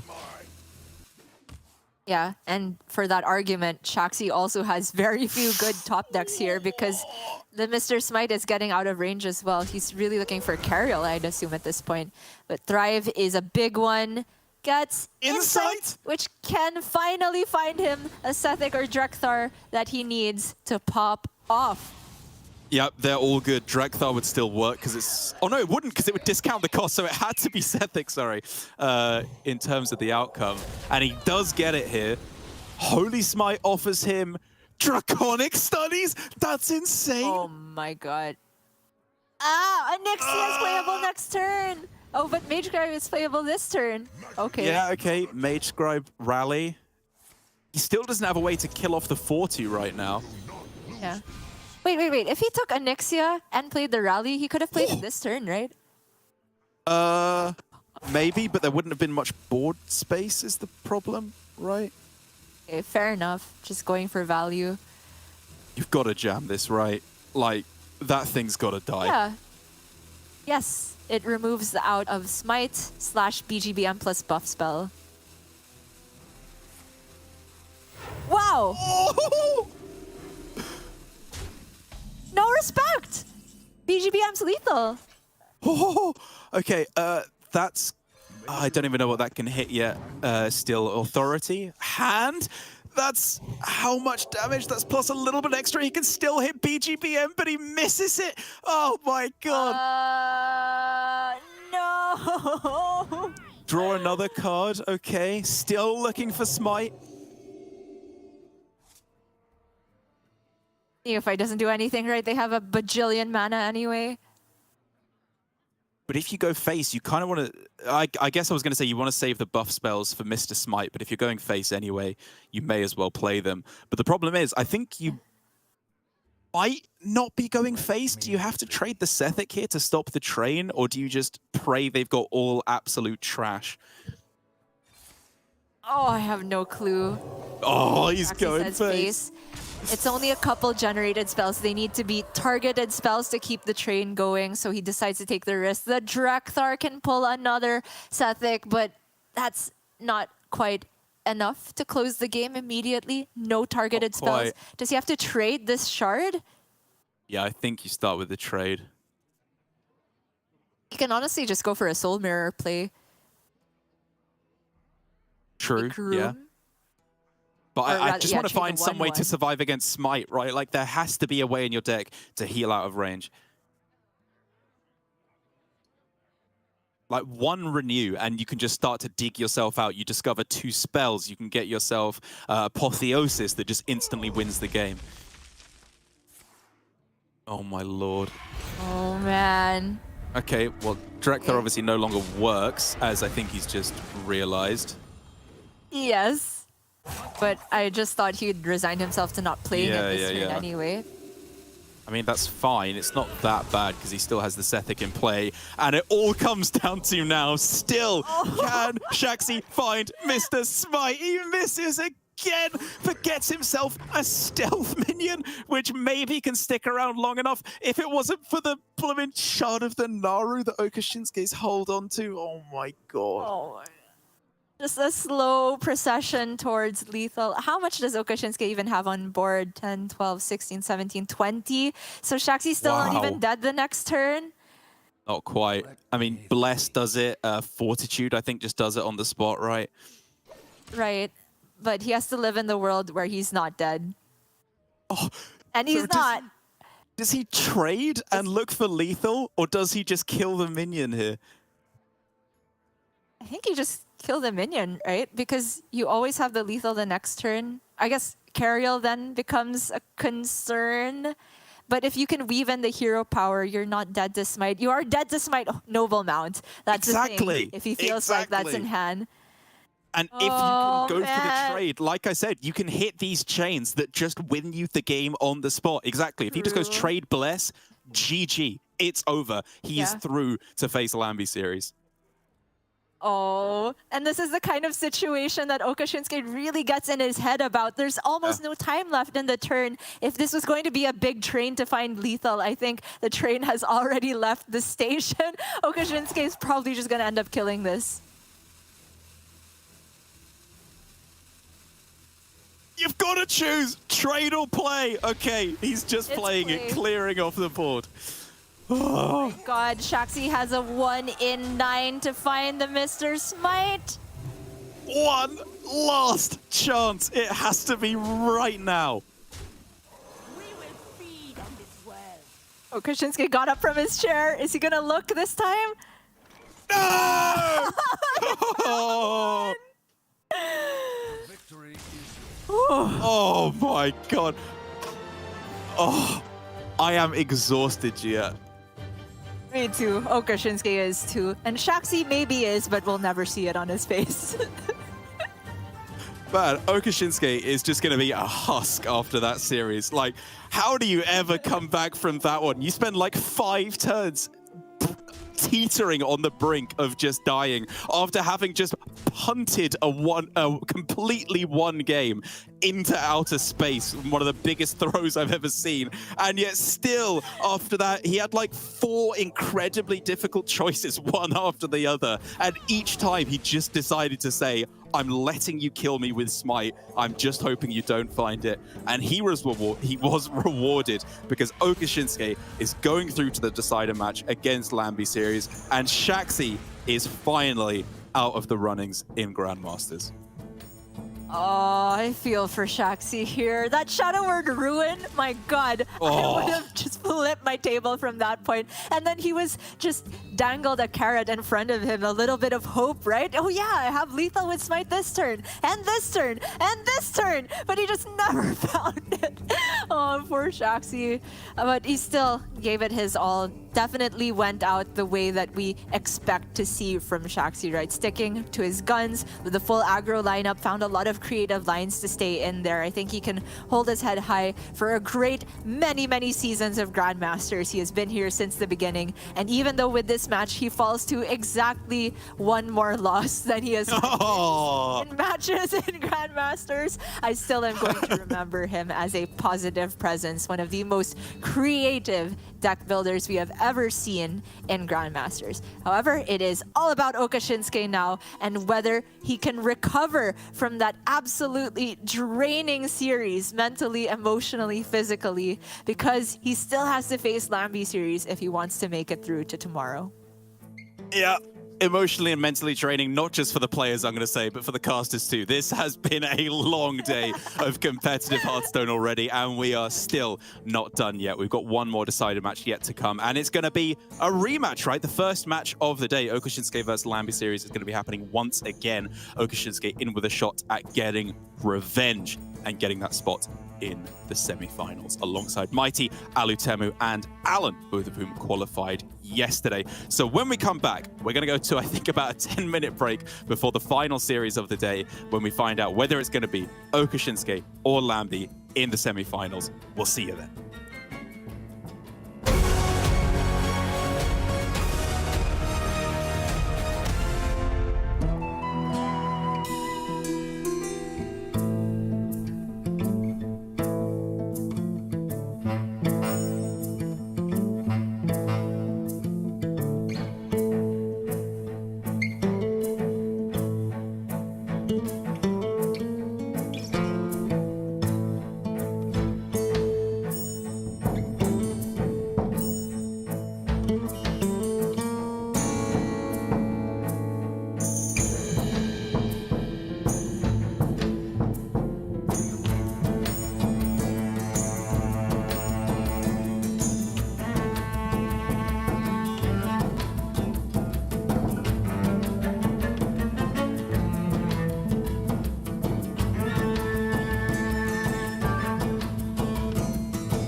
Welcome back at long last to the final game of the day here in Asia Pacific, the decider match, which is going to be a repeat, as it just so happens to be, of the first match we had of the day with Okashinsuke versus Lambi series, all fighting for that one final spot at the semi-finals, alongside, as we've said, Mighty, Alutemu, and Alan to round things out. And like I said, we've already seen this series once today. It was a bit of a clown fiesta with Lambi series getting some ridiculous wins at the start and ultimately just being able to close out the series. And so hopefully we're in for something equally entertaining for our final series of the day, Gia.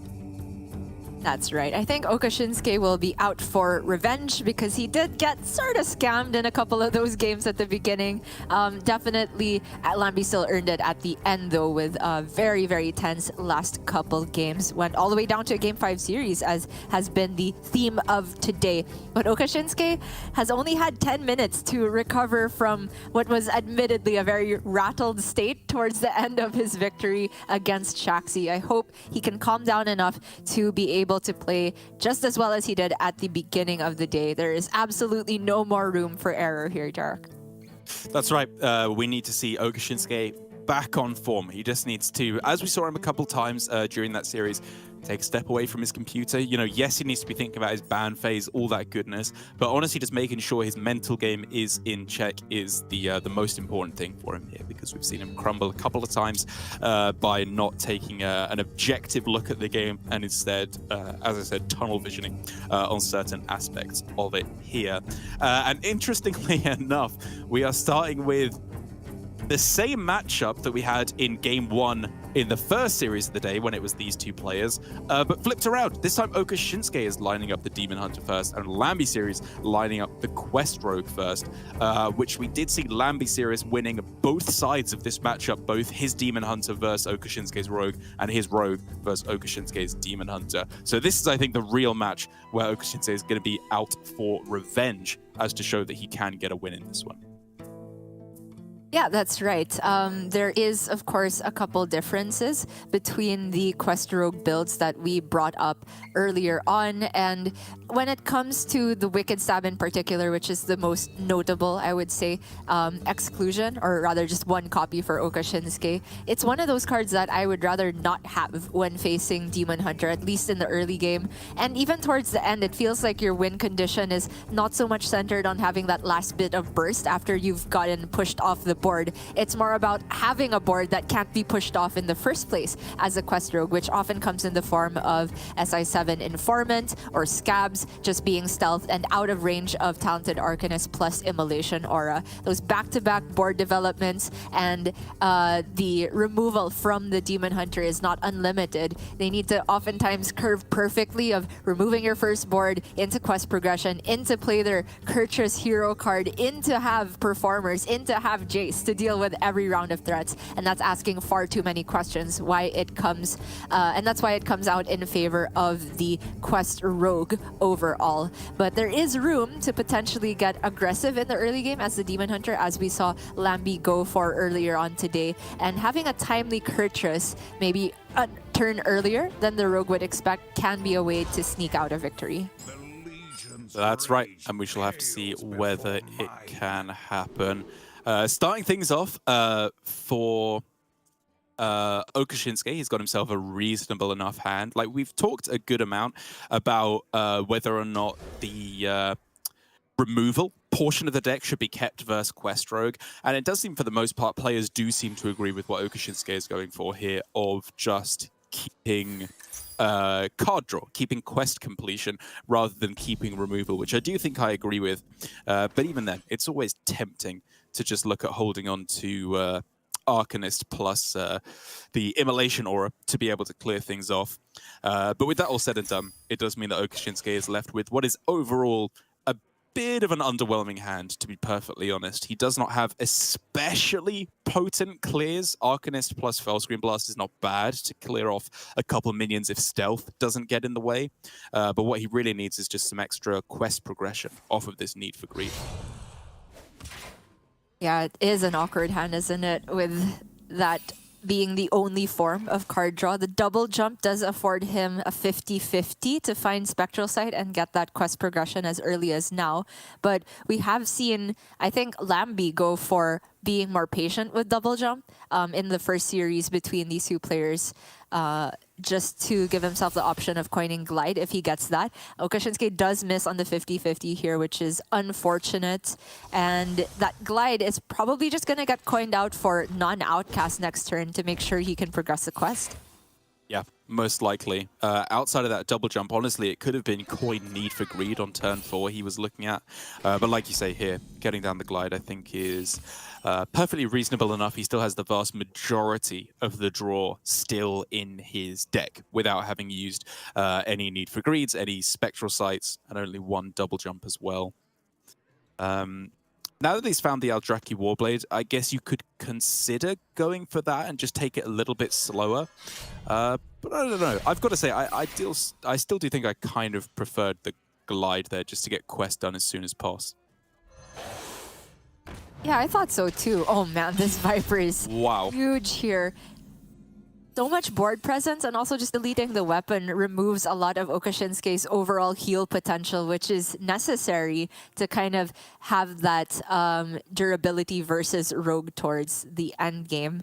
Right now for Okashinsuke, coin Need for Greed does progress quest stage 1, but I'm honestly still looking at the Glide to just replace what is a bit of a disaster of a hand. Like, Arcanist Fellscream is good, but against the Shape of Board, which has 4 health, it's not quite good enough, I feel.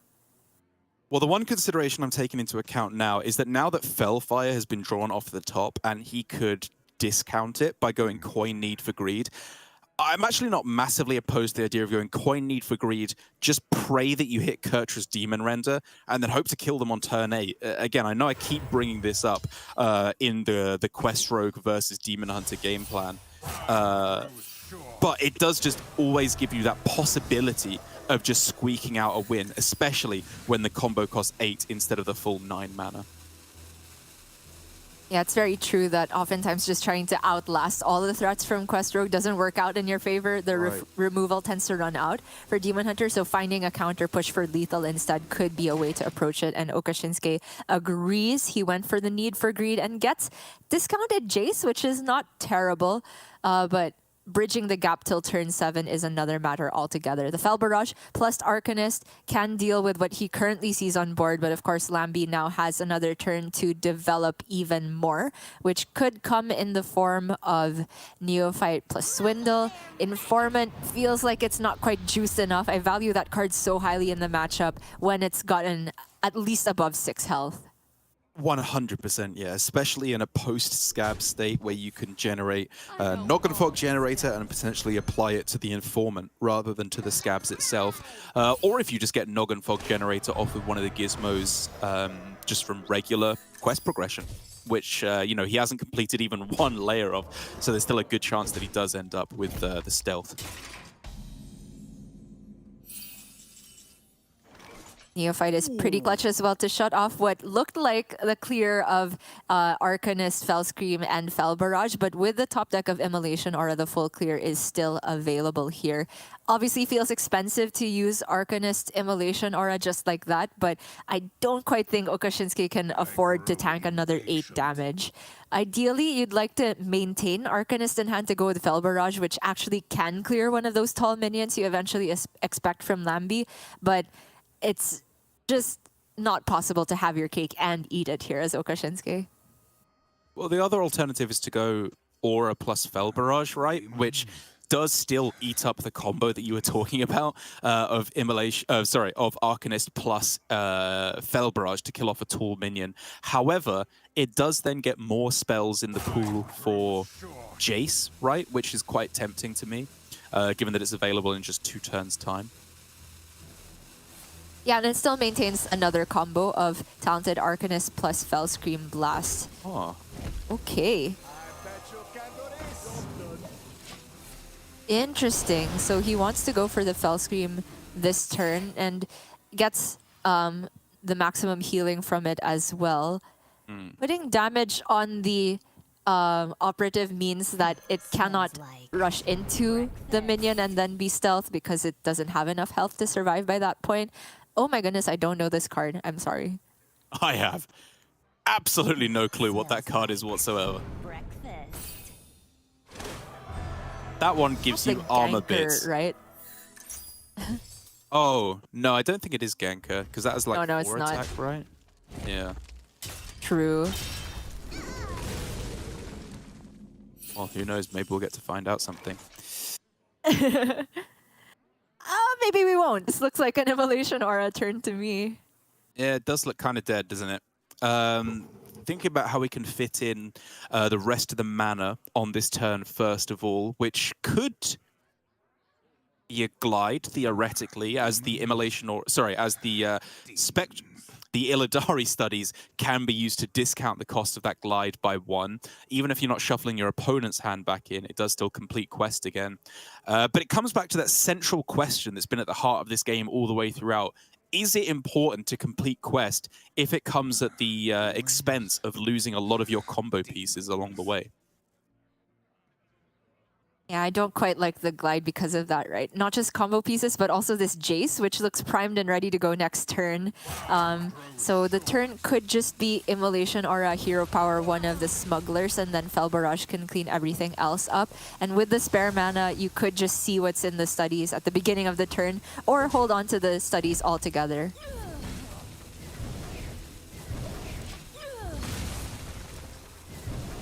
Okay, he goes double Fel Barrage then. Completely loading up Jace here. It's a bit of removal that's not expended on minions, but Okashinsuke is determining that he's in a position where he doesn't need all of that removal saved if he is just going to Jace straight away on the next turn, which will repeat all of those removal spells. For Lambi, though, this does look like a very suspicious Fel Barrage just used for damage, so he could be expecting Jace straight away. So whether or not he wants to build a lot of stats onto that board is another matter. Does commit the Informant, though. Yeah, Okashinsuke should be starting to get really scared now, because even though he's been all in on this plan, I think, of finding that Kurtrus and trying to get lethal that way, Kurtrus, Demon Render, the hero card, I should say, it has not currently represented itself. So he does need to start considering backup win conditions if that is not available. And honestly, this Jace is a good amount of a win condition, in all honesty. If he can just get... you know, potentially play it on this turn, but ideally juice it up with another Fury and then get more damage face with some more Fel Barrage's face on the turn after, which I guess if he is going for the Jace win condition, does just about, as I was going to lead up to, lead to the expendable performers, I think, to clear the board and get a lot of stats in play. Yeah, I like this. It means that he gets to build a board, which we've already mentioned going wide is very annoying for Quest Rogue to deal with. And it means that he's clearing the way for the Fel Barrages from Jace to go face. So perhaps even giving Lambi series a taste of his own medicine with that super early Jace lethal from the first series of the day. Whoa! Oh! Rattler. But you can't quite kill it off, though. Yeah. Yeah, I think he was just reading the text on SI7 Assassin, like, can I kill my own minions with this? Is that how it works? Even though he obviously knows that it isn't. I think you probably just give up on the dream of Fel Rattler. Oh, sorry, I was going to say you go for BGBM plus Assassin to clear off, you know, 5 of these minions, just leaving 2 in play with the extra swing of the Mole and the weapon swing plus Death Rattle. But honestly, maybe using the Operative and the Fel Rattler just for their rush effect is good enough. Time's ticking. Close, honestly. Getting Scabs in hand, obviously nice, but I don't think it should be played this turn because he doesn't have the mana to apply stealth to it. So it does look like just spend your mana on minions is the line for Lambi here. Shouldn't be overly fussed about missing full value from the Death Rattle. You can just look at it as, okay, my hero power generated me a 3-mana 3/2 rush. That's pretty good. Not hero power in the bowl. Wow, okay. These top decks for Okashinsuke are leading up to it looking to be a very, juicy Jace indeed once it does come around next turn. I-Beam can be used to make it even bigger potentially, which is very interesting, and offers him a slightly cleaner clear on this turn as well, I believe. Yeah, I like it. It means he's going to float a lot of mana this turn, though, because obviously if you're looking to Jace, you probably won't glide. But we are in a situation where he can just glide and say, I have a decent shot of getting the Jace back after the turn. But the glide has both pros and cons in terms of Lambi's hand, because it is shuffling back scabs, but it is technically returning more cards than there were at the beginning. I don't know whether or not Oka Shinsuke should play the glide, but I definitely like I-Beam and Immolation Aura at least for this turn. Yeah, I think you're just supposed to chill on the glide on this turn, if I'm honest, because you're expecting scabs next turn, and Jace, I think, is just a guaranteed answer to scabs. It maybe gets a little bit awkward if you hit like double Fel Barrage first and hit the smaller minions and then get double Immolation Aura, but the vast majority of the time I think it will lead to a clear board the turn after, even if it's not immediately winning you the game. Yeah, it's almost every single Fel spell played here. You've seen double Fel Barrage, double Aura. Maybe a Fury still missing, or a Chaos Strike, but if there's even a single Chaos Strike, the Jace also affords Oka Shinsuke card draw, which is huge.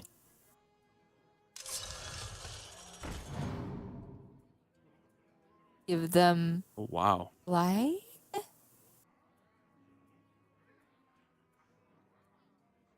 Yeah, Because my thinking is if they just glide and outcast the next turn, yes, your hand is disrupted, but they're not playing Jace, which is the thing you're most scared of.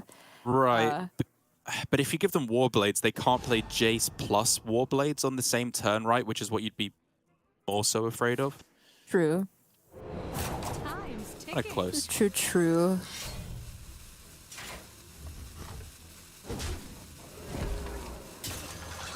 All right. Tons of stats committed to the board. Oka Shinsuke just wants this Jace to start with Immolation Aura, and his life gets a lot easier. Yeah, if it can just do that for him, I think he should be very easily dealing with this Scabs board. Ooh. That's the wrong order, though. Yeah. Okay. Oh no, the barrages all went. Very wrong order. Yeah, and he can't even target. Wow. Wait, the Scabs just lives. What are the odds of that? It had to be both barrages before, like. I mean, it had to be one barrage at the beginning. Yeah. Oh man, unlucky. Well, and that means now that with 18 damage on board, +2, +3, it's just shy of lethal still for Lambi series, but it's a lot more than if he'd had a clear board. Absolutely, and it's just a pretty clean two-turn setup because Oka Shinsuke is just kind of out of healing at this point. He can still top deck Warblades, but the capability of getting it up to the lofty heights of big healing is gone now that Jace has been expended.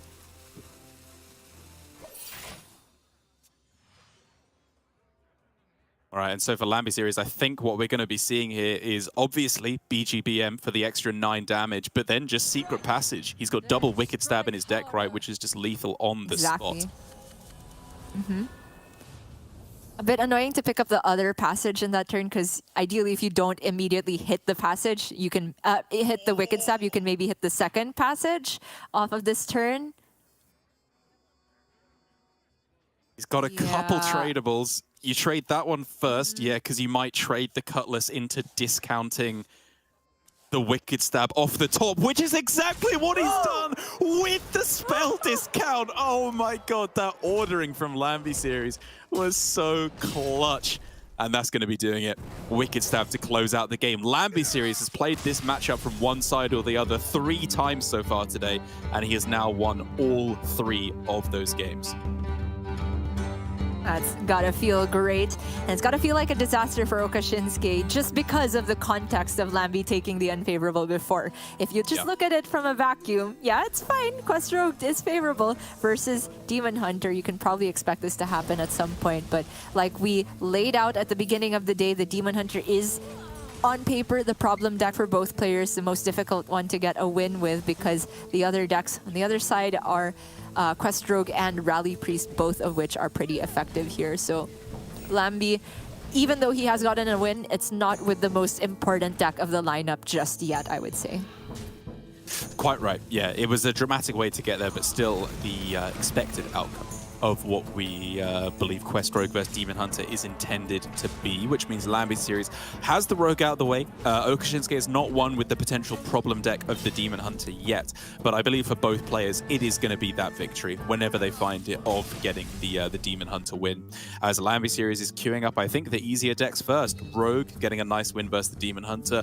Priest against all of the remaining decks, I think, is in a good spot. Obviously, the mirror is just going to be a 50-50. And the mirror it shall be, actually, with our first Rally Priest mirror of the weekend so far for Asia Pacific, which I'm very glad we're getting to see.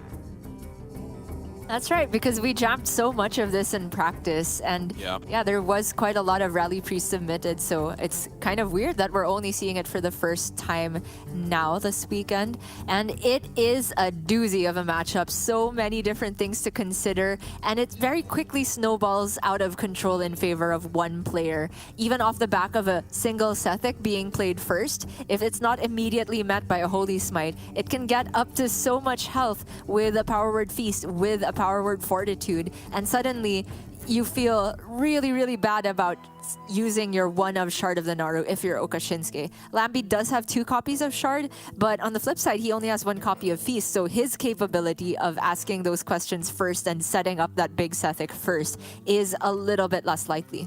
That's right, because there's just so many various things to bear in mind, where, like you say, Shard, a fantastic card in the matchup, make no mistake, but it's not the auto-win card. It often is against the likes of Miracle Priest, where they play a couple of Nazmanis, they buff them up to be absolutely massive, maybe they get a Malagos down if they're lucky, and that's really it.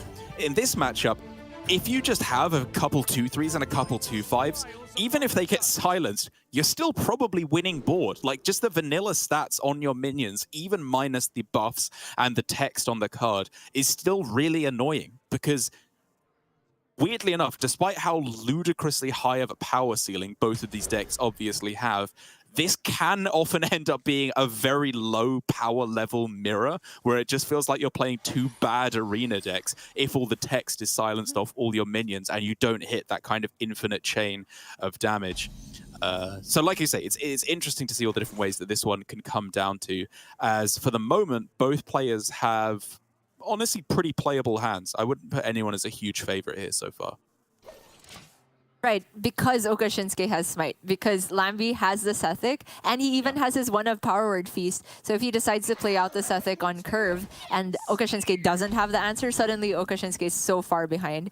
Smite will take this back into more of an even matchup, though. The question is whether he wants to coin the palm reading before smiting here, and I don't particularly think there's a rush if you are removing their minions, so just smite and greed the coin a little bit more, I do like. Yeah, if you had an insight in hand, we could talk about it a little more, just to get that corrupted and played as soon as possible. But for now, not necessary, as Lambi series hits Sethic number 2 with a renew into Raised Dead. Oh my God. Pretty good. That's insane. So much value. Mount. Wow, okay. A weird matchup in terms of trying to hit the balance between value and tempo, because on paper, both decks can actually hit unlimited value depending on how hard you pop off. So it's just about being the person ahead on board every single turn is what it boils down to. And so having back-to-back Sethic and ways to regenerate them turn after turn works out greatly in Lambi series' favor. Okashinsuke, though, with the pick of Shadow Word Ruin, is posturing himself to be the defender here. Obviously, none of the cards naturally on the opponent's side have 5 attack or more, but you expect them to be buffed at that point later on in the game. So that Shadow Word Ruin could catch Lambi off guard. But for now, Okashinsuke would love to find a way to deal with this Sethic that doesn't involve using the Ruin. Because every turn he leaves this up, not only is it pushing the 4 damage, it's potential for Lambi to generate more and more spells. That's right, which is why we could consider him going for the Renew.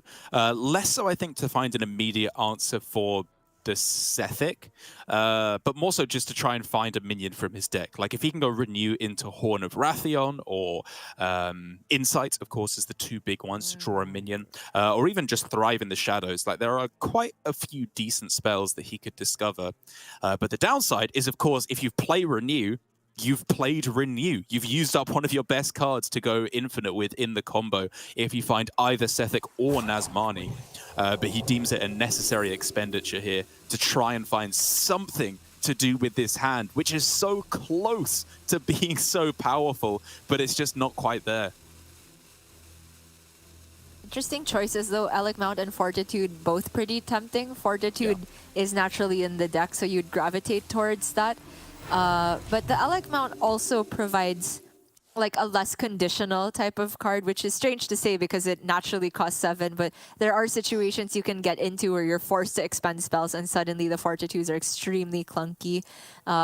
Pickup of Gift of Luminance for Lambie means he can get another Sethic in the pool, but I'm honestly looking at just Nazmani on this turn and chill because you have Rally. If that gets dealt with, you can resurrect it. You can raise dead it potentially as well.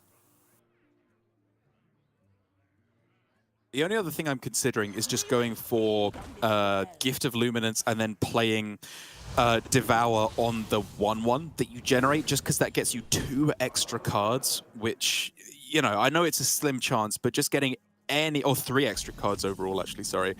Just giving you any chance of hitting palm readings is so valuable at this point in the game. But he does just go with the slightly higher tempo route, as you were laying out, which, you know, with the gift, with the rally in hand, is all looking to lead up to a very, very potent mid-game for Lambie series. Whereas Okashinsuke is still just waiting here with really like a bunch of bullets, but no gun from which to fire them, as this is such a powerful hand, but it's just not doing anything. Yeah, I mean, if he wanted to, he could remove the board by buffing Lambie's minions and then going Shadow Word Ruin, but I think Okashinsuke correctly realizes that it's gonna get a lot worse than this. If you use that many resources to deal with their board, you're probably gonna face the next problem on the following turn and have no answers then. So he's trying to bait Lambie into expending a bit more before he goes for the big removal. The problem with baiting them into expending more is that expending is all in quotation marks here. It's literally the potential to hit infinite value as long as a Sethic is present. Okay, now we're talking. For Okashinsuke, if he can hit, honestly, any of the outcomes are pretty good, as Drekthar would still be active.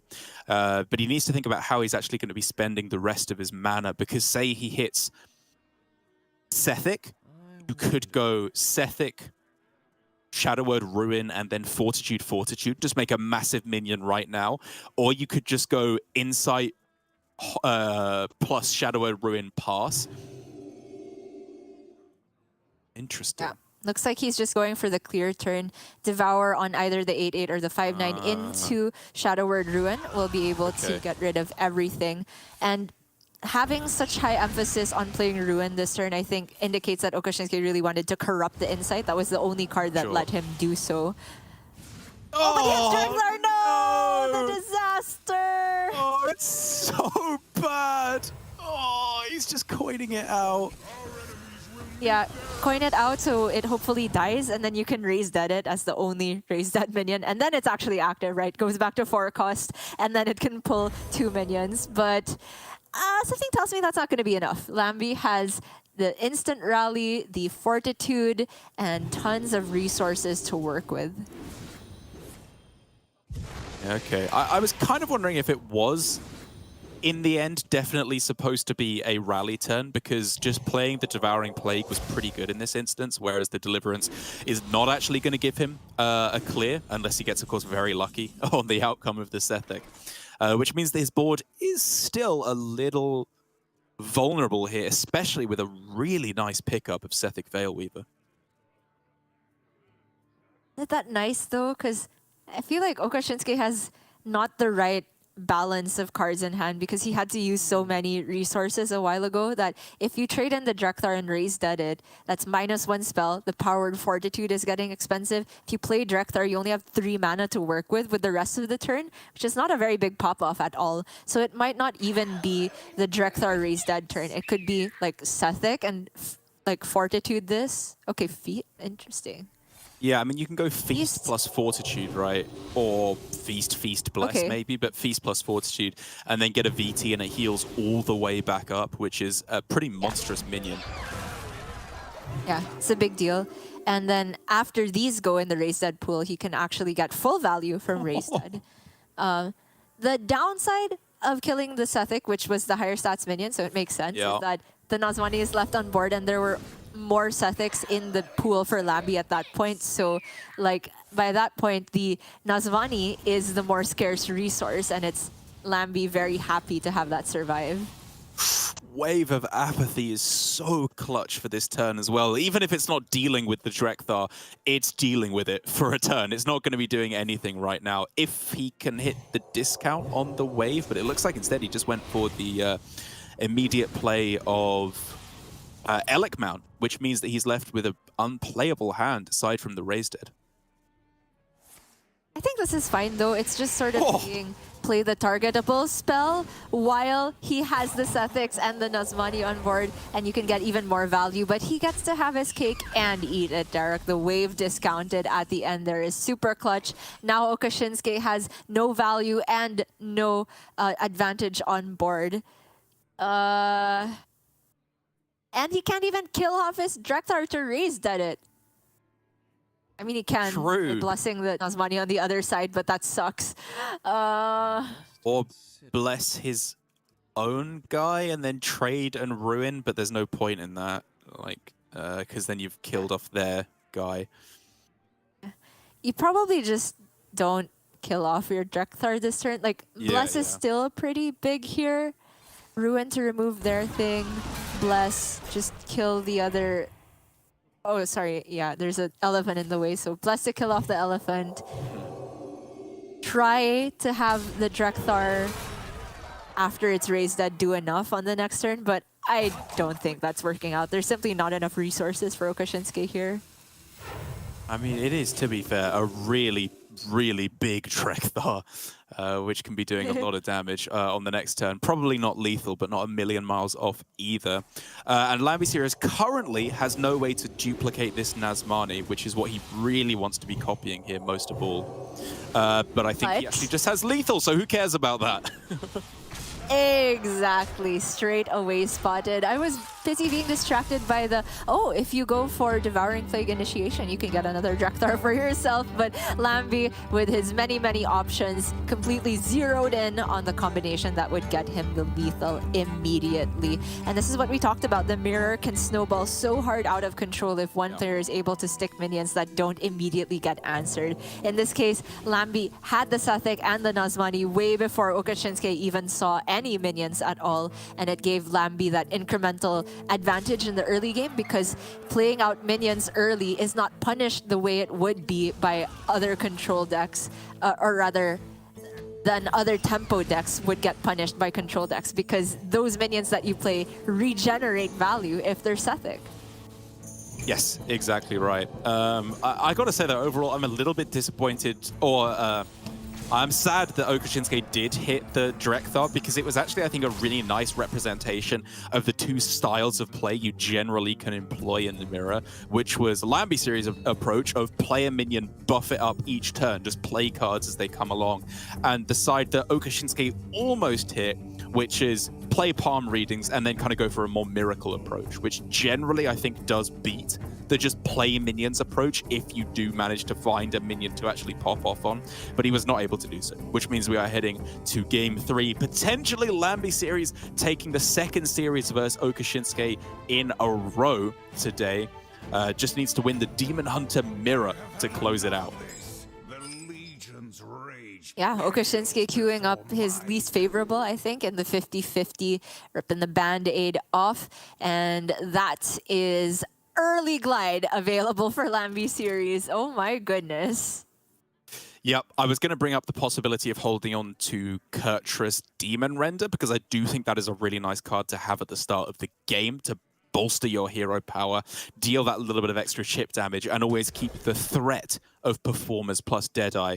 But when you have Studies plus Glide over on the other side of the hand, you're not even considering that at all, because it's just so much more important to get the disruption and the quest progression all at once. It could be as early as a turn 3 glide for Lambi. Not quite turn 2 if you're planning to play the quest in the meantime as well. Which is, you know, not necessarily the priority. I mean, to play the earliest possible glide, because you don't want to glide when your opponent is also still on their stage 1, right? That would progress their first stage for them. And so I think Lambi will wait to see if Okashinsuke can progress before he lets loose with his own glide. Okashinsuke kept Chaos Strike, which is pretty interesting. I don't normally see that in the mirror, but it is just a guaranteed way to spend your turn 2, which is hardly ever going to progress quest when you're on the play. And that's a spell in the Jace pool. That's a spell thinned out from the deck. Well, this is entering an interesting state where, like you say, neither player wants to play Glide until the other has completed the first layer of their quest, but neither player can complete the first layer of their quest without playing the Glide first of all. So I wonder if theoretically this actually just ends up from Lambi series being coin Glide, ignore the Spectral Studies entirely, which he has given himself the opportunity to do by holding on to it for so long. Yeah, that is definitely a line he can consider, especially he sees now that Okashinsuke goes for pretty suspicious turn himself, dumping some cards. Maybe Lambi can expect a glide on the other side here. Even though he is just going to go Fel Barrage Hero Power, and that means he's saying that glide will disrupt his hand, but if Okashinsuke does go for it, at least it progresses stage 1 for Lambi. Interesting.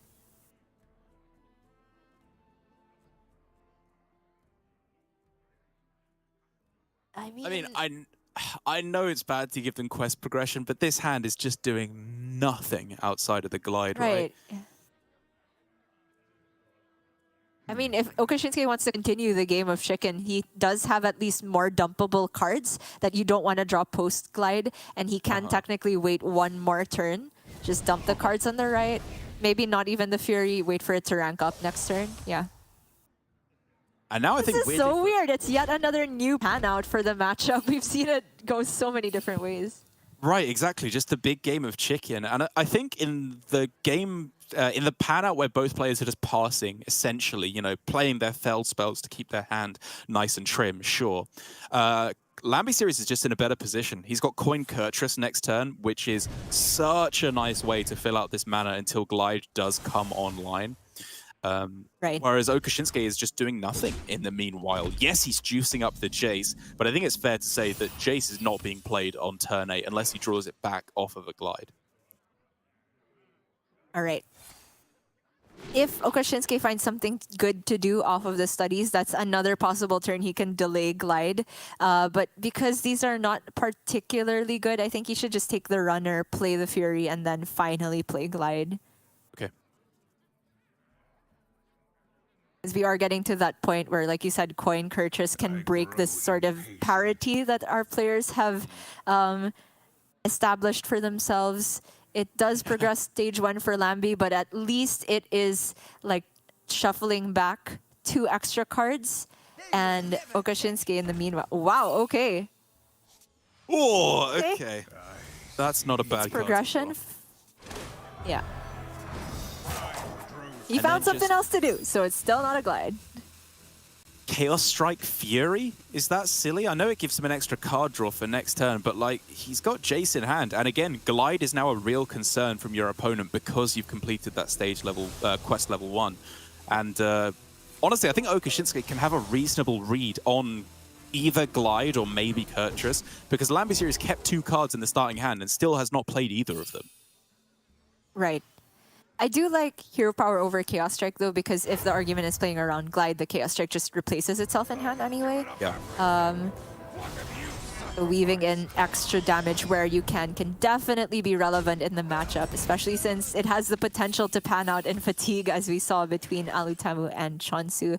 Lambi not going to go for Glide, though. He goes for the fast Purchase, which I completely agree with. Just getting that online sooner rather than later means your hero powers eke out extra damage throughout the course of the game, and you can constantly be threatening a scarier Jace / expendable performers. Now, most annoyingly for Okashinsuke, he's completed his quest, he's got Glide in outcast position, but he still doesn't want to play it because it'd just be speeding up a Lambi series because he is still just refusing to complete any levels of his quest. And therefore, I think for Okashinsuke, the game plan does just become, okay, I'm just going to turbo my quest. I know you have a bunch of stats on the board. Yes, this is very scary, but his own quest progression is his one glimmer of hope in this game so far. The Eldraki Warblades pickup is pretty clutch too, because the Need for Greed can be traded and then discounts the Warblades, and then he can use that to take out a Bat and try and stabilize next turn with his own Kurtrus. There's also a line where he hero powers the 5/3 and then Fel Barrage to clear everything, or just Arcanist Fel Barrage to clear everything up, which I think is the best one because he doesn't have to face tank any more damage. Yeah, absolutely agreed. I think he wants to go clear without taking any damage this turn, Warblades plus probably Kurtrus next turn, and then Jace for a big heal on turn 8 is the average pan out.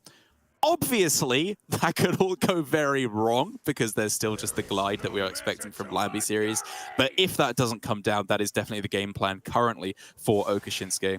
But as we can see, Glide does now come down, which means Lambi series is done finally with Quest Stage 1, and Okashinsuke loses his Kurtrus Demon Render before drawing it straight back again, which is a glorious way for him to spend his turn 7. Now Lambi very aggressively just playing out the Deadeye. He knows that responsible Demon Hunter players shouldn't really leave their opponent with the capability to go for combo like that. So it's just keeping the hand trim because he wants to just glide straight away again next turn. Was a bit annoying for Lambi to have to glide before he saw the quest reward from Okashinsuke. But because Lambi was so far behind here, he probably expects to need to glide again. And that's exactly what the new hand has given him the capability to do. Although Kurtrus this turn can make his life a bit more painful. Well, you know what could make it even more painful than that? It's Magtheridon that's just available to be activated on this turn now with the pickup of Fellscream. And I gotta say, a 12-12 on board, your opponent does not deal that very well, and I would be incredibly surprised if you die on the following turn. Even Jace, I don't think offers lethal, right, with a 12-12 on the board. Yeah, it's really tough to clear Magtheridon after you've played Kurtrus, and Lambi already has, so no bats to deal with this. Good spot. You can even push the 1 damage from the Arcanist face. Indeed. Every point of damage counts. Alutamu and Chonsu can tell you that for sure. Yeah, I think that was the takeaway from that game of Hearthstone, is that every point of damage counts, not don't concede a game that you've already won. Every point of damage counts when you count it, I should say. Yeah, that's a good way of putting it. Okay, Jace not playable just yet, so Lambi going for the self-glide. Doesn't want to give Okashinsuke more cards, of course. Gets the quest stage 2 done. And finds no good answer for the Magtheridon. He can heal up pretty nicely, though, on this turn with alongside maybe a trade of the Viper, or just drawing some extra cards. Okay, sure, that also works out just fine. And it means that he is unlikely to be dead on the other side, unless it's like exactly Jace, I think is the really scary one that could maybe close out the game. Right. Oh! But does it? It's double deal 12 chaos. damage here. One Fel Barrage? Double Fel Barrage, I think. Was he played both? Okay. I don't know. Maybe it's just one. Sorry, it's Lambi that also played quite a few. I think it might just be lethal. Yeah, I see no Fel Barrages in the remaining cards. That's just gotta be lethal then. Oh my god. I feel so powerful, Gia, just summoning these cards from the top at will. There we go. A Fury as well, double Immolation or a double Fell Barrage, double Chaos Strike, all the goodness that he needs. As Lambi series gave it such a good shot. I thought he was so far in the lead throughout the majority of that series. His manipulation of the glides alongside coining out Kurtrus was, I think, so spot on to make his opponent's game plan as difficult as possible before he finally let rip with a glide of his own. But it just wasn't enough. The 12-12 inevitably always swings the favorability to one side or the other. And this Demon Hunter, we've said it before, is just such a Swiss Army knife of a deck that you have to be worried about so many different threats. Glide for hand disruption. How do you play around that? Saving Kurtrus, do you ever do that to play around Magtheridon? Because there's really no good answer when it's just alone on the board, it feels like. And then the Performers combo later on. Can you use your Deadeye so willy-nilly? And then Jace, do you have to use yours preemptively? Or can you use it to answer their Jace? Man, it's just so many different variables, and with this particular pan out, the fact that Lambi series went for the Turbo Kurtrus game plan, which in a lot of instances does help him because he gets more damage throughout the course of the game, it did not work out because it meant he had no good answer for Magtheridon. Wait, what? Okashinsuke won. No, yes, that is a mistake. Okashinsuke is going to be doing the rogue, the quest rogue, sorry, instead of the Demon Hunter, whereas Lambi series does still have to win with the Demon Hunter, which, again, is just the Achilles heel. Despite being 2-1 down here for Okashinsuke, he's won with the tough deck, and Lambi series has not. Lambi series has to queue Demon Hunter into rogue and win that one, or Demon Hunter into priest, two just unfavorable matchups. That's right. Okashinsuke has opened himself a path to victory by starting off with that worst matchup, the 50-50. Now has two favorables left, but Lambi managed to pull this one out the bag last series. Can he do it once again? In terms of the many different ways we've seen the Quest Rogue versus Demon Hunter matchup pan out, I think it's definitely an outlier the way that Lambi won it last time with the Skull. But perhaps the more common way of seeing Demon Hunter actually beat Quest Rogue fair and square is managing to find enough removal for their threats, I want to say, from turns 1 to 6 or so. And then from there, going with a Jace of their own or a Kurtrus, and then going for counter-lethal rather than outlasting even the Scabs board. Interesting little hand representing itself here for Okashinsuke with Foxy Fraud plus Swindle. It's not necessarily the most of aggressive starting hands, but it's the kind of hand I think actually just works really well against Demon Hunter, because you don't necessarily want to vomit your entire hand onto the board around turn 4 and then just lose to a Arcanist plus Immolation, or you want to have that longevity, the ability to play 1 or 2 SI cards every single turn, and with Secret Passage plus Swindle in hand, you should be able to do that very, very nicely. As I do think this should be, the Foxy plus Swindle on this turn, save the coin to probably go with the Secret Passage on turn 4 or 5. Wow. Picks up second Foxy Swindle. Just a lot of resources, but it's the scary type of hand into glide if he feels like Lambi is going to go for that. Lambi at the moment, though, just uses Chaos Strike number 1, which I honestly wasn't sure if it was an autoplay, because if he had held on to that, it's guaranteed quest progression on turn 4 with Spectral Sight and Chaos Strike without having to expend the other Spectral Sight for only 1 draw, which obviously feels bad in the matchup. But he does pick up second Chaos Strike, so it's still progressible on turn 4.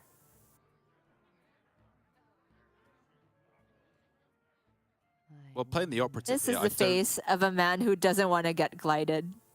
That is true. Stance that of a is man, a good point. rather, I want to say.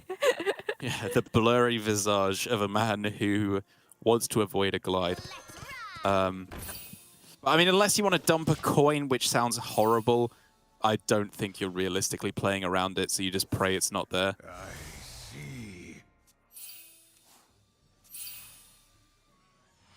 Okay, no tradable for Lambi, which means that he cannot both finish the first stage of quest and play Fell Barrage this turn, which is a bit annoying. Just getting rid of any SI7 minions lying around not only saves your health, but also removes potential Shadow Step targets from Okashinsuke. But it's still fine for Lambi. It's only 2 attack. Does have as well discounted performers and Felfire Deadeye, which, again, is nice for how cheap it is and how early you can play it. But honestly, the main thing is just your opponent doesn't expect it on turn 7. So if he can find Kurtrus in the next 2 turns, it could catch his opponent off guard, and even if not necessarily be lethal, push a huge amount of damage. I feel like I really need to get in the same headspace as you, where you look at Deadeye and performers as Il'gynoth and Moarg when they're discounted. I'm honestly not used to it yet, but it's very true. After Alutemu got that lethal against Possessi, it's just something to always be aware of. I don't know, maybe I'm bringing it up too much, but I just think, like, for this game in particular, it just leads to a really interesting dynamic where he has that really nice combo, absolutely. But what is he going to do in the interim if he doesn't find Kurtrus? Because double jump into glide, you've deleted that possibility just like that from your hand. The Spectral Sight is not going to be outcast until turn 9. So it leads to a very all-in approach where you're kind of just banking on finding it naturally off the top of your deck in the next 2 turns, which is really not especially likely. Starts with the Viper trade and can still clear the board with Arcanist, Hero Power, Fel Barrage. But if he's going Deadeye, it looks like he's clearing with the 0-cost Hero Power and just wants to get the most amount of tempo on board. Lambi is playing aggressively here, which is also something the hand sort of lends itself to with the Jace and potentially even performers on curve just for board presence. True. Yeah, just getting a bunch of 1/1s is difficult for the Rogue to deal with. And I think Lambi series is approaching this very nicely, where this feels like a clean solution to the conundrum I was talking about, where if you don't get Kurtrus, do you glide away all your valuable combo resources? No, you do neither. You split up your combo. You use it for tempo right now. Try to get a little bit of chip damage in these interim turns, and then rely on, yes, a little bit of damage from the Kurtrus later on, but more so Jace once you've drawn all your Fel spells to close out the game, which I really like as a good kind of middle ground between the 2 approaches. If I continue my analogy of performers Deadeye being like Il'gynoth and Moarg, Lambi just played a tempo Il'gynoth, my favorite thing to do in Hearthstone. Unfortunately, it just got assassinated. So his win condition is gone? Oh, no. This is a different deck. He has, for sure, still ways of getting there off the board and off of the Jace. But it is kind of sad that his big investment into board presence was that easily removed. Although, having said that, it's kind of fine because he still has like the full performers next turn. Oh, or not because of the stealth. Because if that 6 health had been left on board targetable for Lambi, he could trade off the perfect 6 performers he would get with 1 Arcanist still on board and then regenerate all of them. Would have worked out super nice. Pretty sick. I mean, he could still just take the approach of trade performers and then trade 1 in to leave himself with 6 1/1s in play, which is, you know, not as good, obviously, as clearing off the 6/4, but still a nice way to go about it. Alternatively, he has his choice of outcast or non-outcast glide if he wants to start with the glide or double jump to draw the other glide and play the first one in non-outcast. But given that he was facing quite a scary board, I like that he's setting up a bit of board pressure here that will give him some clear potential next turn without having to expend any mana, and he can just go for glide on its own next turn to try and complete the next level of quest. Interesting, because the way I look at this, it's like I feel Lambi doesn't even want to glide until after he's played Jace. It just feels like the setup is to make sure that the Jace can come down at the earliest juncture. Having said that, it's not particularly juiced at the moment, just like Fel Barrage Chaos Strike, I think. Yeah. I think maybe 1 Fury as well, but yeah. Meanwhile, for Okashinsuke, the threats are starting to get out of range of Arcanist and Immolation Aura, which is always the scary signal that the Demon Hunter is running out of time. But the rest of the turn for Okashinsuke is probably just pass. I don't think it's worth unstealthing the 6/4 here when it's done on board. It's a very suspicious play, isn't it? Because it's obviously telling your opponent that you're trying to just win the game with BGBM next turn, either in hand or digging for it with Secret Passage. But like you say, you know, if you don't attack here, then I think there's still a reasonable shot you get to attack next turn, because it's the turn before Jace even comes online. Close, though. Fair enough. Yeah. Unstealthing it also doesn't actually remove that many different ways from Lambi to clear it off, because Arcanist Immolation Aura still would have dealt with it either way. Some sort of Fel Barrage play could have also dealt with it. Does mean potential 2 targets for Fellscream Blast, but that's not available to Lambi here. And he has left himself in a situation where if he wants to save the Jace for guaranteed play next turn, he is not doing very much about this board and could just die straight up. It's not looking good. Not looking fantastic, is it? So he's going to be going for setting up healing and also a stronger Jace next turn. I do very much like the look of this, to be able to set up for, like I said, a bunch of damage and also surviving until afterwards, until he can find himself that Kurtrus to try and close out the game that way with just a couple of hero powers every turn.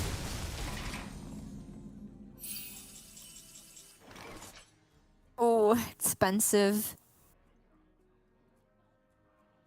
Yeah, I think it's probably just got to be Passage, right? It's at that really nice 7 mana cost where you have a good chance of playing 2 SI cards in the same turn. Or SI Bounce, SI Neophyte, something like that.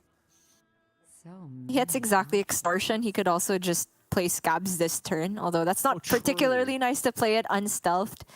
But I do think the first argument you made of like 2 more SI cards is strong enough to go Passage this turn, as opposed to just like Agent and Neophyte, because Lambi's plays have very much looked like they're leading up into a Jace play, and this board that he builds with just Agent and Neophyte is too weak into that, and Neophyte doesn't even shut off the Jace turn. Feels like a bit of a waste. I like Passage. Yeah, I guess the one consideration is that if he saves the Passage, he could go for Neophyte Agent this turn, which does, I believe, get him Scabs in hand, right? At which point he could then save the Passage for BGBM or Mr. Smite afterwards. Whereas with this, you know, either way, if he plays these 2 cards or 2 other SI cards, there's a very good chance that they just get cleared off by Jace, given that that is, I think, the expected play at this point. Or some other method of clearing off the board. And so by saving the Passage, it gives him a couple more outs for lethal a little bit later on down the line. See that. It also like incentivizes Lambi to play Jace on a board that isn't Scabs. So in a way, you're protecting your Scabs here. Lambi doesn't take the bait, though. He doesn't want to play Jace into this, which really shocks me. I thought that was the whole point of saving it, but maybe he's just decided if it's not clearing a Scabs, it's not a Jace turn. And he hits Immolation Aura, so he gets a clear. He does, yeah, thanks to the discount. Even the Cult Neophyte cannot stop him from playing it. However, Okashinsuke gets himself back an absolute monster of a hand with Scab, Smuggler, and the BGBM to potentially close out the game. I mean, this turn, theoretically, if Lambi Series doesn't see the threat and doesn't clear any of this off. Yeah, he does. Goes up to 10. So Wicked Stab 1 of for Okashinsuke would be lethal here. It's not there, though. Currently 7 available damage here. Because it's not lethal, probably just Scabs. Yeah. There's actually 8 available, right, if you factor in the Stealth for +2 immediately and the Gyro Blade. Oh, the Gyro Blade. Yeah, it's still not quite there.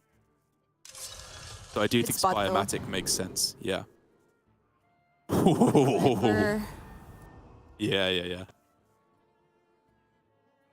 And Lambi's holding on to Immolation Aura last turn. Now that I look at the rest of the hand, is clearly a setup for Magtheridon Wake Up on the very next turn, which is a way of dealing with Scabs. But it's not that much healing without an Arcanist, and he could just die off of consecutive weapon swings. However, if Okashinsuke plays Assassin alongside this Mole, he can actually make such a big board that Magtheridon is not even playable. It was a really tough read to make, and he does just end up on the Stealth instead. Which does mean that Lambi Series, despite facing down an incredibly scary board, is still hanging on by the absolute skin of his teeth with a really clean board clear. And he can glide at the end of it too. True. Oh my god, that's nuts. Which shuffles back the weapon from Okashinsuke, because if Lambi just takes the full clear, the scariest thing is Wicked Stab plus Gyro Blade, or just Smite. Obviously can't play around all of that, but if you just give them less cards to work with, it's less likely that they have it, I think. Yeah. Oh man. What's it gonna be off the top? Oh, I forgot about the 3 healing from Lambi as well. Yeah, from the Exactly. Fell Scream Blast. Actually pretty clutch here. It still requires Okashinsuke to have 2 cards to find lethal here. No one can get this done on its own, but Secret Passage. Probably start with Fizz Flash. Just make a concession. Yeah. I think that's a little bit too scary. But then all of a sudden, you know, your lethal outs kind of just start to disappear. Like, I know it's unlikely, but you could still go Passage, Mr. Smite, plus Wicked Stab, right? To maybe squeeze out a slim lethal. But I do think the grown-up play is to just go for this one, send it back to hand, and hope to hit 2-turn lethal. Oh, he's gonna hit the Smite and Wicked Stab here, and we're gonna say, grown-up suck! Oh, okay. Oh, but he had Smuggler 10 with Smuggler. Okay. That's insane. That better than a bunch of neophytes? Yeah, it has to be. Smells like. A lot of board presence. Conjure, what? Not quite. Not yet, Derek. We haven't seen the other cards. Are there ways to generate some nature spells? Oh, That's another Druid nature-ish. card. That turns into a 6/7 taunt or something after when it's frenzied. Yeah. Yeah, Druid of the Plains. It's actually pretty sick here, because it just makes it really tough for Lambi series to clear. Even if he had Arcanist, it would obviously 1 tick of Immo, transform, and then get damaged as a 6/7, so we only go down to 4 health, I believe. True. That's how Immolation would work with that, so it's a pretty sick outcome. But if Lambi does find the Arcanist, he can start Fell Scream on the 7/6 and then full clear with. Oh wait, no. Sorry. One off. It would still, yeah, 1 off. And first of all, he needs to find Arcanist or something, and he hasn't. Oh man! So he's Still has a got tradable. Aldraki Warblades plus the heal from the Fury and also the Fell Scream Blast, which means he can go for this, and then Fell Scream Blast in the middle, which will kill off the 1/1 left from the Smuggler. Yeah. He's still Alive? alive. He's still alive. Just barely. Oh my goodness. Okay, so taking all this damage here, it means that he goes up to 11, right? Which means Mr. Smite is exact lethal. Battlegrounds Battlemaster is just short of getting him lethal. But a tradable from the Extortion allows him to still play Wicked Stab if he gets it. Uh-huh. What? 1 of. Ah! Again? Again? Trade Yep. again? I don't care about playing both these minions. I want to end the game. I mean, if you play both minions, so what removal do they have left? Honestly, like, you've seen Magtheridon, you've seen Jace, you've seen double Immolation already. That's fair. Double Fell Scream Blast. I was honestly kind of thinking just make the concession and play both minions. He doesn't hit it though. Probably still just play the Battle Master, cash it in while you can. It's also just a 5/5 body, which is good at this point in the game. Yeah, it's really tough for Lambi series to clear. And he's thinking, oh my god, I actually have to play another turn of Hearthstone here. Yeah. He's not dead Out quite here. yet. It's Demon Render Kurtrus, that's the out. Oh my god! Oh my Oh! There's no shot. There's absolutely no shot. And he gets 3 hero powers. Oh! Four, sorry, the natural one, and then 3 Gets from the all upgraded. 4. That's disgusting. Oh! Oh my god, this hero power is up to 9 Yeah. attack. And so he's just back up to 17 health. I think Okashinsuke's just been locked out of this game. I do not see him pulling this one back. He's played Scabs right, had it shuffled back in. He needs to get Informant right now. He gets Wicked Stab. One turn too late. Oh, not like this. Not like this.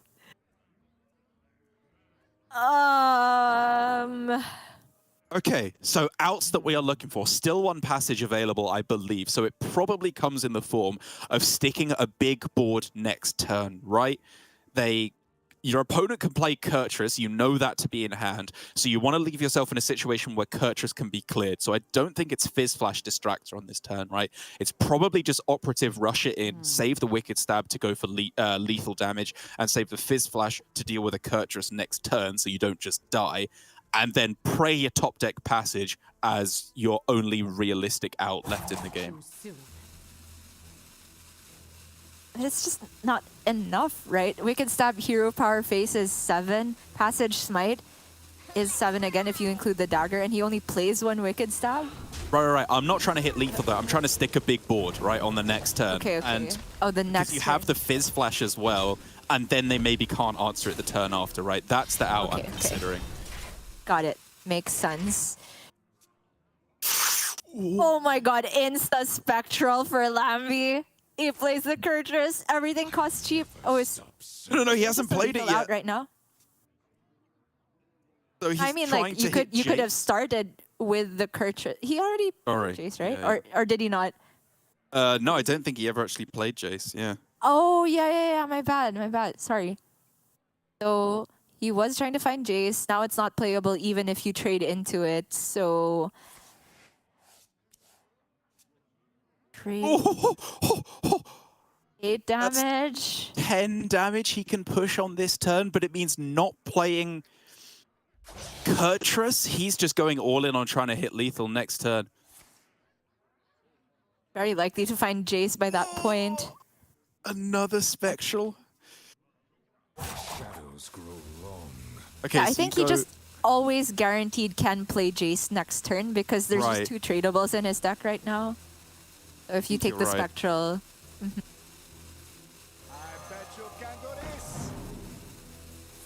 Yep. Punch them for 8.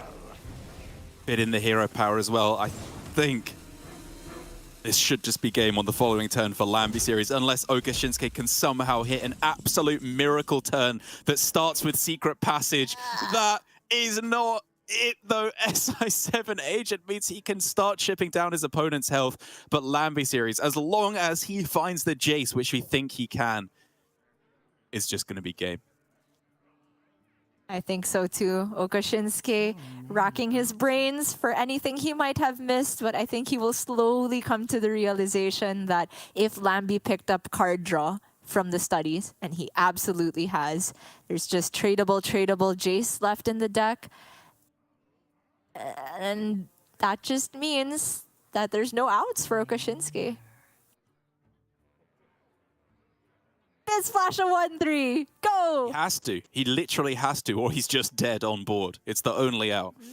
And then you probably play the Agent as well. He's played both Swindles already, so you don't need to keep a combo activator for that. I'd rather just have the stats on board. Right. Man, how long has this Demon Slayer Kurtrus just been sitting in hand for the series? You don't play the quest reward. You play the quest to discount the cards you draw in Stage 1 and Stage 2. There is the Jace. That's the one. That's all he needed. Okashinsuke, after one of the most tiring days of Hearthstone I think any player has ever had to get their way through, just narrowly misses out on his spot in the semifinals and ends his run in Grandmasters. Aside from the mistake we saw from him today, I think Okashinsuke can hold his head high. He has really come into his own over the last season of Grandmasters, and in my opinion, just been one of the best playing players over the last month of play. But it wasn't good enough in this instance to take down Lambi series, who will be joining us in the semifinals. 2 more series victories away from that spot of Worlds. And we have such a stacked Final Four here. We have Alan and Alutemu over from Group A, and then Lambi and Mighty joining us from Group B. A good mix of OG Grandmasters in Alutemu. We have Alan, who is not an OG Grandmaster, but has been a long-time player as well, like Lambi series. But Lambi has had perhaps a rockier story in Grandmasters, where he has at one point relegated out, but requalified through the Masters Tour system. And then we have Mighty representing the new guard, fresh blood, and some very, very underrated talent, I would say. Super excited to see who will be representing APAC at the World Championship. It all comes down to tomorrow. The pressure is going to be on, and pressure, I think, is going to be an absolutely key facet of how the day goes, because we know that all of the players in can play phenomenal Hearthstone, make no mistake.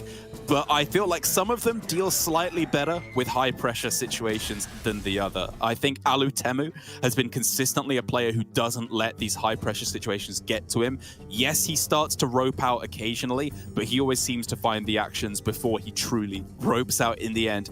Alan is a bit of a wild card because I think he plays well under these high-pressure situations, but he clearly feels it very much. He's an incredibly emotive player, and I hope that his desire, his hunger to prove himself as one of the top Hearthstone players doesn't get himself in his head too much and lead to messing up some things that Alan never usually would. And then for Mighty on the other side, I think we can say quite fairly that aside from some very strong play for the most part from Mighty, the couple of blunders we've seen from him have been where he's been in high pressure situations. He's been roping out. Yes, there have been some disconnect issues to his credit, but it does lead to some misplays from him, which he has to avoid given the caliber of player he is going to be facing.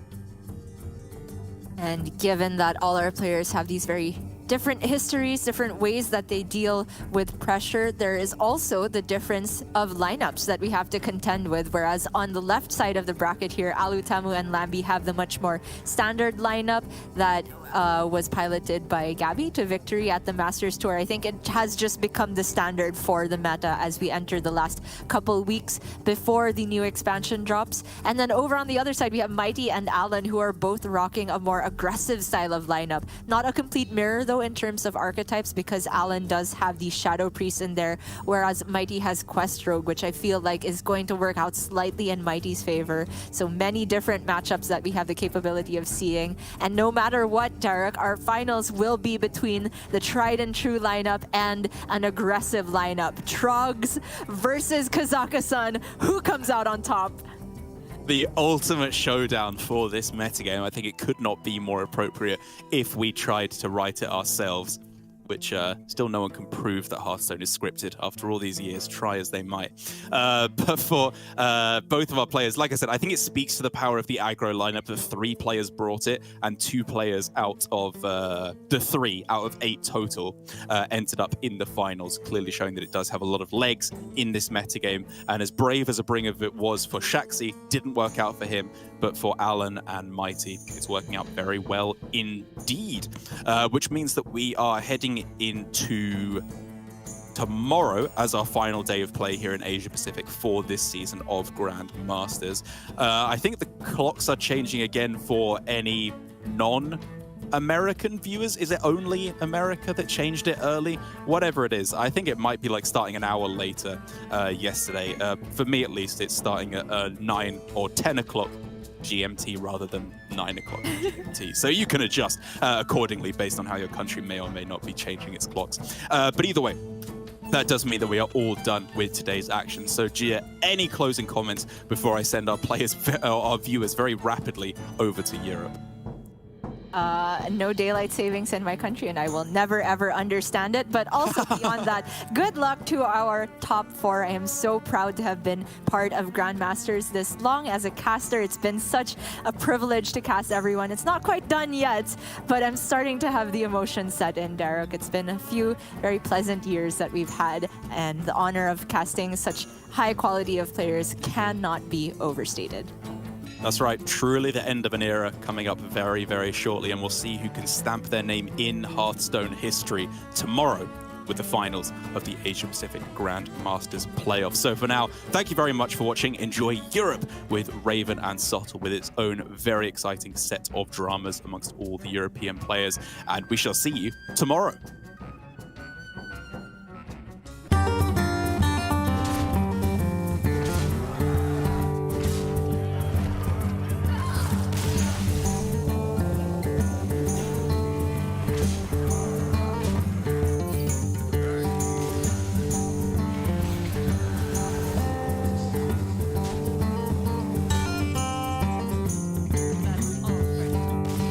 I can't just sit here. Storm with me.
fist bump and he did it! Oh my gosh.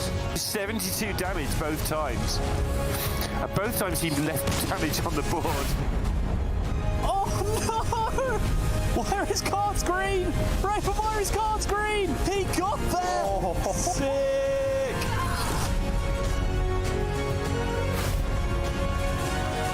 It's so powerful, all these rushes. I can't even believe the value he's got. Labby with a pop-off, well-deserved. He stays in for another series.